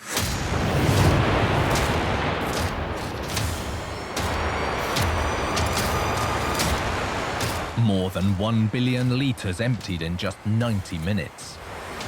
65 homes were destroyed and hundreds of others damaged. The water rushed out, devastating homes all along the way. Bicycles, cars, televisions, whatever was going down there was just rushing down the Banijay Creek. Despite the quick actions of engineers and the mass evacuation, tragically, 5 people lost their lives. I only could imagine the kind of memories that were washed away, people's personal possessions coming home and just seeing the devastation and thinking, my God, I've got to start again. Angelenos demanded to know what had caused the disaster. Investigators knew where the cracks had started. The question was what had caused them in the first place. There had been no earthquake, and the dam's liner was designed to cope with the soft ground. Investigation showed that the ground below had moved more than predicted during its 12-year lifespan for entirely unexpected reasons. Baldwin Hills has got a long history of oil. Los Angeles is built on oil. I mean, the reason this city boomed the way it did was because of the oil. But extracting this commodity came at a price. The extraction of the oil and gas, starting in about 1917, caused regional subsidence, meaning it settled by about 9 feet from about 1917 to the time of the failure here in 1963. These days, the potential for oil and gas extraction to trigger serious ground movement is well known. But when this dam was built, engineers didn't understand how bad it could be. The excessive settling had cracked the concrete and split the flexible liner, allowing leaking water to erode the earthen embankment. Once that particle is gone, that soil is a little bit more open in its structure, which means the water can go a little bit faster, and it's going to be a little bit easier to pick up the next particle, and the next one, and the next one, such that once you pick up the first one, you start a cascading series of events that you're going to erode the soil in the foundation. Once the foundation was compromised, the dam was doomed. The tragic events of that day left the city facing a tough decision, whether or not to rebuild the dam. The failure was a disaster. It killed people, it traumatized the community. To go back and rebuild something in the same spot would not have been very popular. Not only was a rebuild unpopular, it wasn't even an option. They realized that their assumptions about the stability of the faults here was not correct. And from the technology they had at that time, they genuinely did not believe that they could safely build a reservoir here again. With the city's water needs met by other dams, in the true LA spirit of reinvention, the Baldwin Reservoir was torn down and the site was repurposed for recreation. This was just an abandoned old site, empty, really deep, pretty much dangerous location. It's been filled in with grass, trees, sycamores, and oaks. Now we have this wonderful park.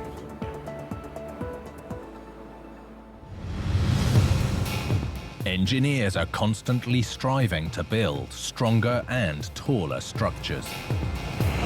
But pushing the envelope comes with big risks. Like this epic project in Illinois, a trailblazing tower that was heading for trouble. The engineers said, Houston, we've got a problem. A problem that threatened to rock the residents. The turbulence is very high and the wind's all very mixed up. And a solution that had engineers thinking outside the box. So what could have been a penthouse that would have easily gone for $10 million is nothing but air.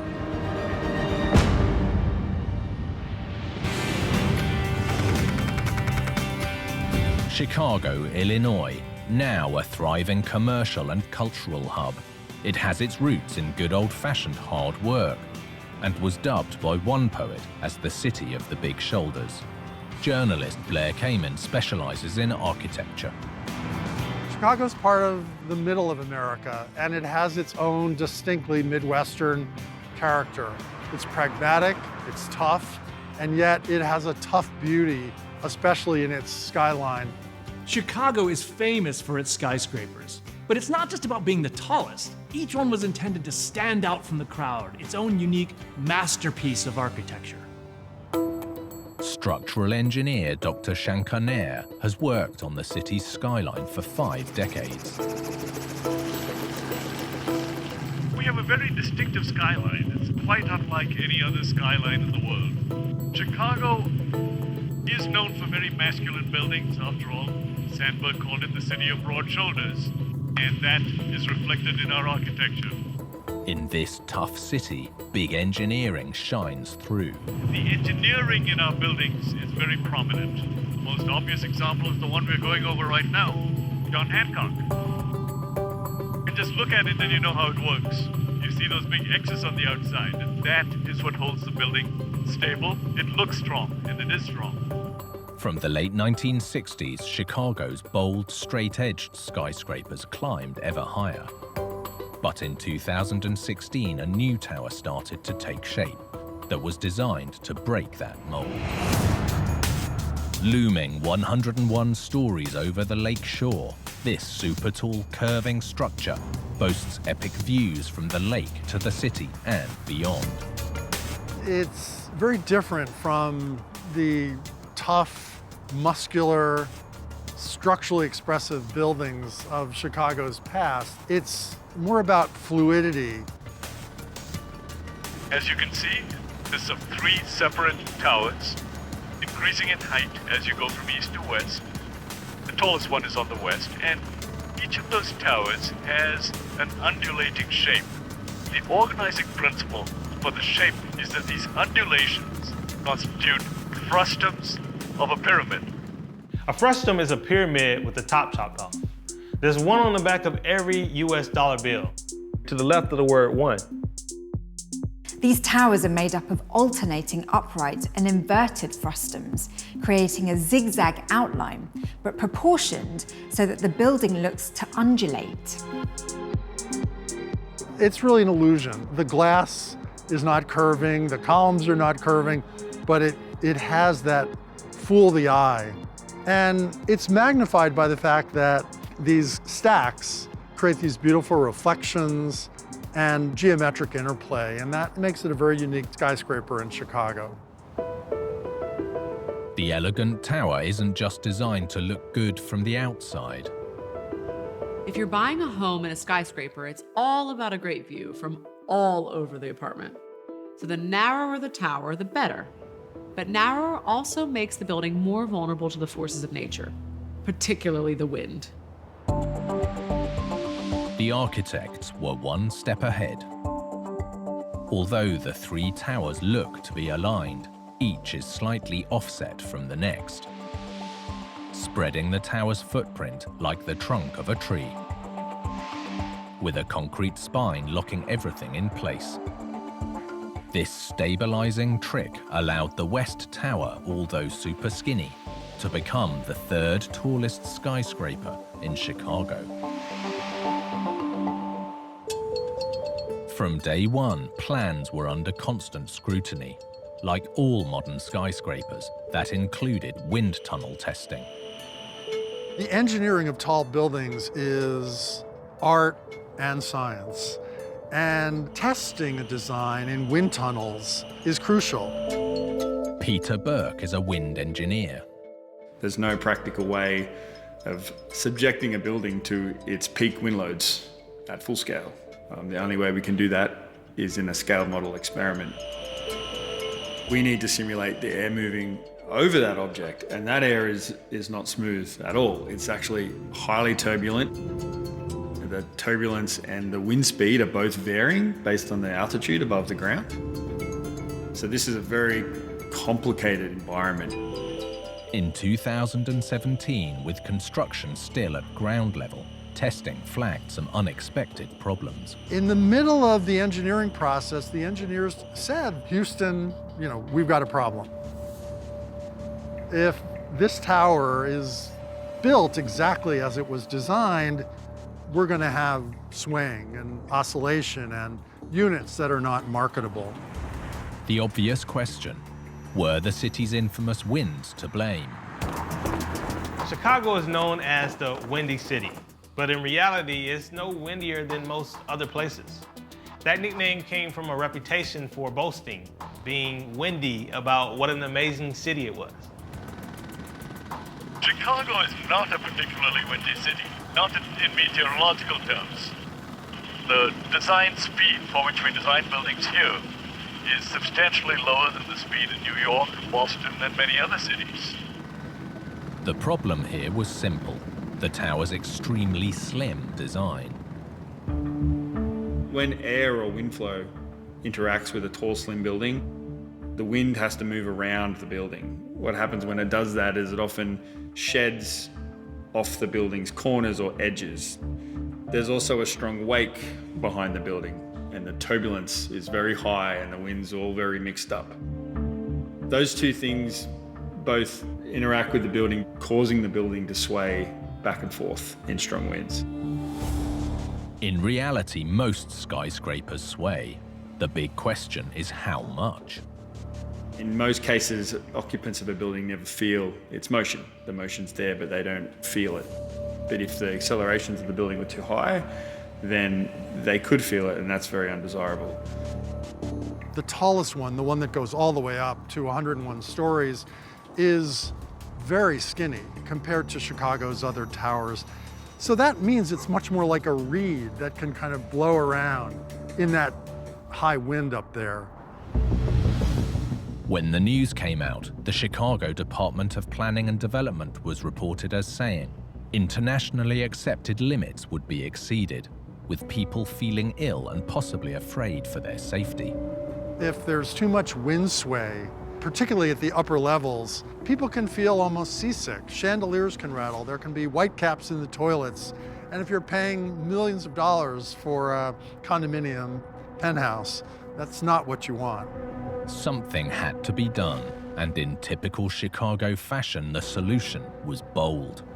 So what they did was, on the 83rd floor, they decided to leave the floor empty. Where, normally you could sell a condominium for about $10 million, but it's empty because that lets the wind blow through the tower. Around 300 meters above the ground, 2 floors of the tower don't have any windows, just vertical grates surrounding them. It's known as a blow-through floor. What that does is it lets the pressure from the front and the back equalize a little bit better over that section of the building, and a jet of air to blow through, and that helps break up that turbulence. Instead of pounding like that against the building, which would make it sway, the wind could just go right through. That would reduce the amount of sway, and then it would make all the other condominium spaces in the building marketable. So it's giving up a little to make a lot. Adding the blow-through floor seems like a radical idea, but it had radical results too, reducing the problems from the crosswinds by about 25%. Yet, calculations revealed the blow-through floor alone wouldn't be enough to steady the sway. There's another engineering trick in this building called the Tune Liquid Sloshing Damper. And there are 6 of them. And what these things are giant pools with tens of thousands of gallons of water. When the wind blows the building one way, the water sloshes in the opposite direction. And that creates an equilibrium. It balances the building. Nearly all designs evolve along this way. That's nothing new. But if this hadn't been fixed, it would have been a financial disaster. In 2020, the new tower, with its sway significantly reduced, was finally completed. With all the testing that happens these days, the swaying would have been spotted long before it became a real problem.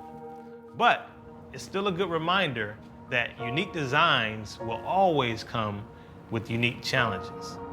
It's still a very beautiful tower, one that's very unique, and that really adds something to a storied and celebrated skyline.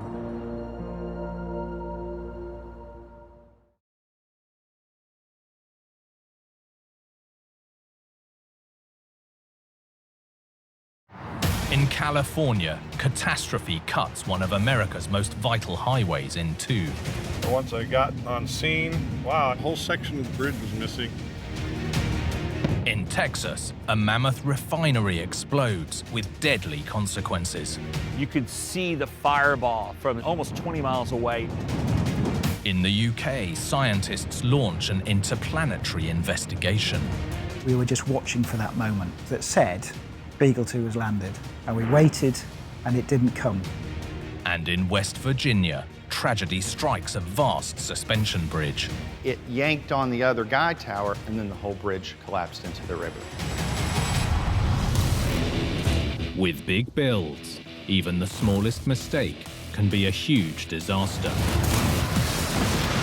From miscalculations to misunderstandings, some with deadly consequences. These catastrophes are every engineer's worst nightmare.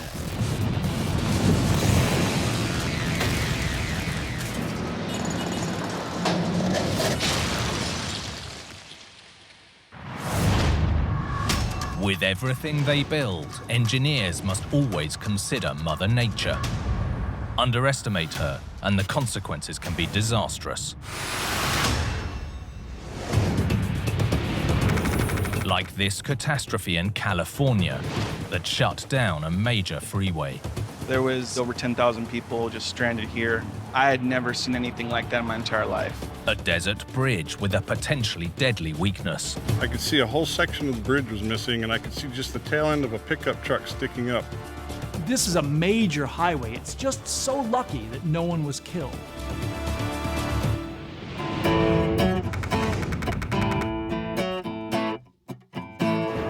America, this vast country depends on a nearly 80,000-kilometer-long highway system. And key to keeping the southern half of the nation moving is Interstate 10. At around 2,500 miles, I-10 is the fourth longest interstate in the U.S. and connects LA on the Pacific coast with Phoenix, Houston, New Orleans, across to Jacksonville, Florida. Former firefighter Alex Gregg lives near the I-10 in Southern California. The I-10 corridor is very vital for travelers as well as for commerce. All goods pass through here on their way either to or from Los Angeles, from the harbors out, or to the harbors going other places. So it's an important link from Los Angeles to all points east. From here, I-10 runs east, across the Sonoran Desert. We're in the middle of the desert. This is not what people normally think of when they think of California, but we have a lot of this desert area down in Southern California between Los Angeles and Phoenix.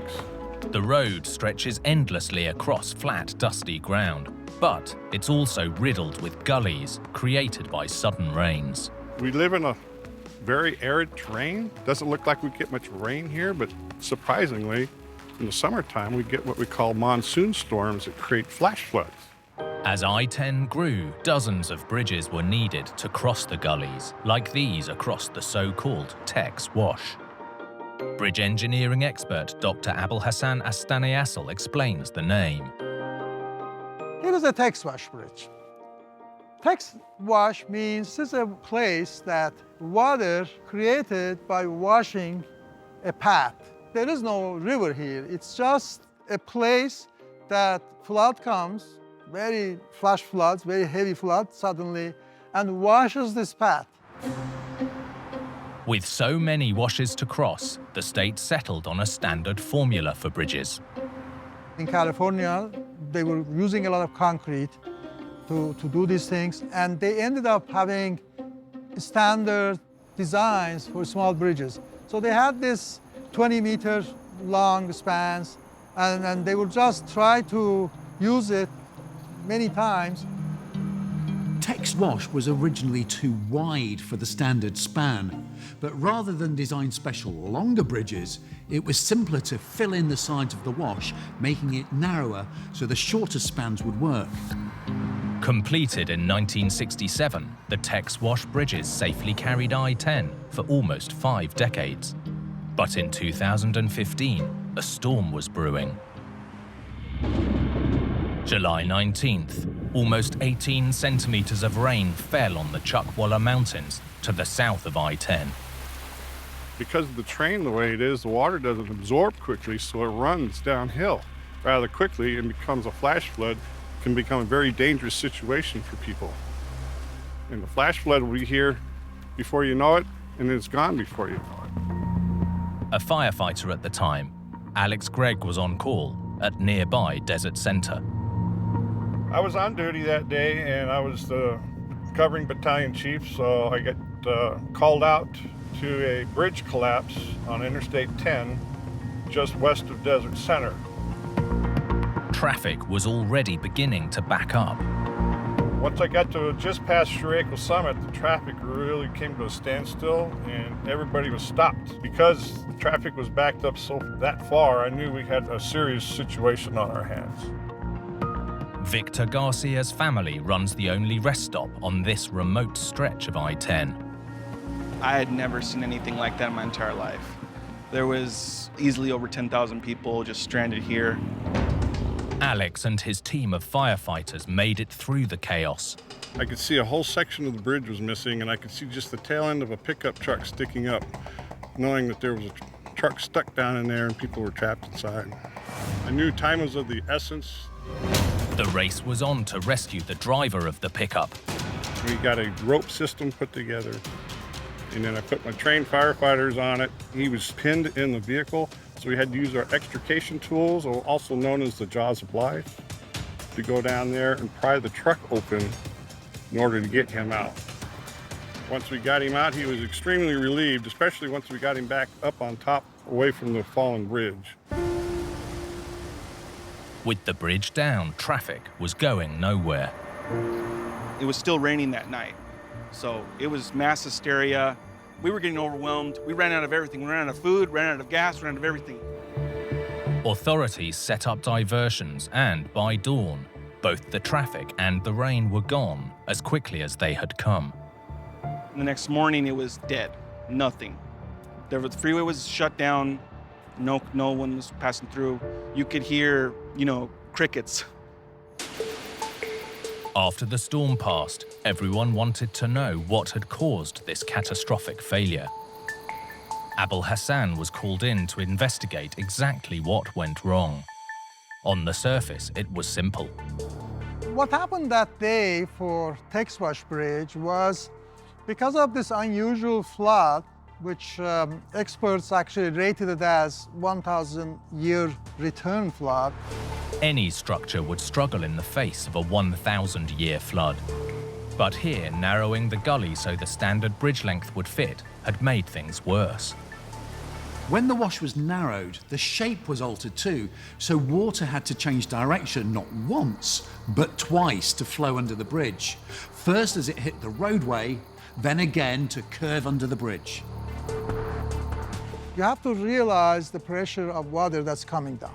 Try to tell water that when you get to this road, I-10, it's important, please turn right. That cannot be done in engineering. You tell the flood, when you get here, please turn left, because my bridge is there. Wow, I can't turn left because it's too small for me. Whole volume of water coming. The water, it gets a lot of turbulence and the velocity goes up. The turbulent, fast-flowing water eroded the bridge foundations on the outside of the bend.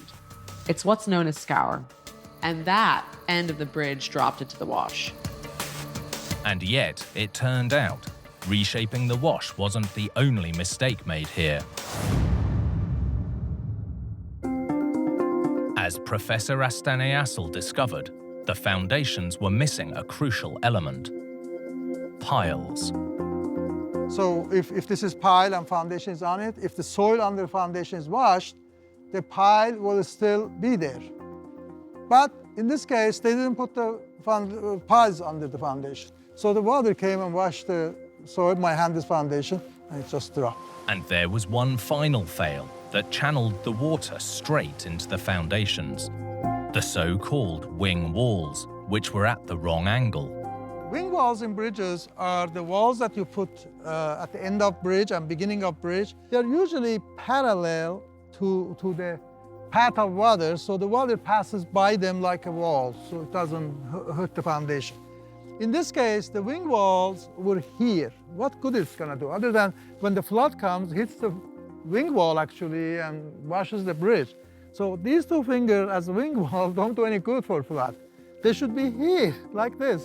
So the flood goes through here. By narrowing and redirecting the wash, engineers created the perfect storm for Skyward. Combined with weak foundations and misplaced wing walls, this bridge didn't stand a chance against the epic flood. We're extremely fortunate that we didn't have more cars fall into that opening other than just the one, and everybody else was managed to stop. It could have been a whole lot worse.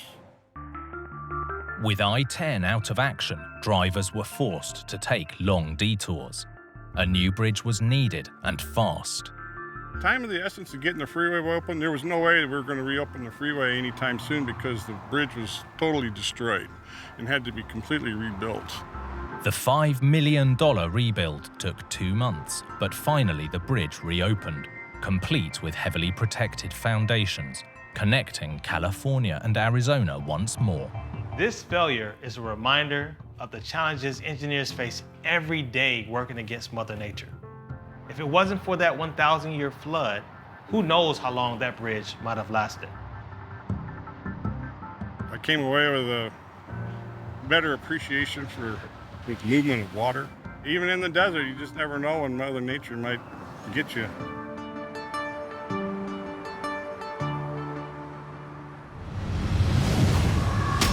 When it comes to big engineering, checking every detail is crucial, no matter how small. Because if just one thing goes wrong, the results can be catastrophic. Like this disaster in Texas that rocked an industry to its core. The 911 lines were being swamped with anxious calls. A refinery explosion that was felt more than 20 kilometers away. A seismic event that registered 3.5 on the Richter scale. Changes had to be made to keep this from ever happening again. It has the power of 2.5 tons of dynamite.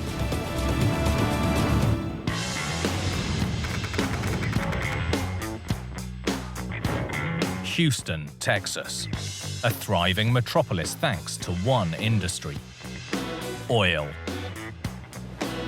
Massive industrial complexes run along the banks of the Houston Ship Channel, which flows into Galveston Bay and the Gulf of Mexico.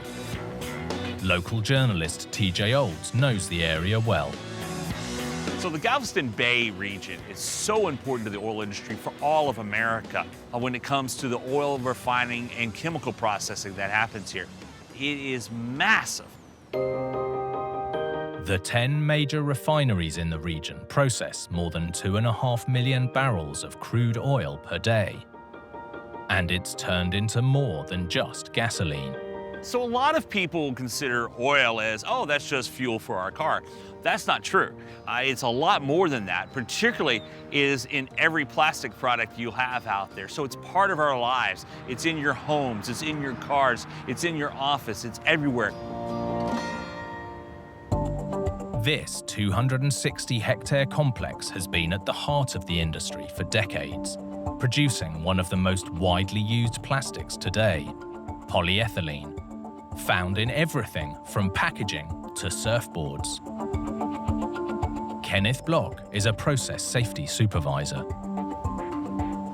In the late 80s, this particular plant that we're standing in front of provided approximately 1/3 of the global supply for high-density polyethylene.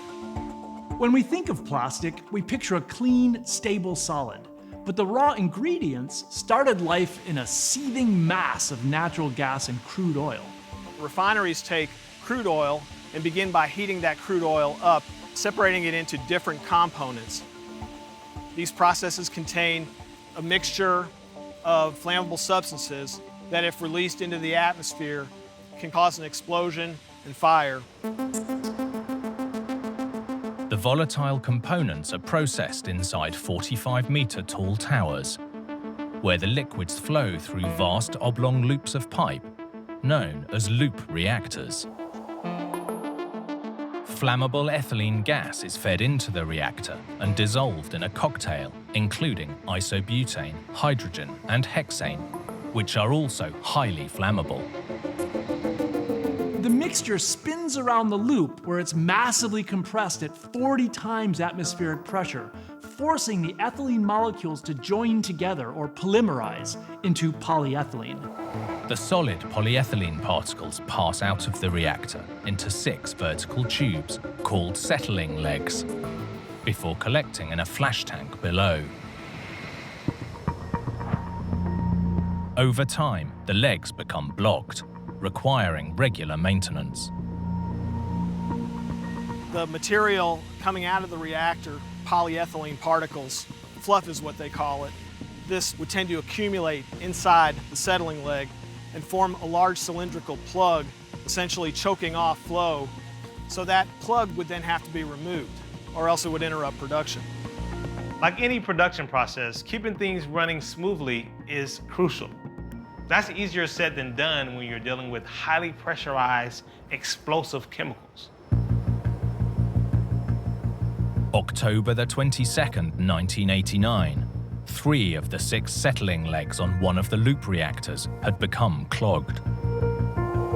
With the reactor still running, the 3 blocked legs were shut off using 20-centimeter ball valves located at the top. The loop was still full of a swirling whirlwind of flammable chemicals, so properly sealing the legs for cleaning was absolutely crucial. The first leg was successfully unplugged and reconnected. The following morning, while working on the second, disaster struck. A massive explosion rocked the plant. You could see the fireball from almost 20 miles away. It has the power of 2.5 tons of dynamite. The force of the blast was unprecedented. I do remember my parents telling me that at the time of the explosion, they felt the earth move, and that was between 10 and 15 miles away from where we're standing here. We had debris that was found several miles away from the center of the blast. So that just tells you how powerful this was. The shockwave shook the community. It created a seismic event that registered 3.5 on the Richter scale. Fires raged for nearly 10 hours before emergency crews were able to bring them under control. Where we're looking at right now, this area in the background was just a form of blackened, twisted metal. Among the devastation and wreckage, over 300 people were injured. Sadly, 23 more lost their lives. With similar facilities around the country still in full operation, authorities immediately began looking for the cause of the explosion. Investigators knew the blast happened when the settling legs were being cleaned, so the most likely cause was an unintentional release of flammable gas. The accident involved the release of 85,000 pounds of a flammable hydrocarbon mixture at the bottom of the reactor, and this formed a vapor cloud, which then contacted an ignition source about 90 seconds later. The big question was, why had the gas escaped from the reactor? Investigators found that the problem stemmed from inside one of the settling legs, with a 20-centimeter ball valve intended to control supply.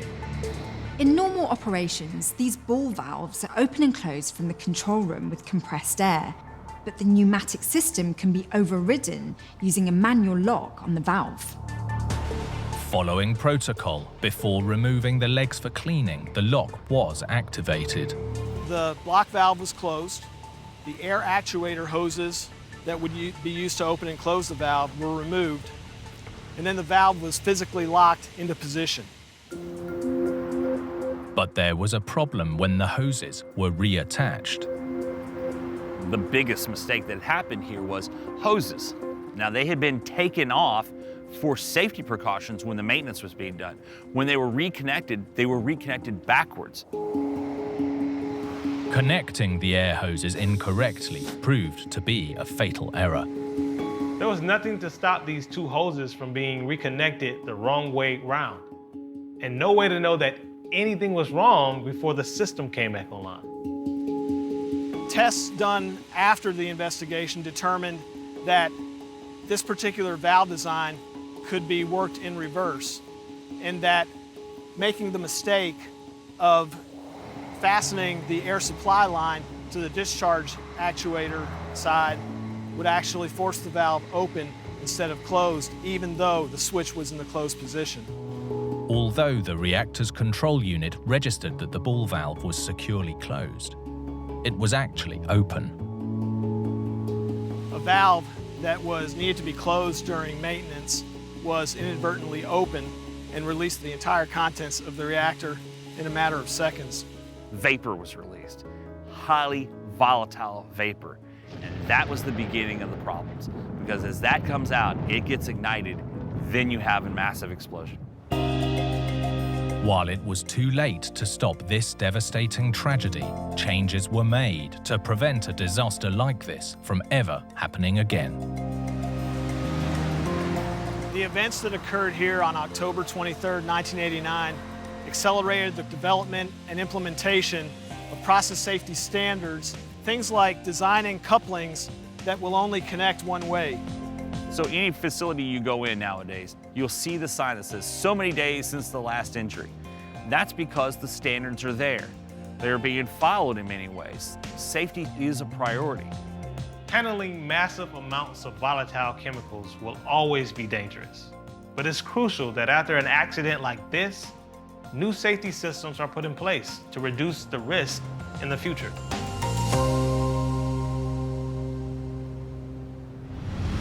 When epic engineering goes wrong, the problem can be clear as day. But sometimes we're left completely in the dark. Like this vanishing act that was out of this world. The descent to Mars, the 7 minutes of terror, people's careers are on the line. When the engineers hadn't first heard back from the lander, we just didn't know what had happened. A true engineering enigma. This sparked a decade-long interplanetary mystery.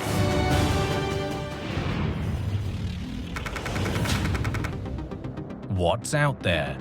And are we alone? Questions that have long gripped the human race. Astronomers like Hannah Banyard from the UK's Royal Observatory are helping to find the answers. Astronomy in general is really important, not only to the astronomers in the scientific community, but the wider public, because it helps us understand our own place, not only in the universe, but on Earth. One planet more than any other has long been in the spotlight. Mars. Dan Kendall from the UK National Space Centre explains why. Mars is a very barren planet, but we know enough about it and we've studied it enough to know that in the past there may have been water on Mars, it might have had a thicker atmosphere. We know that it had lakes of liquid water, it had oceans of water, and water is one of the key signs of life. So when we're looking for life on another planet, Mars is really where we want to go to. The problem is getting there. Mars can be 400 million kilometers from Earth, but astronomers calculated that in 2003, the planets would be less than 60 million kilometers apart. The European Space Agency realised that there was going to be this moment where Mars and Earth were closer together than they had been for more than 60,000 years. So they came up with the idea of the Mars Express mission.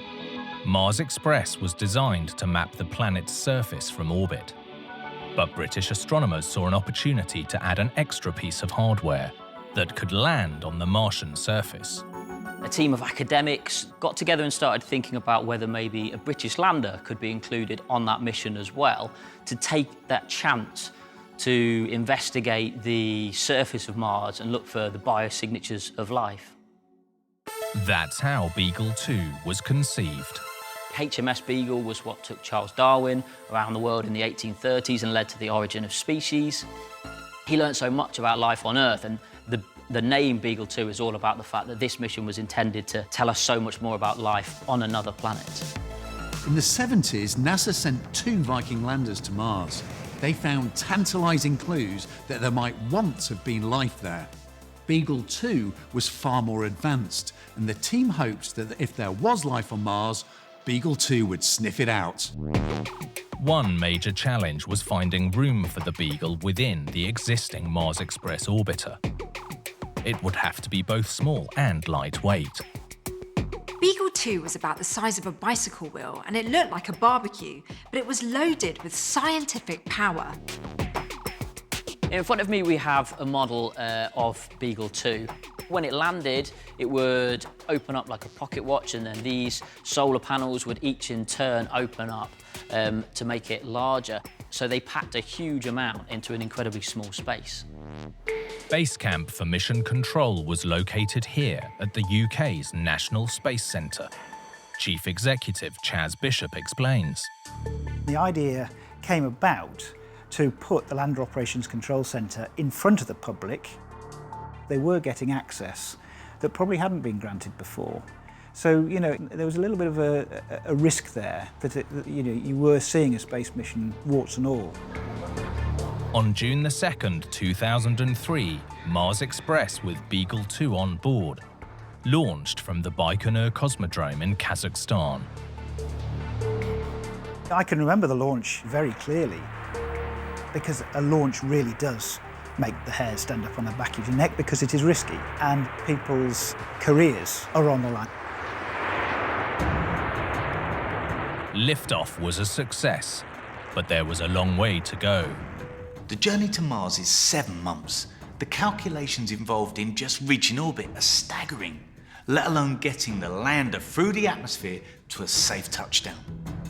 Just before Christmas 2003, Mars Express made it successfully into orbit, and Beagle 2 began its perilous descent, right on schedule. The descent to Mars, the 7 minutes of terror, as it's been called consistently with Martian missions, that when it enters Martian atmosphere, to get down to the surface is exceptionally difficult. The atmosphere on Mars is about 100 times thinner than on Earth. The plan was for parachutes to slow it down before a cocoon of airbags inflated in the hope of a soft landing. Any number of things could go wrong, burning up in the atmosphere, not quite getting the trajectory right, missing your landing area. But it's only when you get to Mars that you find out whether or not it's going to be successful. Beagle's command team waited anxiously for the first communication from the Red Planet. We were watching expressions. And every now and again we'd get a briefing, but we were just watching for that moment where you see the expressions that said Beagle 2 has landed. And we waited, and it didn't come. With nothing but radio silence, Beagle's fate was a mystery. When the engineers hadn't first heard back from the lander, the scientists knew that perhaps there was just a minor problem that could have been solved. But then 2 months later, when it was declared lost, there was definitely a sense of disappointment because we just didn't know what had happened. Well, I can remember at the time there was a lot of speculation as to what might have gone wrong. All of the speculation assumed that that descent and landing has in some way failed. Roughly half the missions to Mars have failed, so Beagle 2 wasn't the first. But with the evidence lost and silent, the team was left guessing as to what had happened. Perhaps the parachute hadn't deployed correctly. That obviously could have been catastrophic for the mission. Maybe there was a fault with the heat shield that meant that the whole package might have burnt up on entry into the Martian atmosphere. Or, of course, landing at quite a high speed, relying on these gas bags to protect the lander. It would only take the gas bags not to inflate correctly, or the landing itself to be heavier than perhaps expected. Beagle 2's fate remained a mystery for more than a decade. Between 2003 and 2015, sadly, Beagle 2 was very much seen as something that had been a good attempt but had ultimately failed. But then something happened in 2015 that changed the narrative completely. NASA spotted something mysterious on the Red Planet. I got a call. Chaz, hot news. We might have some images of Beagle 2 on the Martian surface. And they showed us the long shot, and we squinted. Is that, could it be? It's a bit of a dot, difficult to see, and closer in. And you thought, actually, maybe. Then there was the final shot, and there it was, with that clear disc in the middle. and the solar panels. And it was at that point they said, that is Beagle 2, it's landed. So when Beagle 2 was discovered, it meant a lot for the British scientific community and the Beagle 2 team, because it meant that their plans for how they landed the spacecraft were successful. Beagle 2 had landed, but why did it fail to phone home? Scientists pored over the images of the landing site. Further study and more photographs, the scientists determined that only 2 or possibly 3 of the 4 solar panels on the spacecraft had opened up. The ones that didn't, however, blocked the communications antenna. So that's why we could never receive a signal from the lander. But that doesn't mean that it didn't actually function. It might have done something. It might have done something brilliant. But with that antenna trapped, we will never know. Now, how frustrating is that? The question remains, why didn't the other panels deploy? And was that all that stood between success and failure? It's possible that malfunctioning airbags and parachutes led to a bumpy landing, damaging Beagle's solar panels and antennae, meaning that Beagle could never phone home. So some scientists think that the lander had actually started to perform some of the science experiments because there was an auto mode, essentially, that if the lander didn't hear any instructions, that it should begin doing the experiments it was programmed to perform. And so if it did do that, that data will be still recorded on the craft, which could be retrieved in a later mission. How close was that mission to being entirely successful? 1 solar panel. And who knows, it might be a speck of dust. It might be something so trivial that kept that final panel furled. And we won't know, unless we go. And who knows, we might one day, something or someone might go and take a look and say, oh look, now we know. But until then, we won't know. Beagle 2 didn't complete its mission, but key lessons were learned. We've certainly shown that it landed, the parachute worked, the gas bags worked, everything worked. It had even started deploying itself. It's incredibly difficult to get to Mars and succeed, but for the final section, not quite to work, perhaps because of a harder landing than they expected. Who knows? We don't know at this stage, but it was a really incredible achievement to put a UK lander on the surface of Mars. And whatever Beagle's fate, its technology has contributed to future Mars missions. One of the instruments on Beagle 2, the mole, was actually used as the inspiration for NASA's InSight lander, which is on Mars now. That's got a similar tool on it, which is used to dig up to 1.5 meters underground to help measure the thermal properties of the planet. So Beagle 2 certainly wasn't a waste or a complete failure in so much as certainly things were learned, lessons were learned about how things were done and things that could be improved upon in the future for missions back to Mars, but other missions around the solar system. Today, our quest for answers on Mars continues, with NASA's state-of-the-art Perseverance rover now leading the charge. Perseverance is a hugely exciting moment in Mars exploration. It's got an arsenal of sensors to look for signs of life and to establish if humans really could one day colonize the red planet. And with the tiny helicopter Ingenuity, we've seen the first powered controlled flight on another planet. Incredible.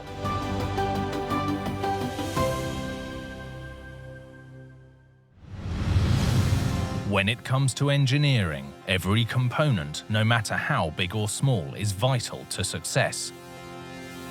Even a tiny fault can cause a major disaster. Like this catastrophe in West Virginia, a fatal collapse on a vital river crossing. It was just a shock, a total shock. Nobody expected that bridge to fall. A tiny flaw on a massive structure that triggered one of the worst bridge disasters in US history. The fact that a bridge of that magnitude was able to collapse in less than a minute is staggering. And a tragedy that forced a nationwide change in safety regulations. It affected everybody. It's just something you just won't forget, the tragedy that happened that day.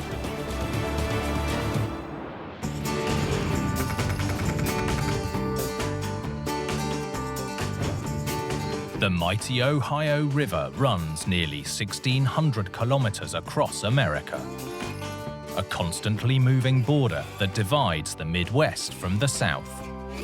The Ohio River flows through 6 states, and it's the source of drinking water for more than 5 million people. It also transports more than 230 million tons of cargo every year. For centuries, the river has been a vital source of life for small towns that have sprung up along its banks. None more so than Point Pleasant in West Virginia. Journalist Jim Ross knows the town well. This is beautiful downtown Point Pleasant, West Virginia, one of the oldest communities in this part of the Ohio Valley. This town is really built around the river. Historically, this has been an area that has built boats. It has serviced boats. It still does. Its identity is tied to the river and it's tied to its history. And Point Pleasant has always had strong ties with its neighbors on the other side of the water. It is very much connected with the neighboring communities over in Ohio, Gallipolis in particular. People cross the river to shop, they cross the river to work. Although they're in 2 different states, West Virginia and Ohio, people here tend to think of themselves as being one community. Till nearly 100 years ago, this old railroad was the only crossing bridging that gap. So in 1927, work began on a solution to connect the 2 communities by road, with the Silver Bridge. The Silver Bridge took its name from its metallic aluminum paint, but that wasn't the only thing that made this crossing stand out. Opening to traffic on Memorial Day 1928, this 2-lane crossing was no conventional suspension bridge. Professor of Engineering Gregory Michelson explains.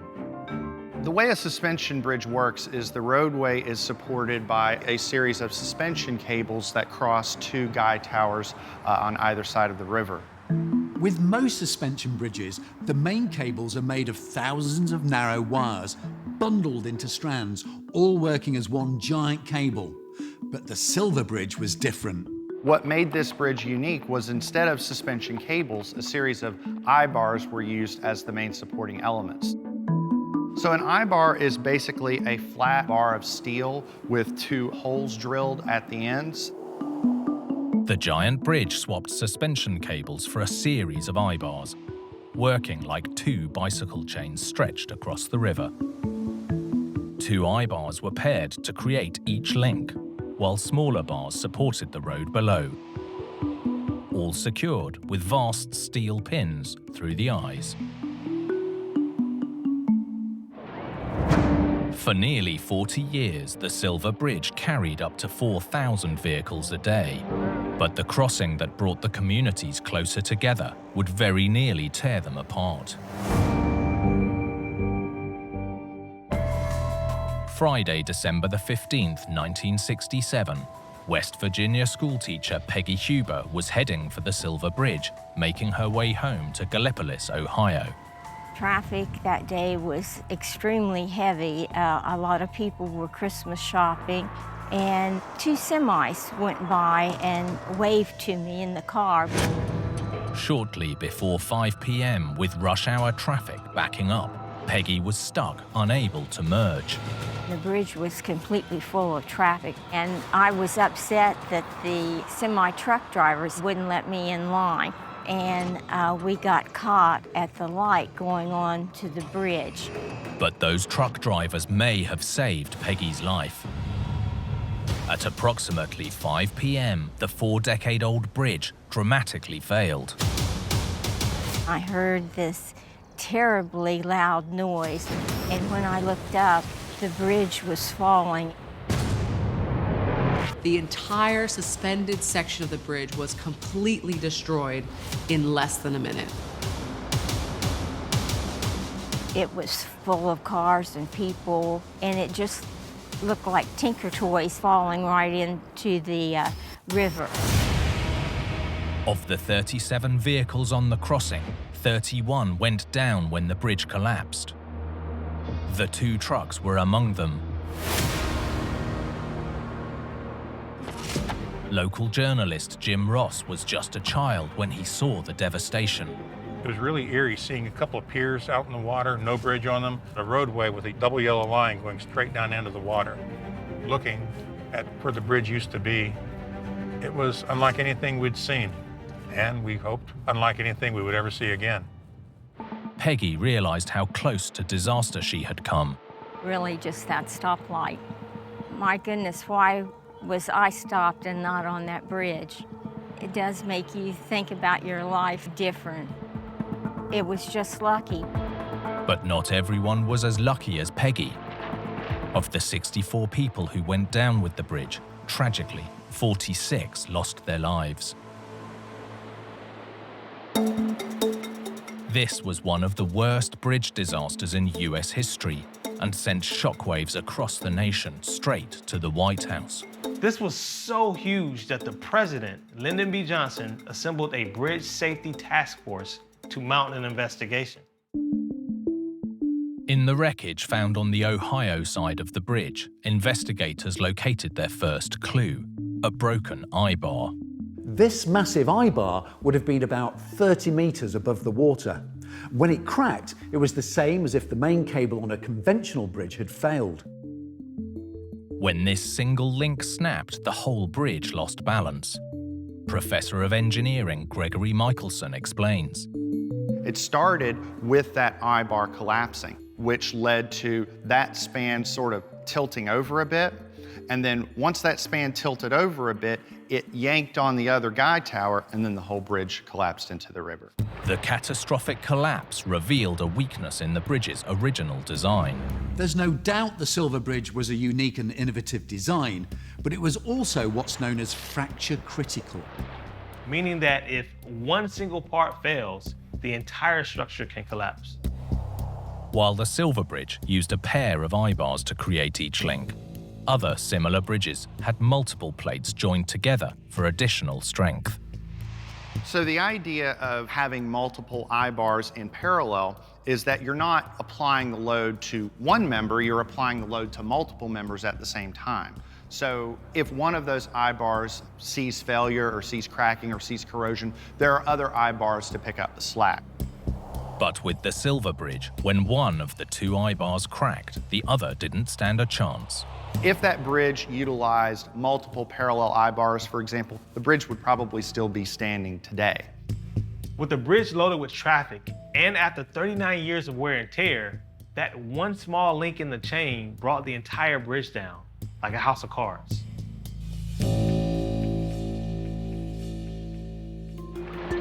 That explained the sudden collapse, but not what had caused the eye-bar to fail in the first place.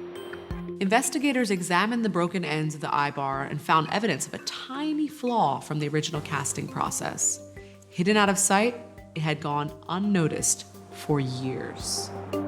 Lying undetected, covered by the pin's head, the crack was slowly corroding, getting weaker, through a phenomenon known as fatigue. When you take that corrosion and you add the phenomenon of fatigue, those cracks grow and then they propagate. On top of that, the bridge was designed in the earlier part of the century. Well, fast forward a few decades and we see a lot more vehicular traffic, a lot more semis on the road.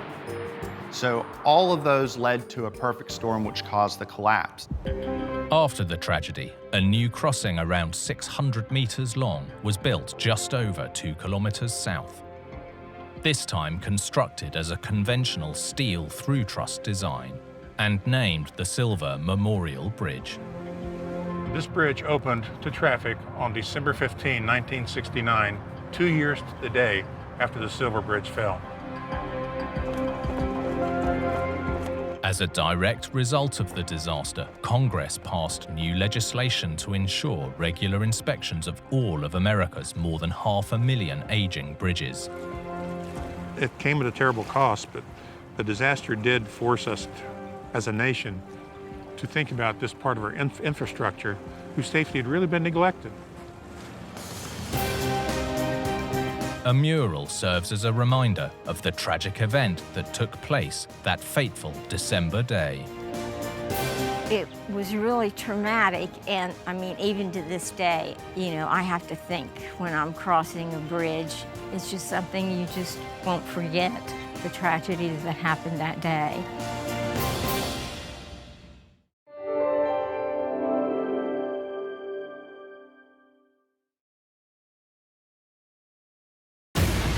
In Arizona, a railroad inferno takes down a vital river crossing. It was all engulfed in flame. I was directly under the bridge as it was collapsing. In California, a trailblazing building cooks up a storm in downtown LA. There would be blinding light reflecting off of the building into freeway traffic, and that was a big problem.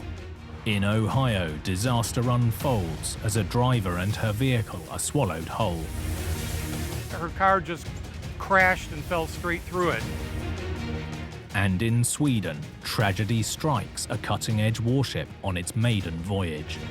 The most powerfully armed warship in the world had managed an operational career that was less than an hour long.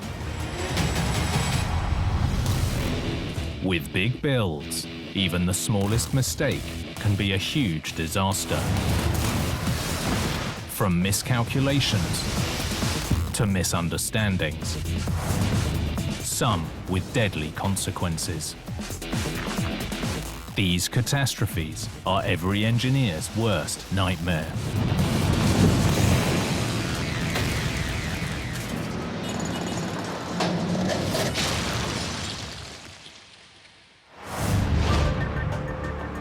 In big engineering, strength must always take precedence over style. Because no matter how solid a structure looks, everything has its limits. Like this railroad catastrophe in Arizona, on a historic river crossing. Hundreds of tons of rail cars crashed down onto the road below. I actually heard the bridge as it was collapsing around me. A disaster that made one of the hottest places in America even hotter. It was one of the biggest fires I think I had ever seen. It looked like the apocalypse.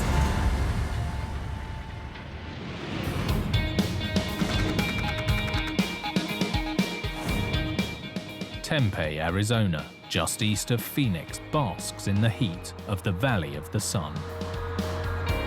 Bianca Bono is a local TV reporter. Here in the valley and here in Tempe, we are definitely known for our extreme heat. We are in the heart of the desert, and during the summer months, we hit triple digits almost every single day. It's the hottest area in the entire country. Every desert town needs an oasis, and Tempe has this more than 3-kilometer man-made lake, which is the beating heart of the city. 365 days a year, any time of the day that you go to Tempe Town Lake, you are guaranteed to find people, whether it's running, cycling, paddleboarding, kayaking, rowing crew. It is so busy.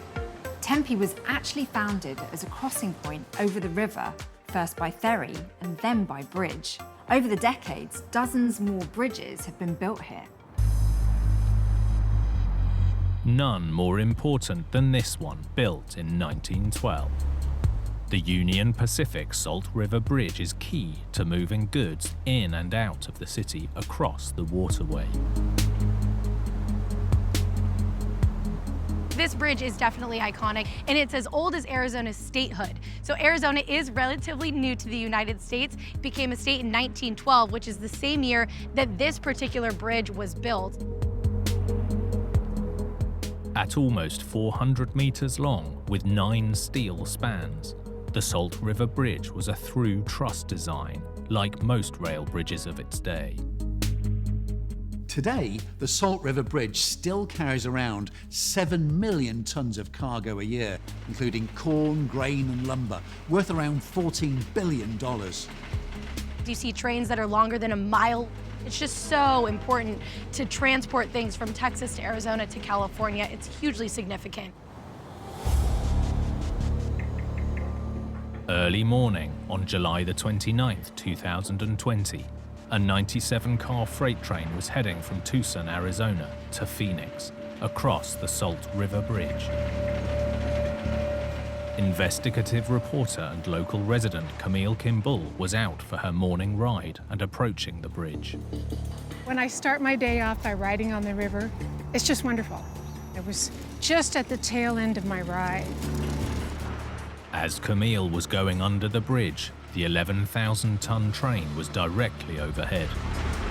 I could tell that there was a train above me because you could hear it. Ching, ching, ching. Shortly after 6 a.m., Camille's regular morning ride turned into a nightmare. Suddenly that pleasant chink, chink, chinka sound disappeared, and this loud crashing sort of noise. I thought, man, this is loud. And where I was at that point was right here, right under this bridge, exactly between the trestles. The more than kilometre-long train derailed suddenly and without warning, bursting into flames, taking part of the 108-year-old bridge down with it. Within moments, where I was standing between these two trestles, directly above it, was a lumber car. It was ablaze, and all the fire was falling down. And soon it was all engulfed in flame. The grass, the path. I was directly under the bridge between the trestles as it was collapsing. Camille got out just in time. I'm getting kind of hyperventilated a little bit just with going back to that experience because it was pretty terrifying. News crews rushed to the devastating scene. Reporter Bianca Bono was stunned by what she witnessed. It was one of the biggest fires I think I had ever seen. It looked like the apocalypse. And then to see that part of that bridge had actually collapsed, it was quite shocking. But the fire wasn't done yet. 3 of the cars were carrying a highly flammable chemical solvent, one releasing over 9,000 litres onto the ground below. The flames spread like fingers all across the bridge to the center of the bridge and to the middle of the lake. Fire itself would just fall into the lake. It was a tremendous sort of hellscape. As fire crews fought to bring the blaze under control, the entire town was waking up to a major disaster. This area was so flooded with first responders and people that had just honestly rushed to the scene to get a look at it because they couldn't believe what they were seeing on TV. The smoke and flames, not just from that side of the lake, but the entire valley could probably get a glimpse of what was happening here. 12 cars had derailed, and around 50 meters of bridge collapsed in the raging inferno. Amazingly, despite the destruction, no one was killed or seriously injured. I was incredibly lucky. If I had circled around a tiny bit or something, which I often do, that flame would have got me. I was literally moments away from being the one person who died in that accident. Being here that day, it really was an unforgettable event, and there are certainly visuals that I will never forget. When the flames died down, people wanted to know what had caused this disaster. But answers wouldn't be easy to find, because the remaining evidence was a twisted, burnt-out pile of wreckage. The investigation is ongoing, but there's little doubt it was the fire that brought the bridge down. The question is, why did the train derail in the first place? One theory is that Tempe's extreme summer weather may have played a part. We are seeing temperatures of around 115, 118, which is near record-breaking heat in this area. So, of course, there are experts that have said that heat can certainly play a role. While the aging track should have coped with desert temperatures regularly exceeding 38 degrees Celsius, this intense spike may have caused the rails to deform. Professor of Engineering and Construction, Anthony Lamano explains. A possible reason is track buckling in high temperatures. And we can model this with an example of a straw. So as a track heats up, it wants to expand, but it can't because there's more track on either side. If you have a lot of stresses in something that's long and narrow, it tends to buckle. That would clearly cause a derailment. And as reporters like Bianca Bono discovered, this wasn't the first derailment at this location. Just about a month prior to this incident, there was another derailment in that almost identical spot there. It was much more minor in comparison, but it was in that exact location. It was very surprising for us to learn that a derailment had happened and we didn't know about it. The line was repaired and reopened just 2 days after the first incident. They came back a few weeks later to do another examination, and again, they deemed it to be safe and reopened it. So there were 2 inspections of that location that were done between the first and the second derailment. However, it's possible these repairs played a part in the second, more catastrophic event. A research study found that rail buckling is more common after major maintenance work, like the repairs to this line, making derailment much more likely too. But with the rails damaged by the inferno, it's a hard theory to prove. While the location of the crash might suggest a different story. Built structures like bridges tend to have much more solid foundations than the ground around. And as trains go from flexible to hard foundations and back again, there can be an increased risk of derailment. So the idea behind this theory is the track is behaving differently under the train on the bridge than it does under the train on the ground. That is one of the leading factors to derailments for trains when they approach and go onto the bridge, and then when they come off of a bridge onto the ground. The stiffness change can cause problems, and that could be one of the causes of failure in this instance. But if the track isn't to blame, could it simply have come down to the age of the bridge? One of the possibilities of failure with a steel truss bridge is steel fatigue, where repetitive loadings of a steel member can cause the steel to fail. An example of this would be a paperclip. We've all played with a paperclip. We open the paperclip up, still together, close it back down. Maybe that's 1 train crossing, maybe that's 1,000 train crossings. But if we do it too much, back down, eventually the steel fails. Only time will tell whether the heat, the track, the bridge, or just bad luck was to blame. But with 2 derailments in the same place, only a few weeks apart, chances are something was wrong. While the blaze cut off a major rail route, crucially, almost 2/3 of the bridge remained intact and structurally sound. Just 4 days after the collapse, a 45-metre damaged section had to be demolished.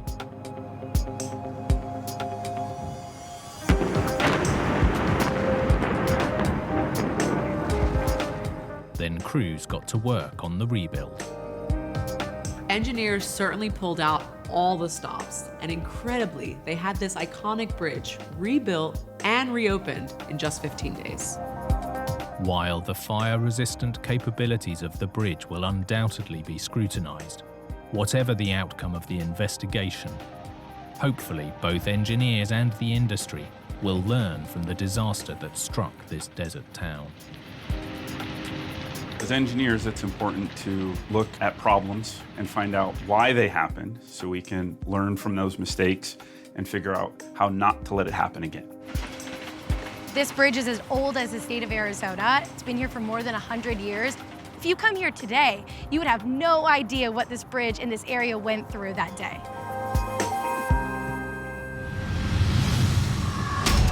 With pioneering architecture, engineers are always pushing the boundaries.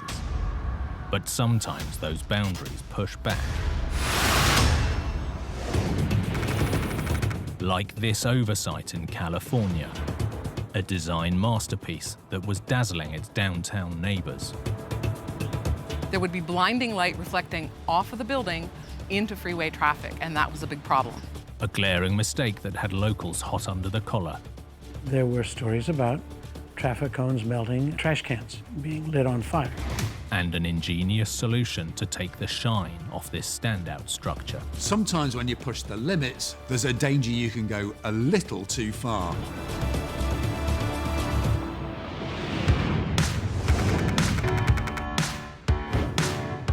Los Angeles, California. What was once a small town founded by the Spanish in 1781 has grown to become a world-famous metropolis. Local journalist Kate Dioma is a long-standing Angelino. Los Angeles is an international city with multiple characteristics. We have the Hollywood glitz and glamour, we have the laid-back, the valley lifestyle, we have the beach vibe, Los Angeles is a one-of-a-kind kind of place. And one part of LA has become a beacon for daring design, downtown. Architects recently, in the last few decades, have really taken on the challenge of living up to the Hollywood glamour in the architectural sense, really getting on board with showing off. A lot of new structures going up that are really making a statement. And arguably, the one that kicked it all off was the Disney Concert Hall. Since opening its doors in 2003, the $260 million concert hall has been home to the LA Philharmonic Orchestra and combines world-class acoustics with eye-catching architecture. It was a major deal when this was opened. It was a grand gala. The street was closed off. It was a major celebration of this new architectural landmark in Los Angeles. This stunning, internationally acclaimed building has rightly become an LA icon. It's covered by 6,500 steel panels, no two the same in shape or size.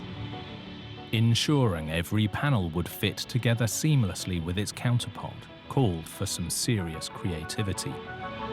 The solution was as bold as the design.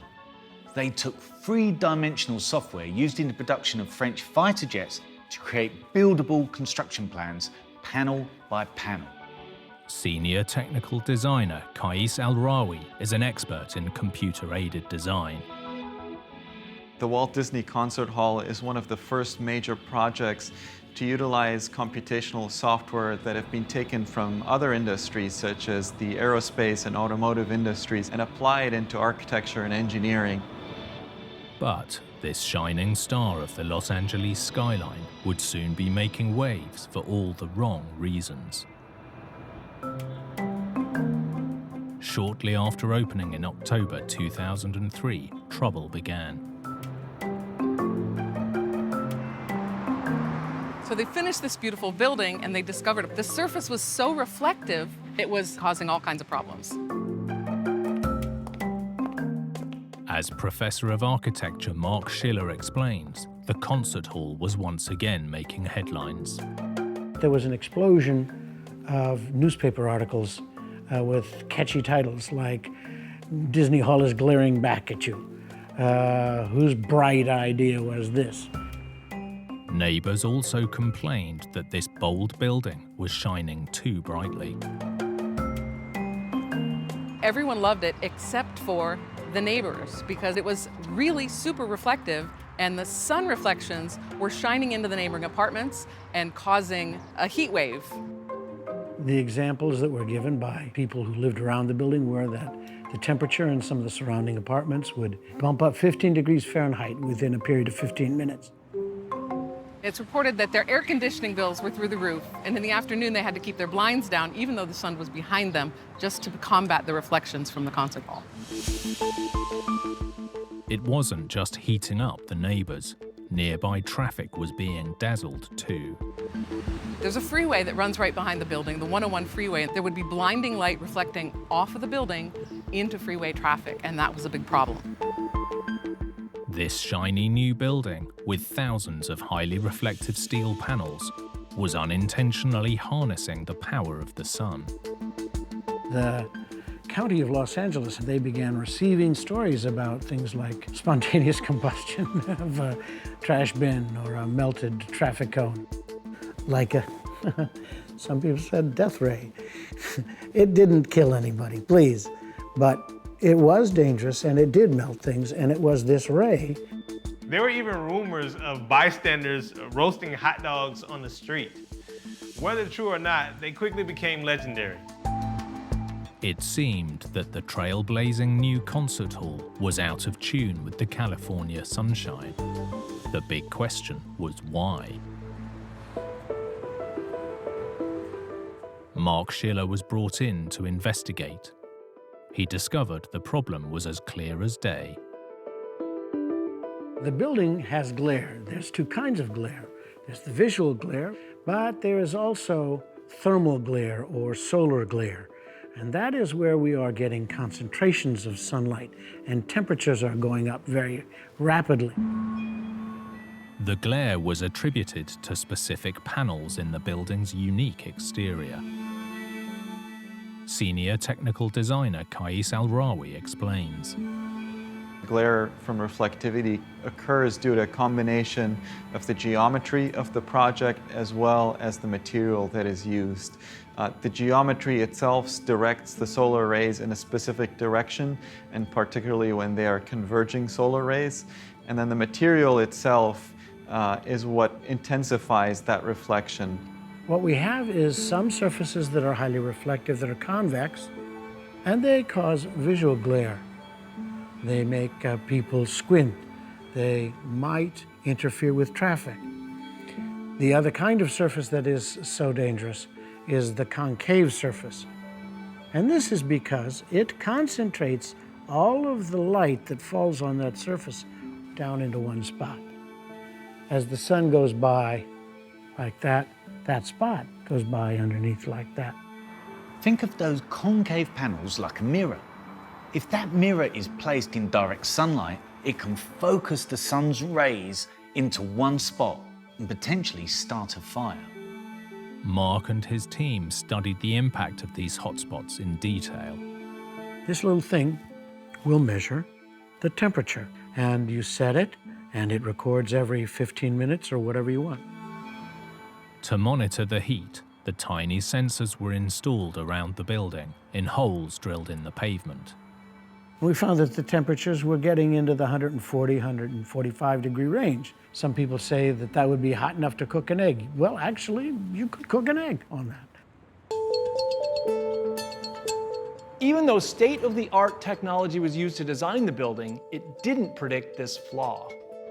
I believe at the time of the design of the Disney Concert Hall about 25 years ago, the digital simulation and analysis tools were fairly limited, and it was fairly challenging to perform a digital simulation that showcases the reflectivity.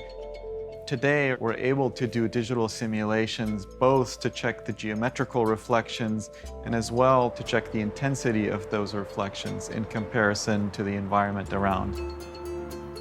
People have asked us, did you feel those rays? Yes, absolutely. While we were working on the building, if you walk through one of those focal points, you know it right away. Thankfully, there was no serious damage, but it was still something that needed to be fixed. The question was how to solve the problem without impacting the concert hall's unique aesthetic. The first job was to identify the panels that were a potential danger to the public.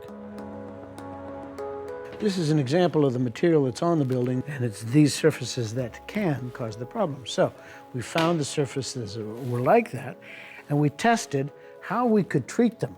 This was a film which did not change the look or color of the building too much, but it still was too much of a problem.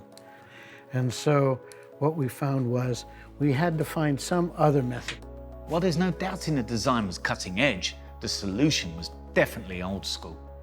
We took the panel and we began to test ways of solving the problem by modifying the texture. So we used hand sanders. We used an orbital sander, and we used a linear vibrator sander. We tested different densities of sandpaper. In testing, they found one solution that solved the issue. But the only problem was now they had to apply it to around 400 square meters of panels. What we actually ended up doing was putting somebody in a bosun's chair on the side of the building with a hand sander, and they sanded the portions of the surface that were causing the problem. What they had to do basically was manually take the shine off the building. It just took enough of that off so that the nature of the building was not changed. And that was our intention. Solve the problem without destroying the art of the building. Now, more than 15 years later, while the concert hall may have lost a little of its gloss, it still continues to shine as a beacon of groundbreaking design and development in downtown LA. When the Disney Concert Hall was built, it really was the birth of the renaissance of downtown Los Angeles. I think architecture that can be enjoyed is a wonderful phenomenon. So I think what the designers learned from this is that it's great to do a flashy building as long as it's not too flashy.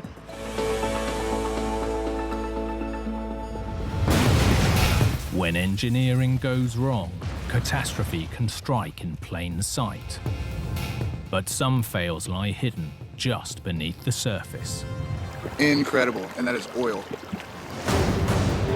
Like this disaster in Ohio, which shocked a whole city. Her car just crashed and fell straight through it. An engineering fail that took out a highway. There was pieces of concrete shearing off and falling all over the place. And a race against time to save a driver trapped not on, but underneath the road.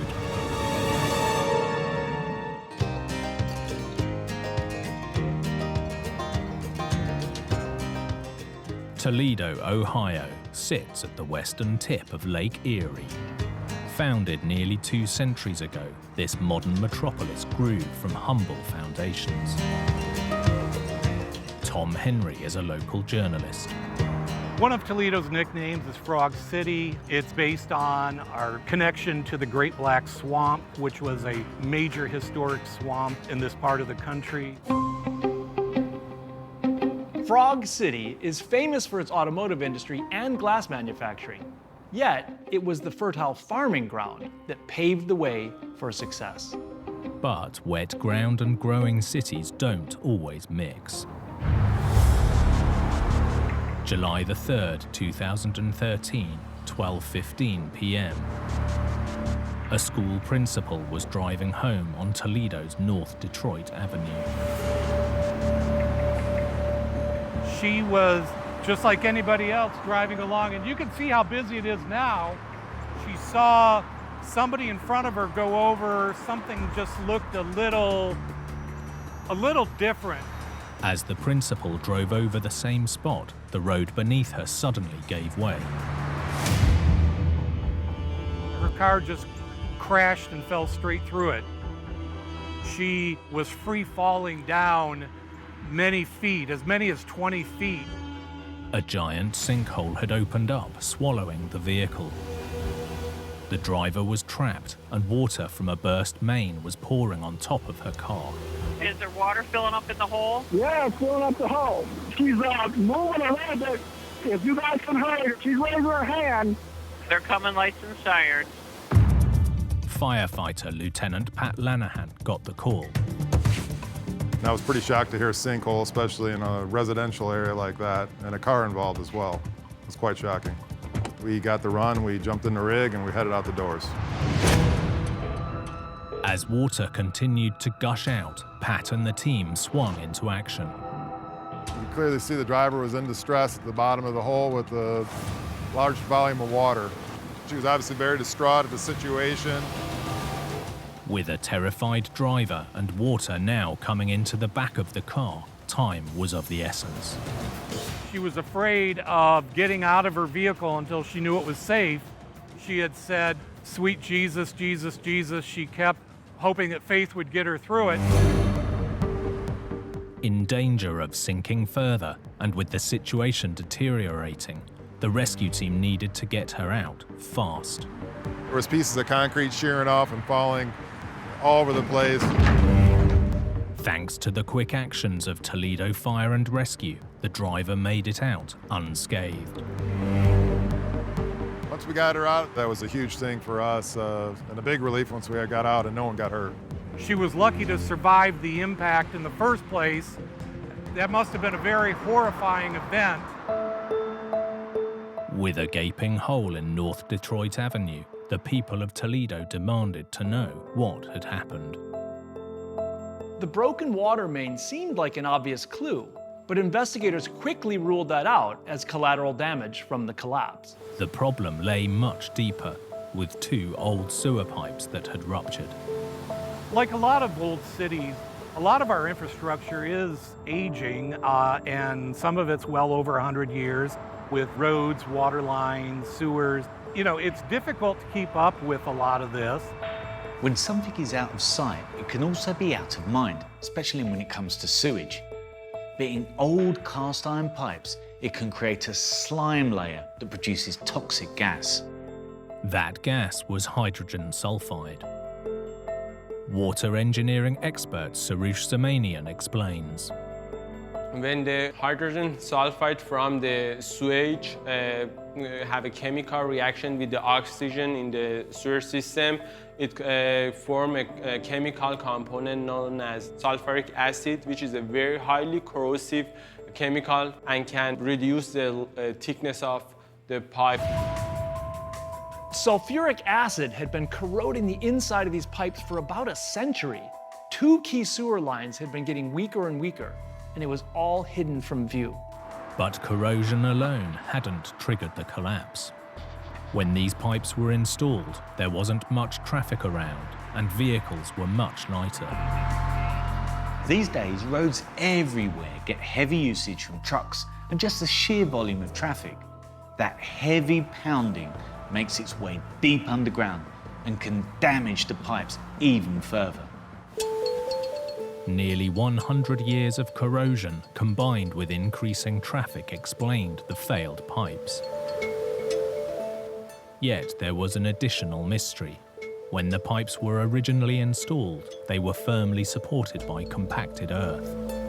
But when the sinkhole opened up, it revealed a vast hole where the dirt should have been. As more and more cracks formed, the sewage flowed out through these weak spots, washing away the ground beneath the road in a process known as exfiltration. Exfiltration of sewage occurs around the pipe and it washes out the soil particle around the pipe. And this loss of soil particles around the sewer system in a long term can result in formation of large sinkhole. Over time, both the liquid and material were washed away, leaving the massive void under the road just waiting to collapse. So engineers quickly went to work repairing the pipes and rebuilding the road. There was a challenge because of how wide and how deep it was from an engineering standpoint, but they did a pretty remarkable job in fixing it. It took about 5 or 6 days. This was a very narrow escape. The collapse was so quick and so huge, it's amazing other vehicles didn't end up in the hole. Across the US, there have been multiple sinkholes like this. So the next question was how to prevent them.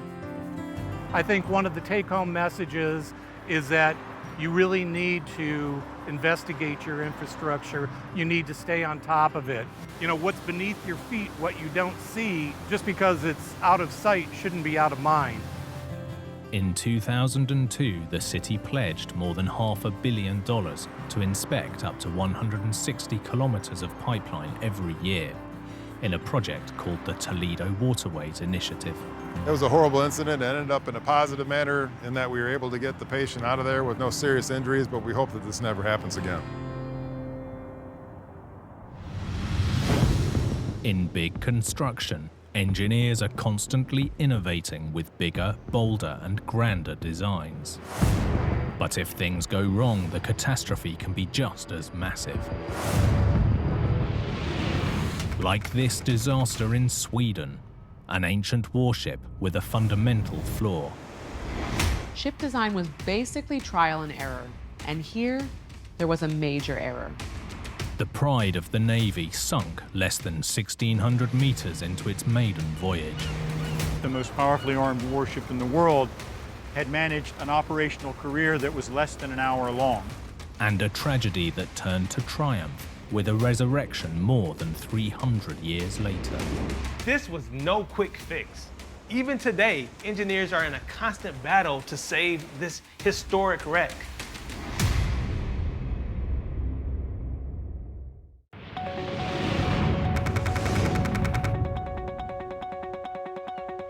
Stockholm, Sweden's capital, founded nearly 800 years ago, it's made up of 14 islands connected by over 50 bridges.